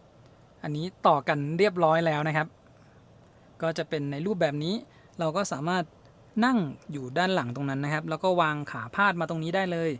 หรือว่าถ้าจะให้สบายหน่อยเนี่ย จะต้องมีตัวที่นอนนะครับมาวางไว้บนนี้ เพราะว่าบริเวณตรงนี้เนี่ยสังเกตว่ามันเป็นสเต็ปลงไปนะครับ ลองมานั่งที่เบาะหลังนะคะ พอพับเบาะแบบนี้เนี่ยก็ทำให้รู้สึกว่าเปลี่ยนห้องโดยสารเนี่ยให้กลายเป็นห้องนั่งเล่นเลยนะคะ ซึ่งก็จะเห็นว่าวิวสวยด้วยนะ เราสามารถที่จะมองวิวออกไปได้เนี่ยรอบทิศทางเลย รวมไปถึงตัว Panoramic Glass Roof ด้วยนะคะ ซึ่ง Panoramic Glass Roof ของคันนี้เนี่ยพื้นที่ใหญ่มากนะคะ มากกว่า 2 ตารางเมตร ซึ่งตรงนี้เนี่ยเขาเคลือบเป็น Silver Plate การรังสี UV 99% แล้วก็การ SPF มาอีก 100 บวกด้วยนะ และจากประสบการณ์การนั่งรถของเรา2คนเนี่ย วันนี้แดดแรงมากๆนะ แต่ไอร้อนจากพัดเพดานเนี่ยที่ลงมาจาก Panoramic Glass Roof เนี่ยถือว่าค่อนข้างน้อยเลยนะคะ วันนี้ที่นั่งแล้วรู้สึกร้อนเนี่ยมาจากกระจกด้านข้างกับด้านหน้ามากกว่า ซึ่งคันนี้ยังไม่ได้ติดฟิล์ม เพราะฉะนั้นตัว Panoramic Glass Roof เนี่ยเขาก็ช่วยกรองเรื่องของแสงแล้วก็ความร้อนออกไปได้พอสมควรเลยแล้วก็สไตล์การพับเบาะแบบนี้เนี่ยเป็นอีกไอเดียหนึ่งที่ทางแบรนด์แนะนำให้ลองทำนะคะเพื่อเป็นอีกไอเดียหนึ่งในการใช้สอยตัวรถเนี่ยให้ได้สเปซได้พื้นที่แบบใหม่ๆ นอกจากนี้เนี่ยเบาะหลังของคันนี้เนี่ยสามารถปรับเอนได้นะคะการปรับเอนเนี่ยตัวคันโยกเนี่ยจะอยู่ทางด้านซ้ายแล้วก็ด้านขวานะคะอย่างที่เชงนั่งเนี่ยตรงนี้มันอยู่ตรงนี้ก็สามารถที่จะโยกมันขึ้นมาแล้วก็ปรับเอนลงไปซึ่งปรับเอนได้พอสมควรเลยนะคะอยู่ที่ประมาณ11 องศาอันนี้คือปรับเอนน่าจะสุดละ และสำหรับวิธีปรับเบาะคืนนะครับ กดมาที่โหมดเตียงเดี่ยวตรงนี้ กดต่อไปนะครับ ที่นั่งผู้โดยสารกำลังได้รับการปรับคืนกรุณาใส่ใจเรื่องความปลอดภัย ตัวเบาะก็จะค่อยๆ ปรับกลับขึ้นมาตำแหน่งเดิมนะครับ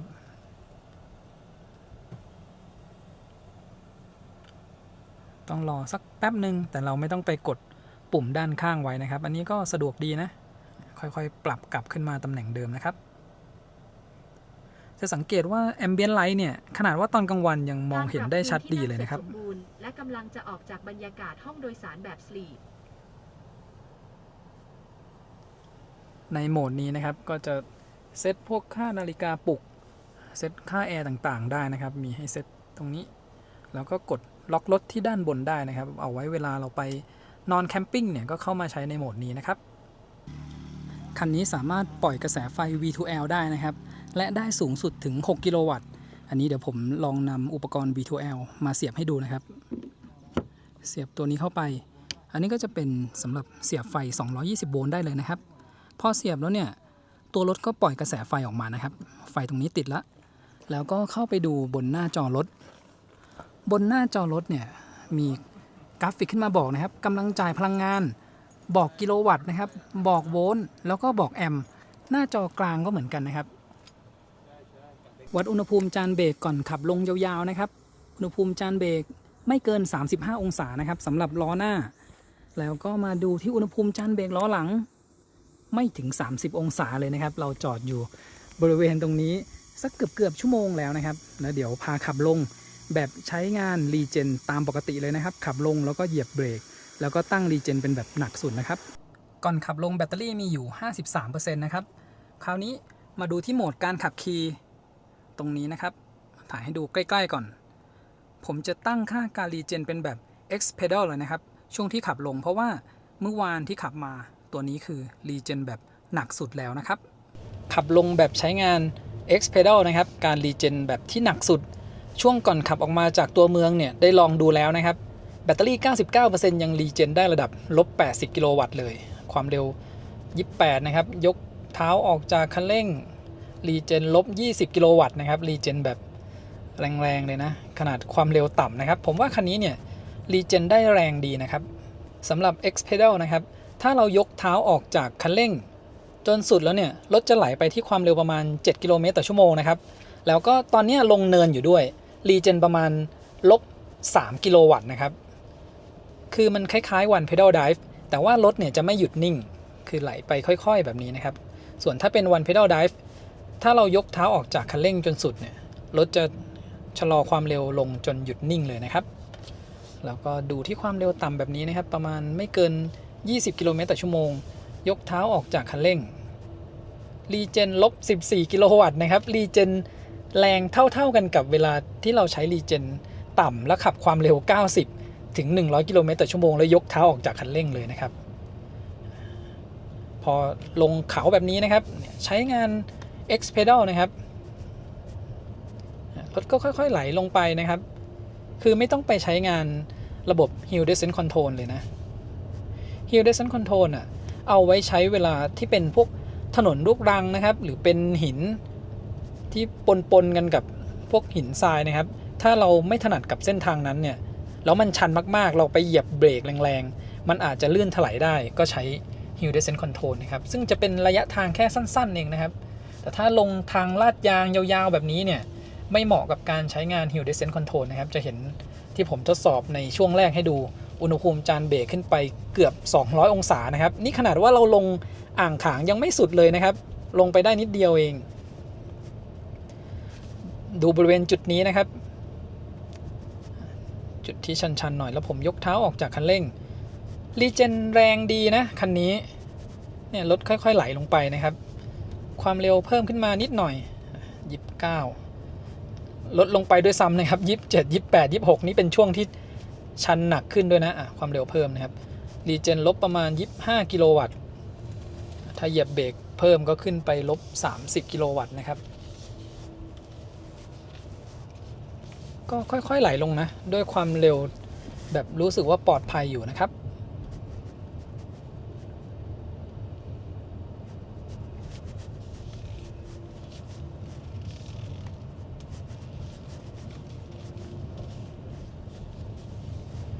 ดูตรงจุดนี้ต่อเลยนะครับ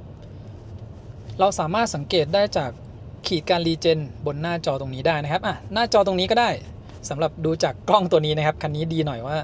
มีให้ดูที่ตรงนี้ด้วยผมก็ลืมชี้บอกที่ตำแหน่งนี้ไปนะครับเนี่ยแถบเนี่ยถ้าดูให้เป็นเปอร์เซ็นต์เนี่ยมันเหมือนสักประมาณ 30-40% นะครับค่าการรีเจนก็เหมือนกันนะครับนี่ลบ37กิโลวัตต์พอเป็นทางตรงแบบนี้แล้วก็ชันเพิ่มขึ้นนะครับรถก็ไหลเร็วขึ้นนะความเร็วเพิ่มขึ้นมาเป็น 40-50 กิโลเมตรต่อชั่วโมงรีเจนลบ50กิโลวัตต์นะครับถ้าเหยียบเบรกเพิ่มลงไปรีเจนลบ80ลบ90กิโลวัตต์เลยนะครับคันนี้รีเจนแรงคือถ้าเป็นรถไฟฟ้าแล้วลงแบบมีรีเจนเนี่ยเราขับลงไปได้เลยนะครับแล้วก็เหยียบเบรกมันจะเป็นการใช้งานรีเจนก่อนนะครับถ้าต้องการเบรกแบบกระทันหันแล้วรีเจนไม่สามารถชะลอความเร็วไว้ได้พอเขาก็จะเอาเบรกเข้ามาช่วยนะครับขับลงตามปกติได้เลยรถไฟฟ้าทุกรุ่นนะครับลงทางชันก็เหยียบเบรกลงไปเรื่อยๆให้สังเกตค่าการรีเจนนะครับบางคันก็จะมีตัวเลขเป็นกิโลวัตต์บอกนะครับว่าติดลบกี่กิโลวัตต์นั่นก็คือค่ารีเจนหรือลบเป็นเปอร์เซ็นต์ก็คือการรีเจนนะครับถ้ามันอยู่ศูนย์หรือมันอยู่แค่ใกล้ๆศูนย์เนี่ยอันนั้นคือไม่รีเจนนะครับเราก็ต้องระวังว่าอุณหภูมิจานเบรกอาจจะร้อนหรือว่ามีอะไรผิดปกตินะครับถ้าขับลงแล้วมันไม่รีเจนเวลาที่เราเหยียบเบรกหรือรถบางรุ่นเราชาร์จแบตมาเยอะๆนะครับช่วงที่อยู่บนเขาอนาคตสมมุติว่ามีจุดชาร์จเรามาชาร์จซะแบต 100% แบบเนี้ยขับลงเนี่ยมันก็ไม่รู้ว่าจะเอาไฟเนี่ยรีเจนไปที่ไหนนะครับเพราะว่าแบตเต็มอยู่เขาก็อาจจะไม่สามารถรีเจนแล้วก็ชะลอความเร็วช่วงที่ลงเขาได้นะครับก็อาจจะต้องระวังในจุดนี้นะครับถ้ามีที่ชาร์จก็ชาร์จไว้สัก 80% อย่างมากนะครับขับลงอย่างเช่นอ่างขางเนี่ยได้แบตคืนมาเต็มที่ก็สัก 5-6% นะครับขึ้นอยู่กับขนาดของแบตเตอรี่นะครับถ้าแบตเตอรี่มันไซส์เล็กเวลารีเจนเนี่ยมันจะรู้สึกว่าเปอร์เซ็นต์แบตเตอรี่เนี่ยกลับมาเยอะนะครับแต่ก็เหมือนกันเวลาที่ขับขึ้นมาเนี่ย เปอร์เซ็นต์แบตเตอรี่ก็จะลดลงเร็วนะครับถ้าแบตไซส์เล็กๆแต่ถ้าเป็นรถที่แบตไซส์ใหญ่นะครับแถวๆ70จนถึง100กิโลวัตต์เอาร์เนี่ยก็จะได้แบตคืนมาสักประมาณ 4-7% นะครับวันนี้เนี่ยขับมาถึงเร็วนะครับตอนมาถึงยังแดดอยู่เลยคิดว่าจะได้กลับเร็วกว่าทุกครั้งเมื่อกี้ก็จอดพาดูภายในนะครับแล้วก็เดินไปชมวิวเพลินๆแป๊บเดียว6โมงแล้วนะครับกว่าจะกลับไปถึงที่ตัวเมืองเนี่ยก็สักประมาณ 2-3 ทุ่มนะระยะทางไม่ไกลนะครับแต่ว่าเป็นทางโค้งตลอดทางลองดูที่ความเร็วต่ำๆหน่อยนะครับแบบว่าสมมุติว่าเทศกาลแล้วเราต้องขับตามคันหน้าลงที่ความเร็วช้าๆนะประมาณเนี้ยความเร็ว30นะครับค่อยๆไหลความเร็ว20-30ถ้าขับช้าเนี่ยมันก็จะรีเจนเบานะครับประมาณ-13 ถึง-20 กิโลวัตต์ผมลองขับแบบช้าๆดูนะครับดูค่าการรีเจนแต่คันนี้เนี่ยรีเจนดีนะครับคือความเร็ว20-30นี้ค่าการรีเจนยังอยู่-10 ถึง-20 กิโลวัตต์เดี๋ยวเราไปดูอุณหภูมิจานเบรกกันดีกว่าว่าจะเป็นยังไงบ้างนะครับลงมาแป๊บเดียวเนี่ยถึงจุดนี้แล้วนะครับที่เป็นทางโค้งแล้วก็ชันตั้งแต่จุดแรกนะครับแบตเตอรี่เพิ่มขึ้นมาเป็น 57% แล้ว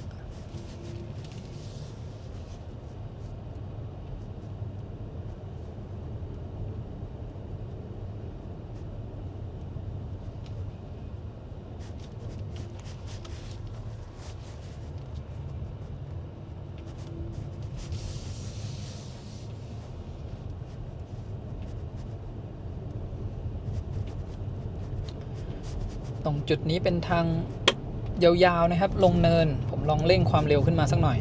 แล้วเดี๋ยวลองเหยียบเบรกลงไปดูนะครับดูค่าการรีเจนขามาเนี่ยผมไม่ได้ดูค่านะมันมีขึ้นไปถึง-150 กิโลวัตต์ด้วยนะครับความเร็ว80-90กดเบรกค้างลงไปเลยนะครับโอ้โห-160 กิโลวัตต์รีเจนแรงมากเลยนะครับบางคันเนี่ยเราพยายามลองเหยียบเบรกเพื่อให้มันรีเจนสูงยังทำได้ยากเลยนะครับที่จะขึ้นไประดับ100 กิโลวัตต์เมื่อกี้ทำได้ง่ายๆเลยดูจุดนี้อีกครั้งหนึ่งนะครับเร่งความเร็วขึ้นไปสักหน่อยแล้วก็เราต้องเหยียบเบรกค่อยๆแช่ลงไปฮะ-150 กิโลวัตต์เนี่ยทำได้ไม่ยากเลยนะครับการดูค่าการรีเจนของคันนี้ผมสังเกตตั้งแต่เมื่อวานที่ได้ทดสอบดูการรีเจนในแต่ละระดับต่างๆแล้วนะครับที่การรีเจนแบบ X pedal เนี่ยเวลาที่เราขับอยู่ความเร็ว100นะครับยกเท้าออกจากคันเร่งก็-90 กิโลวัตต์แล้วโดยที่ไม่ต้องเหยียบเบรกเพิ่มนะครับส่วนรีเจนที่เบาสุดก็คือระดับต่ำตัวเลขกิโลวัตต์ในการรีเจนก็อยู่ประมาณ-13 กิโลวัตต์เป็นแบบเบาๆนะครับใครที่เพิ่งมาใช้งานรถไฟฟ้าเนี่ยเลือกเป็นแบบต่ำสุดไว้มันก็จะไม่เมารถง่ายนะครับดูแล้วมันก็ยากอยู่นะครับเอาไว้ไปจุดข้างล่างเลยแล้วกันครับตรงห้วยแม่งอนเดี๋ยวช่วงลงเนินด้านหน้าเนี่ยผมพยายามเหยียบเบรกเพิ่มเข้าไปนะครับลองใช้รีเจนแบบเต็มที่ใช้เบรกเต็มที่นะครับ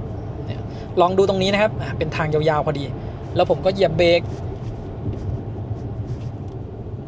-142 กิโลวัตต์ต้องช่วงตอนแรกนั้นนะครับที่เราลองช่วงลงเนินมาอันนั้นได้ถึง-162 กิโลวัตต์นะครับจากจุดนี้นะครับจะเป็นการลงเนินชันช่วงสุดท้ายแล้วก็คือจุดแรกที่ทดสอบหยุดบริเวณเนินชันนะครับปล่อยรีเจนนะครับความเร็วสูงไปหน่อยเหยียบเบรกลงไปนะครับเมื่อกี้รีเจนลบประมาณ80 กิโลวัตต์แบตเตอรี่เราเพิ่มขึ้นมาเป็น 59% แล้วนะครับตอนขับมาถึงเนี่ยใช้แบตเตอรี่ไป 30% นะครับจุดที่เราเริ่มก่อนจะขับขึ้นเนี่ยแล้วก็แบตเตอรี่เหลือ 59% เนี่ยสบายๆเลยนะครับขามาใช้ 30% ขากลับมันจะประหยัดกว่านะครับเป็นการขับเหมือนลงเนินลงทางชันไปเรื่อยๆ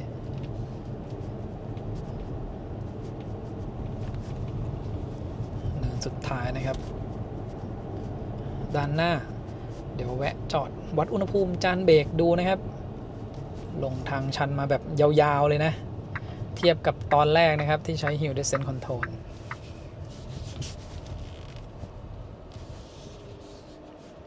อุณหภูมิจานเบรกหน้าสูงสุด45องศานะครับก็อย่างที่เห็นเลยนะคันนี้มันรีเจนแรงมากเลยนะครับใช้รีเจนมาช่วยชะลอความเร็วเป็นส่วนใหญ่อุณหภูมิจานเบรกหลังสูงสุดก็แค่40องศานะครับก่อนลงอุณหภูมิจานเบรกอยู่ไม่ถึง30องศาเรียกว่าเพิ่มขึ้นมาไม่ถึง20องศานะครับเห็นความแตกต่างได้ชัดเจนเลยนะครับขับลงมายาวๆเนี่ยอุณหภูมิจานเบรกเพิ่มขึ้นมาแค่นิดเดียวตอนแรกเราใช้ Hill Descent Control นะครับระบบช่วยลงทางลาดชันอันนั้นอุณหภูมิขึ้นไปเกือบ200องศาล้อหน้าซ้ายนะครับสูงสุด43องศาก็จะสูงกว่าล้อหลังอยู่นิดหน่อยนะครับอันนี้ก็ถ่ายให้ได้เห็นกันนะครับแล้วก็ทดลองให้ได้ดูเวลาที่มาขึ้นเขาแล้วก็ลงเขาแบบยาวๆนะครับใช้งานระบบดีเจนเนี่ยไม่ต้องห่วงเรื่องอุณหภูมิจานเบรกจะร้อนนะครับและเราก็ได้ไฟกลับเข้ามาที่แบตเตอรี่ด้วยได้ทดสอบให้ดูเรียบร้อยแล้วนะครับทั้งการขับขึ้นรวมถึงการขับลงทางชันนะครับดอยอ่างขางนี่หนักทั้งขึ้นและลงเลยนะครับเราก็ได้รู้ว่าควรจะใช้โหมดการขับขี่ประมาณไหนนะครับในการขับขึ้นและขับลงตอนนี้แบตเตอรี่เพิ่มขึ้นมาเป็น 59% ก็ได้คืนมาแล้ว 6% นะครับก่อนขับลงแบตเตอรี่มีอยู่ 53% ขับลงมาแบตเตอรี่ 59% ตอนเรามาถึงแบตเตอรี่ 70 นะครับก็เท่ากับว่าใช้ไปประมาณ 11% นะครับจากจุดนี้เนี่ยไปถึงจุดเริ่มต้นมันไม่ค่อยเป็นทางชันลงไปแล้วอาจจะไม่ได้เปอร์เซ็นต์แบตกลับขึ้นมาแล้วนะครับก็น่าจะอยู่ประมาณ 59% นี่แหละเหมือนกับที่ผมบอกเลยนะครับเราจะได้ไฟกลับมาเนี่ยประมาณ 5-6% ถ้าเป็นแบตไซส์ประมาณ 80-100 กิโลวัตต์อเวอร์นะครับถ้าแบตยิ่งใหญ่ขึ้นเนี่ยพอดูเป็นเปอร์เซ็นต์ที่ได้กลับมาเนี่ยมันจะดูเหมือนน้อยลงแต่ปริมาณไฟเราต้องดูเป็นปริมาณไฟนะครับสมมุติว่ารถที่เป็นแบต100ได้แบตกลับคืนมา 5% มันคือประมาณ5กิโลวัตต์อเวอร์นะครับแต่พอเป็นไซส์80ได้คืนมา6ก็ประมาณเกือบ5กิโลวัตต์อเวอร์ก็จะใกล้เคียงกันเท่าที่ผมทดสอบแต่ละคันเนี่ยมันก็จะอยู่ใกล้ๆกันประมาณนี้นะครับด้านขวามือนี้นะครับเป็นจุดที่ถ่ายตอนเริ่มคลิปก่อนที่จะขึ้นดอยอ่างขางแบตเตอรี่เหลืออยู่ 59% อย่างที่ผมบอกเลยนะครับแล้วก็เราจะขับกลับเข้าตัวเมืองเชียงใหม่เดี๋ยวระหว่างทางนะครับนี่มันก็ใกล้จะมืดแล้วแหละเดี๋ยวก็คงถ่ายให้เห็นไฟภายในห้องโดยสารไปด้วยเลยนะครับแล้วก็ช่วงที่ขับในเส้นทางโค้งไปมาถ้ามันเป็นช่วงโล่งๆเดี๋ยวผมถ่ายให้ดูนะครับแล้วก็ผมลืมบอกไปอีกอย่างนะครับเวลาที่เราไม่ได้ใช้ระบบช่วยขับเนี่ยถ้ากดปุ่มตรงนี้นะครับซ้ายขวาเนี่ยมันจะเป็นการเพิ่มลดแรงลมแอร์นะครับแล้วก็ถ้าเลื่อนปุ่มตรงนี้ขึ้นลงเนี่ยสามารถปรับอุณหภูมิได้ชั่วคราวด้วยนะครับเขามีบอกไว้ด้วยนะปรับอุณหภูมิลง23องศาเอาขึ้นเป็น24องศาปรับที่ตำแหน่งนี้ได้เลยนะครับถ่ายให้ดูแสงไฟในห้องโดยสารนะครับรวมถึงไฟหน้าด้วยเลยในห้องโดยสารเนี่ยเราจะเห็นแสงไฟแอมเบียนไลท์นะครับทั้งด้านหน้าแล้วก็ประตูด้านข้างนะครับช่วยให้เวลาที่ขับกลางคืนเนี่ยให้บรรยากาศที่ดีขึ้นนะครับถ้าเทียบกับในรุ่นเก่านะครับในรุ่นเก่าเนี่ยยังไม่มีไฟแอมเบียนไลท์ให้มาแล้วก็สำหรับกล้องมองหลังนะครับบริเวณกระจกมองหลังตรงนี้ด้านหลังตอนนี้มืดสนิทนะครับในกล้องเนี่ยเวลาเหยียบเบรกอย่างนี้นะครับเราสามารถเห็นรายละเอียดด้านหลังได้เลยนะครับเทียบกับเวลาที่ผมปิดลงไปเนี่ยด้านหลังมืดสนิทเลยนะครับเวลาที่เรามองผ่านกระจกด้านหลังกล้องช่วยให้มองได้เห็นรายละเอียดมากขึ้นนะครับช่วงนี้ขับอยู่ระหว่างเชียงดาวนะครับที่จะขับกลับเข้าเชียงใหม่แสงสว่างไฟหน้าก็สว่างดีนะครับเปิดไฟสูงให้ดูสักหน่อยนึงนี่นะครับไฟสูงก็สว่างดีเลยช่วงขับเส้นทางโค้งแบบนี้นะครับถ้าไฟหน้าสว่างดีเนี่ยช่วยให้การขับทำได้ปลอดภัยยิ่งขึ้นนะครับแล้วก็ดูช่วงที่รถผ่านไปด้านหลังเห็นไหมครับรายละเอียดของภาพจากกล้องมองหลังเนี่ยละเอียดดีมากเลยนะครับยิ่งเป็นช่วงกลางวันภาพที่มาจากตรงนี้เนี่ยทั้งละเอียดแล้วก็สีสวยดีเลยนะครับสำหรับระบบไฟสูงออโต้นะครับการทำงานเนี่ยยังไม่แม่นยำนะถ้ามีรถอยู่ด้านหน้า หรือรถสวนมาบางทีก็ปิดช้านะครับผมเลยปิดระบบนี้ไว้ก่อนนะครับไม่ได้เปิดใช้งานระบบไฟสูงอัตโนมัตินะครับกลับมาถึงตัวเมืองเชียงใหม่แล้วนะครับแบตเตอรี่เหลืออยู่ 33%ระยะทางที่ขับไปทั้งหมดวันนี้ 312.9 กิโลเมตรค่าเฉลี่ยการใช้พลังงาน 16 กิโลวัตต์ชั่วโมงต่อ 100 กิโลเมตรพอดีเป๊ะเลยนะครับขับกลับมาถึงจุดนี้ใช้แบตเตอรี่ไปทั้งหมด 26% นะครับตอนที่ขับไปแล้วก็ไปถึงจุดเริ่มต้นที่ผมถ่ายคลิปก่อนขึ้นอ่างขางเนี่ยแบตเตอรี่เหลือ 70% ขาไปใช้ 30 ขากลับใช้ 26% นะครับช่วงขากลับเนี่ยรถโล่งๆใช้ความเร็วสูงกว่าช่วงขาไปด้วยนะครับแต่ว่ามันเป็นการขับกลับแล้วก็ขับลงเนินมานะครับทำให้การใช้พลังงานเนี่ยน้อยกว่าขาที่ขับไปนะครับแล้วก็มาดูที่จอกลางตรงนี้จะเป็นกราฟการใช้พลังงานตั้งแต่เริ่มต้นเลยนะครับก็เป็นอันเดียวกันกับคลิปตรงนี้แล้วก็ลองดูสัก100 กิโลเมตรสุดท้ายนะครับ100 กิโลเมตรสุดท้ายเนี่ยค่าเฉลี่ยการใช้พลังงานอยู่ที่ 15.4 กิโลวัตต์ชั่วโมงต่อ 100 กิโลเมตรนะครับก็จะเห็นว่าการใช้พลังงานช่วงท้ายเนี่ยจะน้อยลงมาหน่อยเพราะว่ามีช่วงตรงนี้นะครับที่พวกลงเนินมาเนี่ยมันใช้พลังงานไม่เยอะนะครับจะมาใช้สูงก็คือช่วงถนนโล่งๆนะครับขับความเร็ว 100-120 ประมาณนี้นะครับและแบตเตอรี่เหลือ 33% กลับไปที่โรงแรมชาร์จจนเต็ม 100% ตื่นมาพรุ่งนี้เช้าขับกลับกรุงเทพได้เลยนะครับค่าชาร์จแบตก็คือ350 บาทต่อครั้งวันนี้ที่เราเดินทางไประยะทาง312 กิโลเมตรเนี่ยขับไปกลับดอยอ่างขางเท่ากับว่าค่าเดินทาง350 บาทนะครับเมื่อคืนเราขับมาถึงเสียบชาร์จจากแบตเตอรี่12จนถึง 100% วันนี้ขับไปขับกลับแบตเหลือเท่านี้เราก็ไปเสียบชาร์จจนแบตเต็มเหมือนเดิมนะครับเท่ากับค่าเดินทางเนี่ยประหยัดเลยนะครับถ้าได้โรงแรมที่ชาร์จแบบราคาเหมาจ่ายแล้วก็เรทไม่แพงแบบนี้นะครับ350 บาทรถที่แบตเตอรี่ใหญ่ๆเนี่ยยิ่งคุ้มเลยนะครับดูภาพจากกล้องมองหลังนะครับถ่ายให้ดูแบบใกล้ๆเลยนะนี่เป็นตอนกลางคืนนะครับภาพคมชัดมากเลยนะครับดูภาพที่มาขึ้นที่ตำแหน่งนี้เนี่ยรู้สึกว่าชัดกว่าเวลามองจอกลางที่เป็นกล้องรอบคันนะครับเดี๋ยวผมลองกดกล้องรอบคันให้ดูเนี่ยพอมันเป็นจอใหญ่นะก็เป็นเอาภาพขยายขึ้นมาอีกทีดูแบบนี้เนี่ยยังไม่ได้รู้สึกว่ามันคมชัดเท่ากับจอตรงนี้เลยนะครับตรงนี้นี่แบบคมชัดมากๆช่วงที่มืดเนี่ยอย่างน้อยก็จะเห็นภาพลางๆด้านหลังนะครับหากเทียบกับเวลาเรามองผ่านกระจกแล้วก็ลองดูตรงนี้นะครับอันนี้เป็นภาพจากกล้องรอบคันอันนี้เป็นกล้องด้านท้ายเนี่ยดูความคมชัดเทียบกันครับกับตรงนี้แล้วก็จะลองปิดนะครับเป็นกระจกธรรมดาอันนี้เห็นผมแทนนะครับ โอเคและมาดูกล้องเวลาที่เราเปิดไฟเลี้ยวนะครับตอนนี้ตั้งให้ขึ้นมาโชว์หน้าจอด้านหน้าคนขับภาพคมชัดดีเลยนะครับนี่ช่วงกลางคืนนะฝั่งซ้ายและทีนี้ถ้าเราตั้งให้ขึ้นมาโชว์ที่จอกลางนะครับถ้าเป็นจอกลางเนี่ยภาพมันจะสามารถปรับได้ใหญ่มากนะครับกดเปิดไฟเลี้ยวแบบนี้นะครับอันนี้เป็นภาพเล็กก่อนถ้าต้องการดูเป็นภาพใหญ่กดแบบนี้นะครับ noise อาจจะเยอะหน่อยนะครับแต่ว่าเห็นรายละเอียดรอบๆเนี่ยได้ดีเลยนะครับแล้วก็ลองเปิดไฟเลี้ยวขวาบริเวณนี้เนี่ยจะมีแสงรอบๆอยู่บ้างนะครับพาดูไฟรอบคันนะครับเสร็จแล้วเดี๋ยวพาดูไฟภายในห้องโดยสารด้านหน้านะครับจะเห็นตัวไฟ daytime running light ที่จากด้านซ้ายไปถึงด้านขวานะครับและตอนนี้เนี่ยให้ลองเปิดไฟสูงดูนะครับไฟสูงจะอยู่ตำแหน่งด้านบนตรงนี้นะครับตัวนี้จะเป็นไฟต่ำตอนนี้เปิดไฟสูงอยู่แล้วก็ปิดไฟสูงเดี๋ยวดูนะครับอันนี้มองจากด้านนอกนะครับเห็นไฟที่ส่องสว่างไปทางด้านหน้าคราวนี้เนี่ยเดี๋ยวดูเปิดไฟฉุกเฉินนะครับก็จะเห็นที่เป็นไฟเลี้ยวตรงนี้นะครับติดขึ้นมาที่กระจกด้านข้างแล้วก็ที่ตำแหน่งตรงนี้นะครับจากเดิมเนี่ยที่เป็นไฟ daytime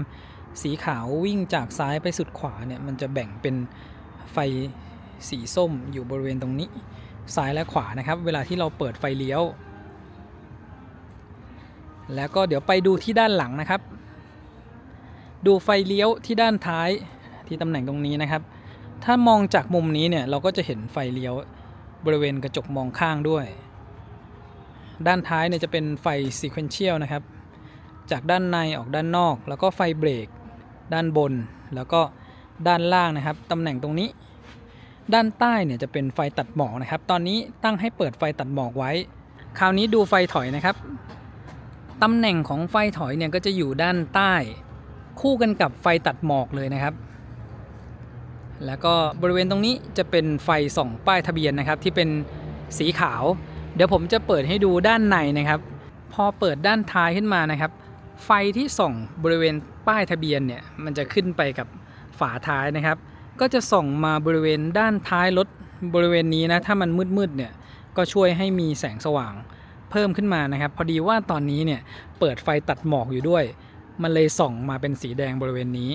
นี่นะครับภายในที่เก็บของช่วงกลางคืนไฟแสงสว่างด้านซ้ายและขวาเนี่ยก็ส่องสว่างได้ดีเลยนะครับสำหรับที่เก็บของด้านท้ายและเดี๋ยวเราเข้าไปดูไฟแอมเบียนไลท์ภายในห้องโดยสารอีกสักนิดนึงนะครับบริเวณประตูหน้านี้นะครับเปิดมาเนี่ยไม่มีไฟส่องลงไปที่พื้นนะครับแต่มีไฟแอมเบียนไลท์อยู่บริเวณด้านข้างประตูสีสวยแล้วก็สว่างดีเลยนะครับบริเวณนี้รวมถึงด้านหน้านี้นะครับที่ผมถ่ายให้ดูในวิดีโอช่วงที่เราขับรถแล้วก็ลงมาที่ตำแหน่งตรงนี้นะครับตำแหน่งตรงนี้ก็มีไฟแอมเบียนไลท์สามารถปรับสีได้เยอะเลยนะครับแล้วก็มีเป็นทีมมีเป็นคงที่มีเป็นลูปด้วยนะครับตอนนี้เชงลองกดเปลี่ยนแสงให้ดูนะครับนี่เป็นสีออกส้มๆแดงๆนะครับมันเป็นพรีเซตที่ตูบวกกับที่ด้านหน้าด้วยใช่ครับเนี่ยแสงที่เซตไว้หรือเราจะเซตเองก็ได้แต่อันนี้มันเป็นพรีเซตนะครับมีความสว่างคงที่เป็นแบบลมหายใจก็จะค่อยๆสว่างขึ้นมามีตามความเร็วด้วยนะครับแล้วก็ตามจังหวะดนตรีอันนี้เป็นแสงสว่างภายในห้องโดยสารนะครับเปิดไฟในห้องโดยสารบริเวณนี้ไว้แล้วเดี๋ยวผมพาไปดูข้างหลังอีกสักหน่อยนะครับ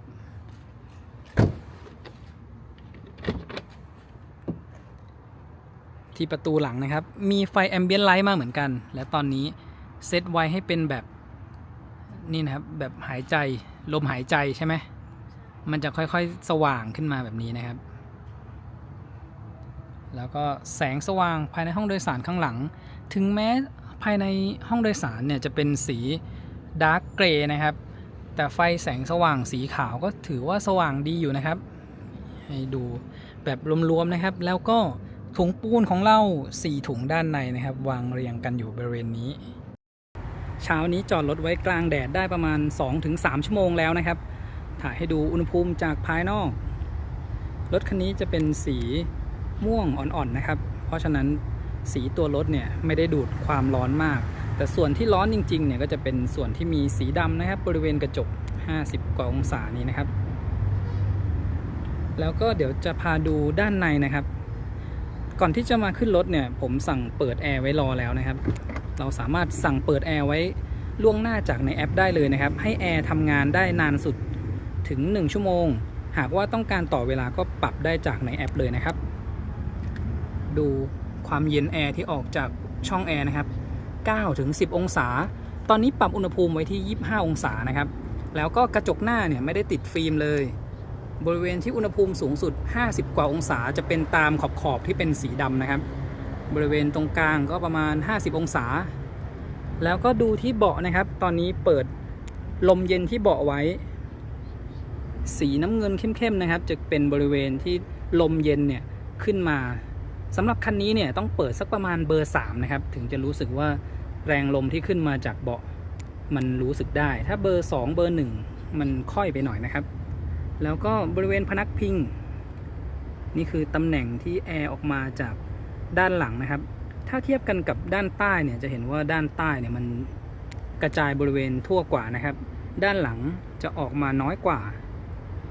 แล้วก็โดยรวมภายในห้องโดยสารนะครับคันนี้ยังไม่ได้ติดฟิล์มกันความร้อนเพิ่มเลยนะครับ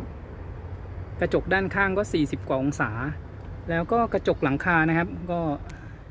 คร่าวๆประมาณ40องศาเหมือนกันพอดีว่ามันสะท้อนอยู่นะครับดูตำแหน่งตรงขอบก็ได้ประมาณ40-50องศาตรงนี้มันจะเป็นสีดำนะครับก็เลย รวมความร้อนไว้บริเวณนั้น ถ้าช่วงขับทางไกลเนี่ยมันจะมีลมช่วยระบายความร้อนจากด้านบนนะครับก็จะไม่ร้อนมาก แต่ถ้าเป็นการขับในเมืองนะครับขับรถติดขับช้าๆแบบนั้นเนี่ยมันจะร้อนจากหลังคาลงมานะครับก็ต้องหาฟิล์มที่กันความร้อนได้ดีๆหรือว่าพวกม่านที่มาติดเพิ่มนะครับ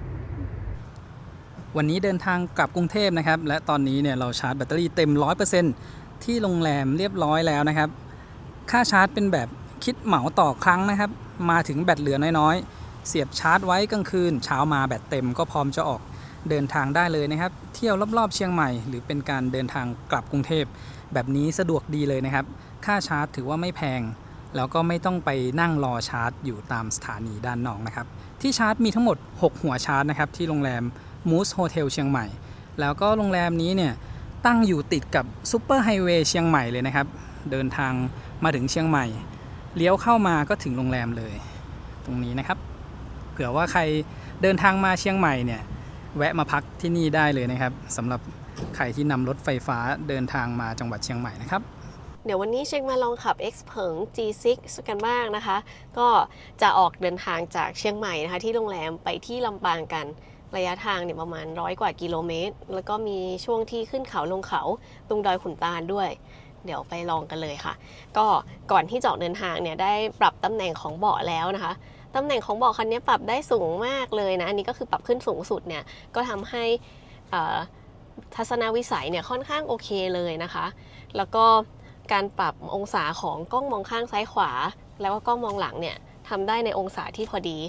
พอลองปรับกล้องมองหลังเนี่ยก็เห็นว่าพอดีไซน์เป็นคูเป้เนี่ยพื้นที่ของตัวกระจกเนี่ยมันจะแคบลงมานะคะก็พอเข้าใจอยู่ว่าทำไมเนี่ยถึงได้ติดตัวกล้องมองหลังเนี่ยมาเป็นอีกออปชันหนึ่งซึ่งเวลาจะเปิดหรือปิดเนี่ยก็คือกดที่ปุ่มนี้นะคะพอกดปุ่มเนี่ยก็จะเปลี่ยนเป็นกล้องแทนแต่ส่วนตัวเนี่ยชอบใช้เป็นกระจกมากกว่านะเพราะว่าพอเป็นกล้องเนี่ยยังไม่คุ้นชินเรื่องการกะระยะว่าภาพที่เห็นใหญ่ขนาดนี้เนี่ยตัวรถเนี่ยมันอยู่ห่างไปเท่าไหร่นะคะเดี๋ยวยังไงขอลองใช้เป็นกระจกดูก่อนแล้วก็ตัวกระจกมองหลังเนี่ยเขาก็ช่วยตัดแสงให้ด้วยนะคะโอเคค่ะตอนนี้พร้อมแล้วเดี๋ยวเราเดินทางกันเลยก็คันนี้เกียร์เป็นแบบคันโยกอยู่หลังพวงมาลัยนะคะก็สะดวกดีตอนนี้ driving mode ที่เราขับอยู่เป็นอยู่ตรงนี้สะดวกสบายเดี๋ยวเราเริ่มจากประหยัดก่อนละกันเวลาใช้งานโหมดประหยัดนะครับอาจจะต้องกดไปดูที่ระบบแอร์อีกทีหนึ่งนะครับที่เมนูตรงนี้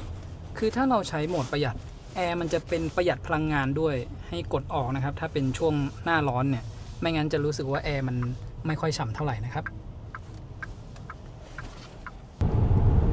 ตอนนี้ขับอยู่บนถนนเชียงใหม่ซุปเปอร์ไฮเวย์นะครับแล้วเดี๋ยวผมจะวัดค่าเสียงภายในห้องโดยสารให้ดูที่ความเร็ว100 กิโลเมตรต่อชั่วโมงนะครับ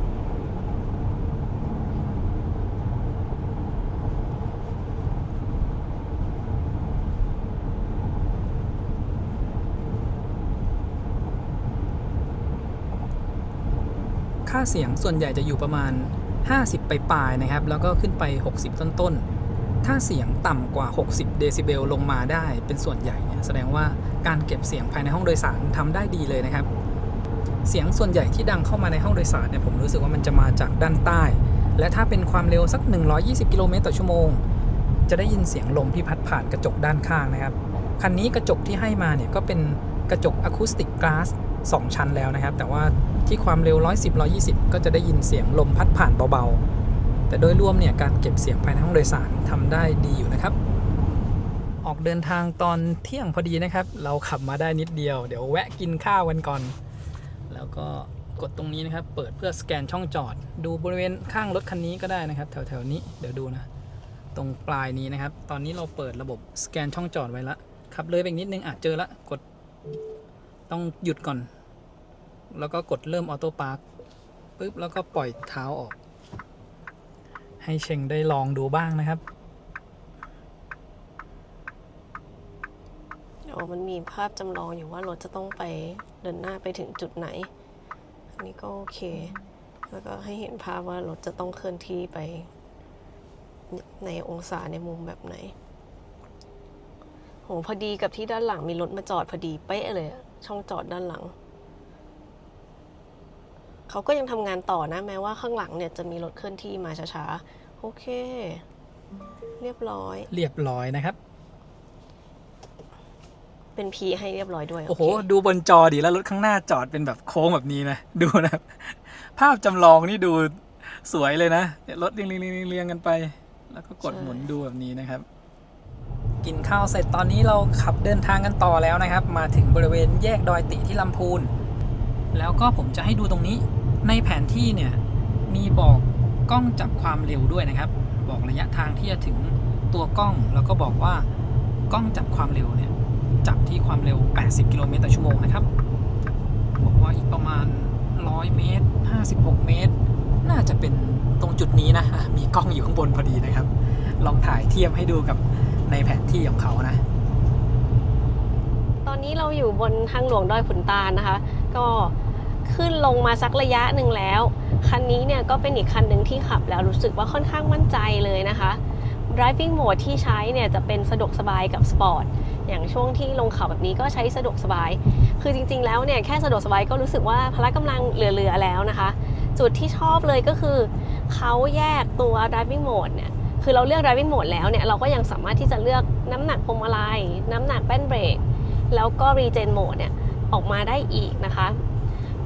โดยตอนนี้เนี่ยที่เราลงเขาเนี่ยก็จะใช้เป็นโหมดสะดวกสบายแล้วก็ regen เนี่ยจะใช้เป็น regen หนักสุดก็คือเป็น X pedal อันนี้ก็รู้สึกว่าการขับขี่ค่อนข้างสมูทเลยเวลาที่ถอยเท้าออกจากคันเร่งเนี่ยรถจะช่วยหน่วงความเร็วให้เลยนะคะแต่ว่าเชงเนี่ยจะยังไม่ได้คุ้นมากก็อาจจะมีอาการหน้าขมำเล็กน้อยแต่เป็นไงบ้างนั่งมามึนหรือยังไม่มึนนะครับวันนี้ยังรู้สึกโอเคเพราะว่าถ้าจะมึนเนี่ยส่วนหนึ่งคือถ้ารถมันนุ่มเกินคันนี้มันจะมาแนวเฟิร์มๆนุ่มแน่นแต่ผมรู้สึกว่าพอมาเป็นผู้โดยสารนะครับรู้สึกว่ามันนุ่มกว่าตอนที่เป็นคนขับอยู่นิดนึงนะพอเป็นคนขับเนี่ยจะรู้สึกว่ารถมันมีความนุ่มแน่นมีความกระชับระดับหนึ่งมันจะรู้สึกแน่นกว่าแล้วเราบังคับพวงมาลัยไปด้วยยิ่งรู้สึกว่ารถมันมีความแข็งมากกว่าเป็นฝั่งผู้โดยสารนิดนึงนะแค่นิดนึงใช่ซึ่งอันนี้เป็นความรู้สึกเดียวกันนะเพราะว่าเมื่อ2 วันก่อนเนี่ยที่ก๊อฟขับเนี่ยก็บอกว่ามันนุ่มแน่นเนี่ยเชงนั่งเชงก็บอกว่ามันค่อนไปทางนุ่มนะคือไม่ได้นุ่มอยู่ไว้แหละแต่ว่ามันไม่ได้นุ่มแน่นขนาดนั้นแต่พอมันเป็นคนขับเนี่ยก็พบว่าพอเป็นคนขับมันฟีลมันเป็นนุ่มแน่นนะมันไม่เหมือนกับตอนเป็นคนนั่งอยู่ด้านหน้านะคะแล้วก็สำหรับเรื่องของน้ำหนักพวงมาลัยคันนี้เชงรู้สึกว่าเขาปรับจูนมาได้ดีเลยนะเลือกได้ถึง3น้ำหนักทีนี้น้ำหนักพวงมาลัยเนี่ยมันจะแปรผันตาม driving mode ด้วยนะคะอย่างตอนที่ใช้โหมดประหยัดเนี่ยเชงจะชอบใช้น้ำหนักพวงมาลัยที่หนักสุดแต่พอเปลี่ยนมาเป็นสปอร์ตเนี่ยเชงรู้สึกว่าน้ำหนักพวงมาลัยมันหนักไปแล้วต้องย้ายมาใช้เป็นปานกลางส่วนหนึ่งอาจจะเป็นเพราะช่วงแรกที่ขับอยู่ในเมืองความเร็วต่ำไงใช้โหมดประหยัดเลย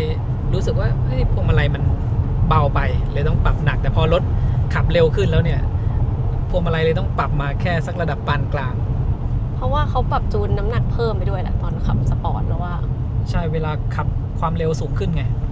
สำหรับเรื่องของแป้นเบรกเนี่ยเชงรู้สึกว่าเขาก็จูนมาได้ดีนะคะคือไม่ได้มีประเด็นที่เราจะต้องแบบพยายามกะน้ำหนักให้พอดีเพื่อไม่ให้มันหน้าขมำก็ความลึกนี่กำลังดีเลยตำแหน่งของพวงมาลัยต่างๆก็โอเคนะส่วนตัวคิดว่าตัวเส้นรอบวงความหนาของพวงมาลัยเนี่ยอาจจะหนาไปสำหรับคนมือเล็กนิดนึงขับยาวๆเนี่ยอาจจะเมื่อยนิดหน่อยในเรื่องของกระจกมองหลังเนี่ยพอใช้งานจริงเนี่ยตอนแรกบอกว่าขนาดมันค่อนข้างเล็กนะเพราะว่าดีไซน์เราเป็นคูเป้ก็ถือว่าใช้งานได้นะคะตั้งแต่ขับมาเนี่ยยังไม่ได้ใช้เปลี่ยนเป็นกล้องมองหลังเลยระหว่างที่ขับทางไกลนะครับผมมักจะแนะนำเสมอนะให้เรากดรับอากาศจากภายนอกเข้ามาในรถเพราะว่ามันจะช่วยลดค่าคาร์บอนไดออกไซด์สะสมภายในรถนะครับซึ่งก็คือสิ่งที่เราหายใจออกมานั่นเองถ้าขับนานๆแล้วไม่รับอากาศเข้ามาเลยนะครับค่าตัวนี้มันจะสูงขึ้นไปถึง 3-4 พันเราขับรถระดับ 1-2 ชั่วโมงขึ้นไปเนี่ยจะเริ่มรู้สึกง่วงนอนนะครับซึ่งถ้าสังเกตเนี่ยทุกคันนะครับในโหมดของเครื่องปรับอากาศจะมีสัญลักษณ์ตรงนี้นะครับตอนนี้เนี่ยกดเป็นรับอากาศจากภายนอกเข้ามาแต่ถ้ากดเป็นแบบนี้คืออากาศหมุนเวียนภายในรถซึ่งมันจะไม่มีอากาศภายนอกเข้ามาเลยทำให้ค่า CO2 เนี่ยสะสมสูงนะครับสำหรับ Xpeng G6 นะครับเท่าที่ผมได้ลองใช้เครื่องนี้เช็คค่าอากาศดูเนี่ยเขามีการเติมเข้ามาบ้างเล็กน้อยนะครับถึงแม้เราจะกดให้เป็นอากาศหมุนเวียนแต่ถ้าเราต้องการรับเข้ามาเต็มๆก็เลือกให้เป็นรูปนี้ ช่วงที่อากาศข้างนอกไม่ได้มีกลิ่นอะไรแรงแล้วก็ไม่ได้มีฝุ่นเยอะนะครับกดรับอากาศภายนอกเข้ามาเลยช่วยให้การขับทางไกลเนี่ยไม่มีความเหนื่อยล้าสะสมเยอะแล้วก็รู้สึกสดชื่นระหว่างที่ขับเดินทางไกลนะครับและวันนี้นะครับมีเครื่องกรองอากาศนะครับของชาร์ปเนี่ยมาทดลองใช้งานด้วยเครื่องนี้เนี่ยช่วยลดกลิ่นที่ไม่พึงประสงค์ได้ด้วยนะครับและเขายังมีการปล่อยพวกประจุลบออกมานะครับช่วยฆ่าเชื้อโรคที่อยู่ในอากาศแล้วก็ลดในเรื่องของกลิ่นนะครับหากว่ามีกลิ่นแรงจริงๆเราอาจจะกดเป็นอากาศหมุนเวียนภายในรถแล้วก็กดเปิดเครื่องนี้นะครับเป็นเบอร์แบบแรงสุดไว้เลยให้ช่วยลดกลิ่นนะครับนอกจากลดกลิ่นแล้วเนี่ยก็ช่วยฟอกอากาศด้วยนะครับในรถรุ่นใหม่ๆเนี่ยก็จะมีพวกฟิลเตอร์กรองอากาศมาให้ด้วยอยู่แล้วแต่หากใครต้องการกรองอากาศเพิ่มนะครับก็สามารถซื้อพวกเครื่องฟอกอากาศภายในรถมาได้นะครับหรือว่าใครจะนำไปใช้กับ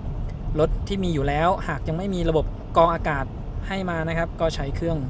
ฟอกอากาศนี้ได้เลยนะครับการใช้งานของเขาเนี่ยง่ายมากเลยนะครับแค่เอาไปเสียบกับช่อง12โวลต์นะครับมันจะเป็นหัว USB มาหรือเอาไปเสียบกับ USB A ก็ได้แล้วก็กดเปิดที่ตรงนี้นะครับมีความแรง3ระดับเลยนะครับเดี๋ยวผมจะปักตะกร้า Shopee ไว้ให้นะครับสำหรับ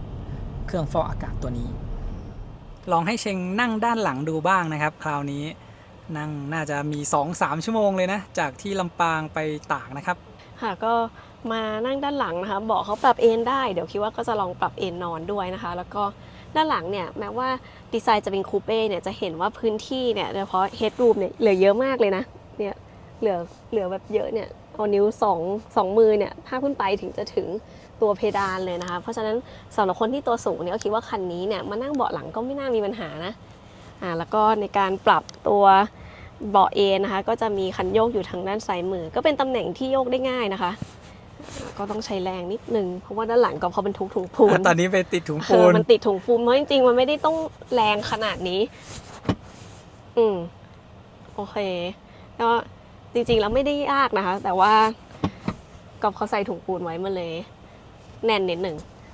แล้วก็เมื่อปรับลงมาเนี่ยคันนี้ก็เป็นเบาะแบบ40-60ดังนั้นเนี่ยถ้าปรับฝั่งนี้เนี่ยตัวที่วางแขนจะไม่ขยับแต่ถ้าปรับเบาะฝั่งนี้เนี่ยอันนี้เขาก็จะขยับตามด้วยนะคะสำหรับตำแหน่งที่วางแขนเนี่ยซ้ายกับขวาก็ระนาบใกล้ๆกันนะเดี๋ยวต้องลองดูว่านั่งทางไกลเป็นยังไงแล้วก็สามารถที่จะกดเอาที่วางแก้วน้ำออกมาแบบนี้ได้ตอนนี้ก็ลองวางเป็นตัว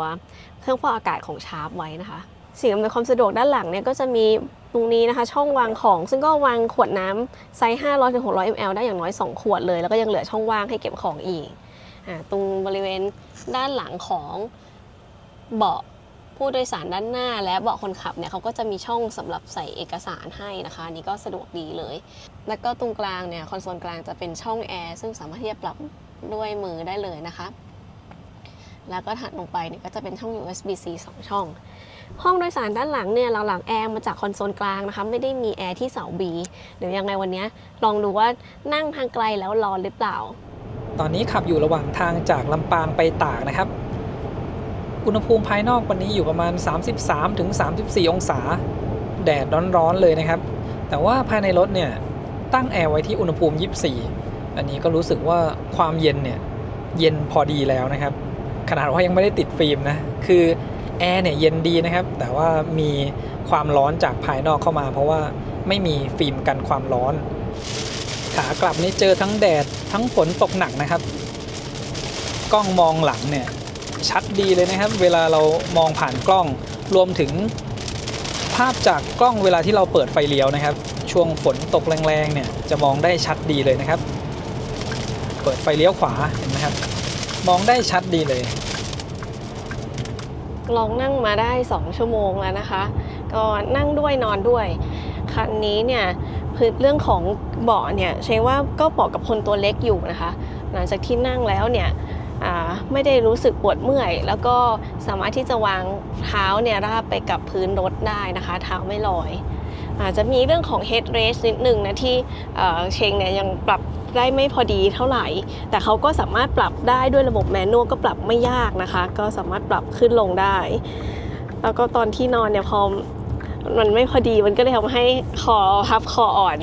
ปวดคอนิดหน่อยแต่อันนี้คนอื่นอาจจะไม่เป็นนะนอกเหนือจากเรื่องคอแล้วอ่ะส่วนอื่น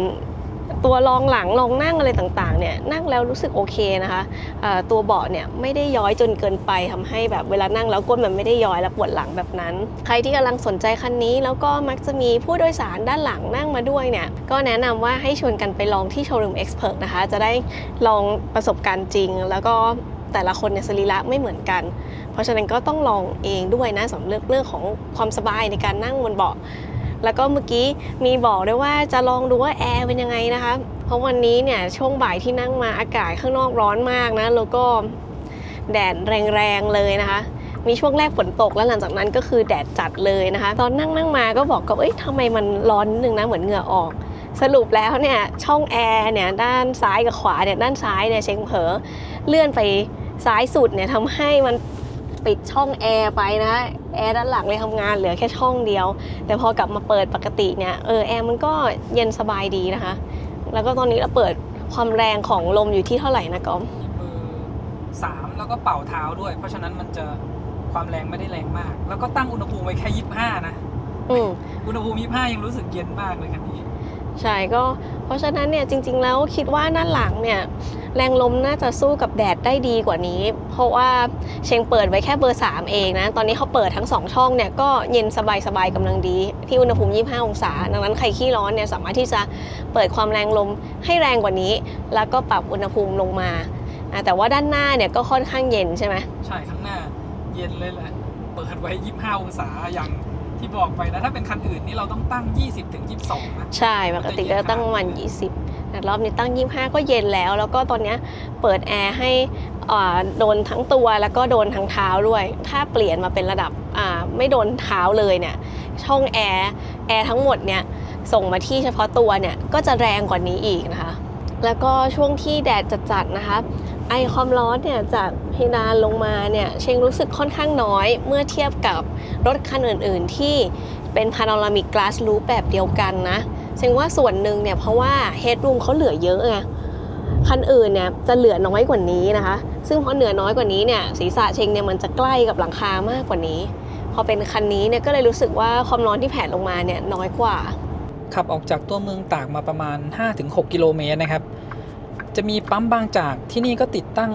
จุดชาร์จของ Spark EV นะครับตรงนี้จุดกลับรถสะดวกมากเลยนะครับถ้าสมมติขับขึ้นมาจากกรุงเทพกลับรถ500เมตรมาถึงปั๊มบางจากตรงนี้นะครับและถ้าแวะเข้าไปชาร์จเสร็จแล้วเนี่ยออกจากปั๊มไปไม่เกิน500เมตรก็มีจุดกลับรถสำหรับขับขึ้นไปทางเชียงใหม่ต่อนะครับผมจะพาแวะเข้ามาดูที่จุดนี้เดิมเนี่ยจะมีตู้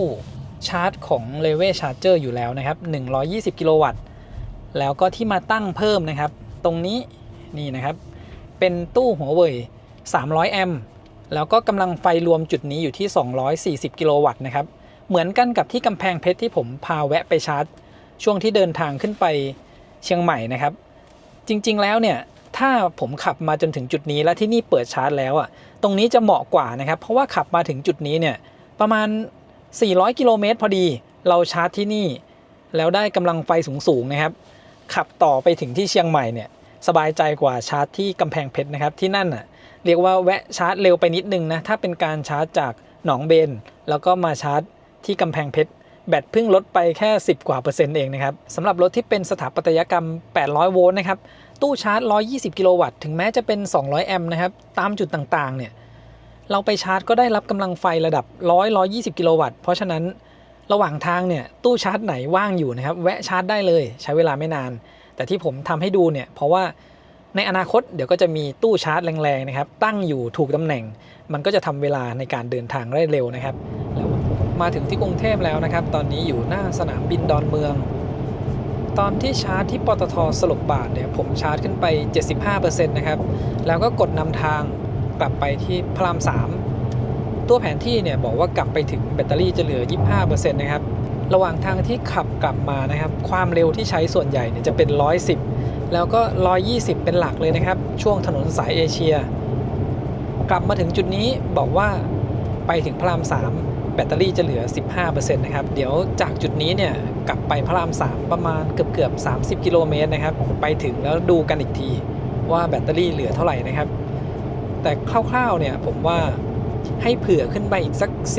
10-15% จากที่แผนที่คำนวณให้นะครับเช่นเรากะว่าไปถึงปลายทางจะให้เหลือแบตสัก 10% เนี่ยเราก็บวกเพิ่มขึ้นไปอีกสัก 10-15% นะครับก็จะเหมือนกับตอนที่ผมชาร์จเสร็จนะ 75% บนแผนที่บอกว่าถึงปลายทางแบตจะเหลือ 25% นะครับนี่ก็ขับมาแบบสบายใจนะครับเพราะว่าตัวแผนที่เนี่ยเขาคำนวณให้แบบไดนามิกนะครับถ้าเราขับเร็วขึ้นตรงนี้มันก็คำนวณให้เราใหม่เราก็สามารถขับช้าลงได้แต่วันนี้ที่ขับกลับมาเนี่ยความเร็วส่วนใหญ่คือ110-120เป็นหลักเลยนะครับกลับมาถึงบ้านแล้วนะครับแบตเตอรี่เราเหลืออยู่ 14%ระยะทางรวมทั้งหมดวันนี้ที่ขับมาจากเชียงใหม่ถึงกรุงเทพ 671.2 กิโลเมตรค่าเฉลี่ยการใช้พลังงานอยู่ที่ 17.2 กิโลวัตต์เอาร์ต่อ 100 กิโลเมตรนะครับความเร็วที่ใช้ส่วนใหญ่วันนี้นะครับจะอยู่ในช่วง 100-120 กิโลเมตรต่อชั่วโมงจากเชียงใหม่มาถึงตากความเร็วที่ใช้ส่วนใหญ่คือ110 กิโลเมตรต่อชั่วโมงนะครับแล้วก็จากตากกลับมาถึงกรุงเทพเนี่ยจะอยู่110-120 กิโลเมตรต่อชั่วโมงเป็นหลักเลยแล้วก็มาดูที่กราฟการใช้พลังงานนะครับอันนี้เป็นกราฟตั้งแต่เริ่มต้นวันนี้ตั้งแต่ขับมาเนี่ยไม่ได้ดับเครื่องเลยนะครับเวลาจอดแวะจอดกินข้าวเนี่ยเปิดเครื่องไว้อย่างนี้แล้วก็ไม่กดล็อกรถเพื่อไม่ให้ตัวทริปบนหน้าจอมันรีเซ็ตนะครับและอันนี้ก็คือกราฟเริ่มจากเชียงใหม่ก็จะเป็นกราฟการใช้พลังงานรวมถึงค่าเฉลี่ยที่บอกไว้ตรงนี้นะครับตรงนี้ก็สะดวกเลยนะครับสำหรับรถที่มีแผนที่แล้วก็บอกเปอร์เซ็นต์แบตเตอรี่ที่จะถึงปลายทางมาให้ทำให้เราสามารถประมาณคร่าวๆได้นะครับอย่างเช่นคันนี้เนี่ยผมเซตเป็น WLTP นะครับลืมบอกตรงจุดนี้ไปเวลาที่เราชาร์จเราก็ดูเปอร์เซ็นต์คือกดนำทางบนแผนที่ไว้นะครับไปถึงปลายทางบวกไปอีกสักประมาณ 10-15% นะครับถ้าเราจะขับความเร็วในช่วง110-120แต่ถ้าตามที่แผนที่เขาประเมินผมว่าถ้าใช้ความเร็วสักไม่เกิน100 กิโลเมตรต่อชั่วโมงมันน่าจะใกล้เคียงอยู่นะครับถ้าเราใช้ความเร็วสูงเราต้องเผื่อเปอร์เซ็นต์แบตที่จะถึงปลายทางในแผนที่ให้เยอะสักหน่อยหนึ่งระยะจากพื้นถึงใต้ท้องรถจุดที่ต่ำสุดจะเป็นพลาสติกด้านหน้าล้อตรงนี้นะครับจะอยู่ประมาณ14เซนติเมตรส่วนบริเวณพื้นถึงใต้ท้องแบตอยู่ประมาณ18-19เซนติเมตรนะครับแล้วก็ด้านท้ายตรงนี้บริเวณจุดนี้ประมาณ25-26เซนติเมตรนะครับระยะใต้ท้องถึงแบตทั้งรุ่น Performance แล้วก็รุ่น Long Range เท่ากันเลยนะครับตำแหน่งสำหรับปลดล็อกหัวชาร์จฉุกเฉินนะครับโดยปกติแล้วเนี่ยมันก็จะอยู่ใกล้ๆกับหัวชาร์จนะครับคันนี้ช่องชาร์จอยู่ด้านหลังทางด้านขวาข้างในเนี่ยจะมีฝาตัวนี้ปิดอยู่นะครับซึ่งเราจะต้องงัดแรงๆนะครับถึงมันจะเปิดออกมาได้อันนี้เนี่ยเป็นแค่แผ่นแบบนี้เฉยๆเดิมทีมันจะปิดอยู่ตรงนี้นะครับตรงนี้แล้วก็ตรงเนี้ยมันจะเข้าไปล็อกอยู่ด้านในแต่ว่าดึงออกยากหน่อยนะครับในรุ่นใหม่นี้เนี่ยบนหน้าจอก็จะมีเมนูให้เราสามารถกดปลดล็อกได้เหมือนกันนะครับแต่อันเนี้ยผมลองเปิดให้ดูในกรณีที่กดบนหน้าจอแล้วยังปลดไม่ได้นะครับจะมีสลิงเส้นนี้อยู่นะครับเอาไว้ดึงเพื่อปลดล็อกหัวชาร์จถ่ายให้ดูใกล้ๆนะครับเนี่ยบริเวณตรงนี้ดึงแล้วมันก็จะปลดล็อกสลักที่ล็อกหัวชาร์จอยู่นะครับพอปิดกลับเข้าไปแล้วก็จะเป็นแบบนี้คือมันจะแข็งหน่อยนะครับเวลาเราจะดึงเปิดเนี่ยมันจะยากหน่อยอันนี้ก็บอกไว้นะครับสำหรับเวลาที่มันไม่สามารถปลดล็อกหัวชาร์จได้จริงๆและเดี๋ยวไปดูที่เมนูบนหน้าจอกันนะครับเมนูสำหรับปลดล็อกหัวชาร์จฉุกเฉินนะครับบนหน้าจอเนี่ยเรากดรูปรถเข้ามาที่เมนูตรงนี้นะครับเลื่อนไปที่การชาร์จและการจ่ายไฟแล้วก็เลื่อนลงไปด้านล่างสุดเลยนะครับจะมีตรงนี้การปลดการเชื่อมต่อหัวชาร์จฉุกเฉินคือนอกจากดึงสลักตรงนั้นเรามากดปลดล็อกตรงนี้ก็ได้นะครับสำหรับใน Xpeng G6 รุ่นใหม่นี้นะครับ Wireless Charger ที่ให้มาทั้ง2ตำแหน่งจ่ายไฟได้สูงสุดที่50วัตต์นะครับช่อง USB-C ด้านหน้าจ่ายไฟได้สูงสุด60วัตต์ส่วน USB-A จ่ายไฟได้ประมาณ 7.5 วัตต์และช่อง USB-C ด้านหลังทั้ง2พอร์ต จ่ายไฟได้สูงสุดประมาณ10 วัตต์นะครับ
สรุปจากที่ได้ใช้งานคันนี้นะครับก็ได้ทดสอบในหลายจุดที่ผมอยากรู้นะโดยเฉพาะเรื่องการชาร์จนะครับที่เขาเคลมมา450กิโลวัตต์ซึ่งถ้าเป็นตู้ในไทยเนี่ยโอเคแหละมันยังไม่ได้แต่เรานำไปทดสอบกับตู้480กิโลวัตต์ที่เป็น500แอมป์นะครับ 10-90% ภายใน18นาทีเร็วมากเลยนะครับแล้วก็ 10-100% เนี่ยก็จะใช้เวลาเยอะหน่อยนะครับ28นาทีเพราะมันไปช้าอยู่ช่วงท้ายจริงๆแล้วช่วงเดินทางต่างจังหวัดเนี่ยเราก็ใช้ในช่วง 10-80 แล้วก็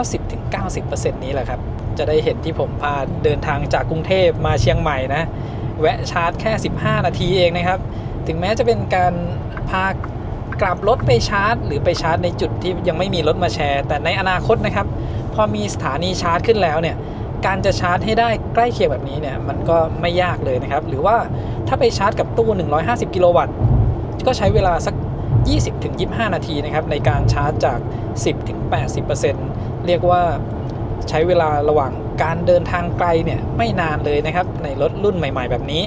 แล้วก็เรื่องของการจัดการพลังงานที่หลายคนอยากรู้นะครับผมก็ได้ทดสอบเทียบกันดูแล้วนะทั้งรุ่น Long Range ตัวใหม่นี้รวมถึงรุ่นก่อนหน้านี้แล้วก็รุ่น Performance โดยรวมเนี่ยการจัดการพลังงานทำได้ใกล้เคียงกันเลยนะครับตัวเลขที่ออกมาเนี่ยบรรทุกน้ำหนักเหมือนกันเลยเทสในเส้นทางเดียวกันด้วยนะครับต้องบอกว่าในรุ่น Performance เนี่ยพละกำลังมากกว่ากันอีก200แรงม้าแต่การจัดการพลังงานยังทำได้ดีเลยนะครับถ้าไม่ได้ขับเร็วมากๆเนี่ยที่ความเร็ว80นี้ใกล้เคียงกับรุ่น Long Range เลยนะครับแล้วก็ในรุ่น Long Range ทั้งรุ่นใหม่และรุ่นเก่าเรียกว่าการจัดการพลังงานเนี่ยเท่ากันเลยนะที่ต่างกันคือรุ่นเก่าเนี่ยแบตเขาใหญ่กว่าทำให้ระยะทางที่วิ่งได้เนี่ยมันมากกว่านะครับแต่ในรุ่นใหม่ก็ทดแทนมาด้วยการชาร์จที่เร็วมากๆถึงแม้จะระยะทางไม่ได้ไกลเท่ารุ่นเก่าในการเดินทางไกลเนี่ยทำเวลาได้ดีไม่แพ้กันเลยนะครับถ้าหากมีจุดชาร์จเยอะแล้วเนี่ยตรงจุดนี้ก็ไม่น่าจะเป็นประเด็นมากนะครับในเรื่องของการขับขี่นะครับผมว่าใกล้เคียงกันกับรุ่นก่อนหน้านี้เลยนะครับที่เขาเซตมาเป็นสไตล์แบบนุ่มแน่นนะครับใน Xpeng G6 เนี่ยจะให้ความรู้สึกแบบนั้นเลยแล้วก็ในรุ่นใหม่ที่มีเบาะนวดมานะครับใครที่ชอบในเรื่องของเบาะนวดเนี่ยน่าจะตอบโจทย์นะครับรวมถึงการตกแต่งภายในห้องโดยสารที่ดูมีแอมเบียนไลท์มันให้ความรู้สึกที่ดีในเวลาขับรถกลางคืนนะครับดูพรีเมียมขึ้นตรงนี้ก็ดีเลยในส่วนของแอร์นะครับยังคงเย็นเหมือนเดิมเลยเย็นจนหนาวนะครับขับไปกับกรุงเทพเชียงใหม่เนี่ยเซตแอร์ไว้แบบ24-25องศาเป็นหลักเลยนะครับถ้าเอาลงไปแบบ23หรือ22เนี่ยหนาวนะครับคราวนี้เดี๋ยวให้เชงลองบอกดูบ้างนะครับว่าเป็นยังไงเพราะว่า G6 รุ่นก่อนหน้านี้เนี่ยผมขับไปเชียงใหม่คนเดียวนะเชงยังไม่ได้ลองนั่งนะครับพอมาเป็นคนขับเองนะคะสำหรับ G6 2025เนี่ยก็รู้สึกว่าเป็นคันที่ขับขี่แล้วมั่นใจแล้วก็เบาะเนี่ยดีไซน์มาให้เหมาะกับคนตัวเล็กด้วยนะคะเพราะว่าสามารถที่จะปรับเบาะขึ้นมาสูงได้ค่อนข้างสูงเลยนะแล้วก็สำหรับคนสูงประมาณ152เซนเนี่ยก็พอดีนะคะสามารถที่จะเห็นทัศนวิสัยใกล้ตัวรถได้โอเคด้วยแล้วก็การขับขี่ในตำแหน่งของพวงมาลัยการปรับองศาของกระจกซ้ายขวาแล้วก็กระจกมองหลังนี่ก็คือทำได้พอดีเลย เรื่องของระยะเบรกเนี่ยก็ทำได้ดีนะคะก็คือเราสามารถที่เซตน้ำหนักเบรกได้ถึง3ระดับแล้วก็ในน้ำหนักที่เราเลือกเรารู้สึกว่ามันไม่ได้ตื้นนะเบรกเขาทำมาจูนมาให้เราแบบเอียบแล้วกำลังพอดีไม่ได้มีอาการที่จะต้องแบบว่าพยายามกะน้ำหนักเพื่อที่ถ้ากดแรงไปแล้วน่าจะขมำอันนี้ไม่เป็นนะคะและคันนี้เนี่ยแม้ว่าจะเป็น rear wheel drive มอเตอร์เดียวเนี่ยส่วนตัวก็รู้สึกว่าแรงมากแล้วนะคือขับในเมืองเนี่ยขับแค่โหมดประหยัดหรือสบายเนี่ยก็เหลือแล้วนะคะพละกำลังก็หรือช่วงขึ้นเขาลงเขาเนี่ยการเซตน้ำหนักพวงมาลัยได้ถึง3ระดับเนี่ยอันนี้ก็ตอบโจทย์เลยนะคะพบว่าน้ำหนักที่เซตมาเนี่ยกำลังดีก็สามารถที่จะเลือกน้ำหนักที่พอดีได้ไม่เบาไปไม่หนักไปแล้วก็การเดินทางไกลใน3วันนี้เนี่ยเบาะอะไรต่างๆเนี่ยเขาก็ปรับได้หลายรูปแบบนะคะจากที่ลองนั่งมาเนี่ยส่วนตัวคิดว่าค่อนข้างโอเคจะมีตัว headrest นิดนึงที่เป็นการปรับแมนนวลซึ่งปรับได้ง่ายนะคะแต่ระดับที่พอเหมาะเนี่ยอันนี้ก็จะต้องหาระดับนิดนึงสำหรับคนตัวเล็กแต่ว่าสรีระของแต่ละคนก็ไม่เหมือนกันถ้าใครสนใจคันนี้ก็อยากให้มาลองนั่งจริงด้วยนะคะครับในส่วนของการทดสอบหลักๆเนี่ยก็ได้ทดสอบให้ดูในคลิปนี้นะครับทั้งการเดินทางไกลการชาร์จรวมถึงพละกำลังในการขึ้นเขาทั้งหมดเนี่ยทำได้ดีหมดเลยจุดเด่นของ Xpeng ก็คือเรื่องซอฟต์แวร์และการจัดการพลังงานรวมถึงการชาร์จที่ไวตั้งแต่รุ่นแรกแล้วนะครับอันนี้เนี่ยมันเป็นคุณสมบัติที่ดีของรถไฟฟ้าเลยนะครับทั้งชาร์จไวแล้วก็ประหยัดพลังงานทำให้การเดินทางไกลเนี่ยมันใช้เวลาน้อยนะครับจริงๆแล้วถ้าย้อนกลับไปดูในคลิปรุ่นก่อนหน้านี้เนี่ยเดินทางจากกรุงเทพถึงเชียงใหม่อันนั้นก็แวะชาร์จแค่17นาทีนะครับทำได้ดีตั้งแต่ในรุ่นแรกแล้วแค่ในรุ่นใหม่นี้เนี่ยมีการปรับปรุงนะครับในส่วนของรูปลักษณ์ภายนอกการตกแต่งภายในนะครับรวมถึงการชาร์จที่ยังไวขึ้นกว่าเดิมอีกอันนี้ก็สำหรับใครที่กำลังสนใจนะครับแนะนำให้ไปทดลองขับดูด้วยตนเองว่าชอบในฟีลลิ่งการขับขี่อย่างที่เราได้บอกไปหรือเปล่านะครับในส่วนที่ต้องทดสอบและใช้เวลาเนี่ยทางเราทดสอบให้เรียบร้อยแล้วนะครับค่ะจุดที่เสียดายนิดนึงนะคะก็จะมีเรื่องแรกเลยเดี๋ยวไม่ได้ให้ช่องเก็บของด้านหน้ามานะคะเรื่องที่2เนี่ยก็คือเรื่องของตัวลำโพงเนี่ยให้มาถึง18ตัวแต่ว่าลำโพงเนี่ยเสียงเบสเนี่ยค่อนข้างน้อยนะจากที่ลองเล่นเพลงที่มีเบสหลายคลื่นความถี่เนี่ยก็พบว่ามีบางคลื่นที่ยังขับเบสออกมาได้บ้างและบางคลื่นที่ค่อนข้างน้อยเลยนะคะก็ยังไงอันนี้ก็แล้วแต่สไตล์แนวเพลงที่แต่ละคนชอบด้วยถ้าใครสนใจคันนี้ก็ลองเซฟเพลงนะคะไปลองเล่นกับรถจริงเลยนะคะที่โชว์รูมได้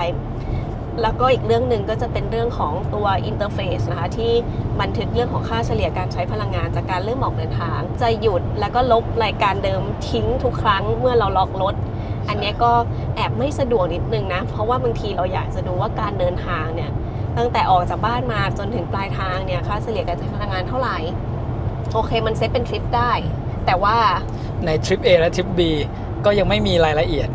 การใช้พลังงานแยกบอกนะครับคือตรงนี้ก็แปลกใจเหมือนกันนะผมเคยแจ้งทาง Xpeng Thailand ไปตั้งแต่รุ่นแรกแล้วแบบว่าอยากให้แก้ไขในตรงจุดนี้หน่อยให้ทริป A ทริป B เนี่ยมีค่าเฉลี่ยการใช้พลังงานแยกนะครับจะได้เอาไว้ดูรายละเอียดได้นะโดยรวมเนี่ยโอเคแล้วแหละแต่แบบแปลกใจตรงเรื่องทริปนะครับและในซอฟต์แวร์ล่าสุดกลายเป็นว่ากดปุ่มล็อกรถปุ๊บรีเซ็ตทันทีเลยใช่ก็เลยทำให้มันยากนิดนึงที่จะดูค่าเฉลี่ยการใช้พลังงานตลอดการเดินทางเพราะว่าจุดหนึ่งก็รีเซ็ตหมดเลยกับทริป A ทริป B ก็ไม่โชว์ข้อมูลตัวนี้นะคะใช่ครับทั้งที่จุดอื่นๆมีกราฟมีอะไรบอกแบบละเอียดแยกเป็นแต่ละระยะทางให้แล้วนะครับมีแค่ตรงจุดนี้แหละใช่ก็หวังว่าในอนาคตเนี่ยจะมีการอัปเดตซอฟต์แวร์แล้วก็ให้ข้อมูลตรงส่วนนี้เข้าถึงได้ง่ายกว่านี้นะใช่ครับและยังมีอีกหลายๆจุดนะครับที่เรายังทดสอบให้ดูได้ไม่หมดเพราะว่าซอฟต์แวร์ที่เขาให้มาเนี่ยมันมีลูกเล่นหลายอย่างมากเลยนะครับรวมถึงเรื่องการถอยจอดอัตโนมัติแบบที่เราไม่ต้องอยู่บนรถอันนี้ก็ยังไม่ได้ลองให้ดูนะครับแต่เราได้ลองให้ดูแบบเรานั่งอยู่บนรถแล้วกดให้รถเข้าจอดก็สมูทดีเลยนะครับการจะให้รถเข้าจอดในช่องจอดแบบไม่ต้องอยู่บนรถก็ทำได้ไม่ยากนะเราแค่กดปุ่มบนหน้าจอแล้วก็ลงไปกดที่แอปรวมถึงมีพวกระบบเปลี่ยนเลนอัตโนมัติให้มาด้วยโดยที่ไม่ต้องซื้อเพิ่มนะครับหรืออีกอันนึงก็คือกดจากในแอปนะครับให้รถเลื่อนเดินหน้าถอยหลังเวลาที่เราไปจอดในช่องจอดที่แคบๆนะครับเราก็สามารถกดให้รถเนี่ยเคลื่อนที่ออกมาแล้วเราค่อยขึ้นรถได้ หลายๆจุดเนี่ยก็คือให้มาแบบจัดเต็มเลยนะครับสำหรับ Xpeng นี้ใช่รวมถึงกล้องรอบคันนะคะที่ถ้าเทียบกับรถราคาเดียวกันเนี่ยจำนวนกล้องที่ให้ของคันนี้เนี่ยก็ถือว่าเยอะแล้วนะคะและคันนี้เนี่ยก็รองรับการเชื่อมต่อ Android Auto Apple CarPlay แบบไร้สายด้วยนะคะตรงนี้ก็สะดวกดีนะครับต่อพวก Apple CarPlay เนี่ยขึ้นเต็มจอเป็นเหมือน iPad เครื่องใหญ่ๆเครื่องหนึ่งเลยขอบคุณที่ติดตามการเดินทางของพวกเรามาจนถึงจุดนี้นะคะฝากกดติดตามช่อง CG Go ทั้งใน YouTube Facebook แล้วก็ TikTok ด้วยนะคะขอบคุณมากเลยค่ะแล้วเจอกันคลิปหน้าค่ะบ๊ายบายขอบคุณครับ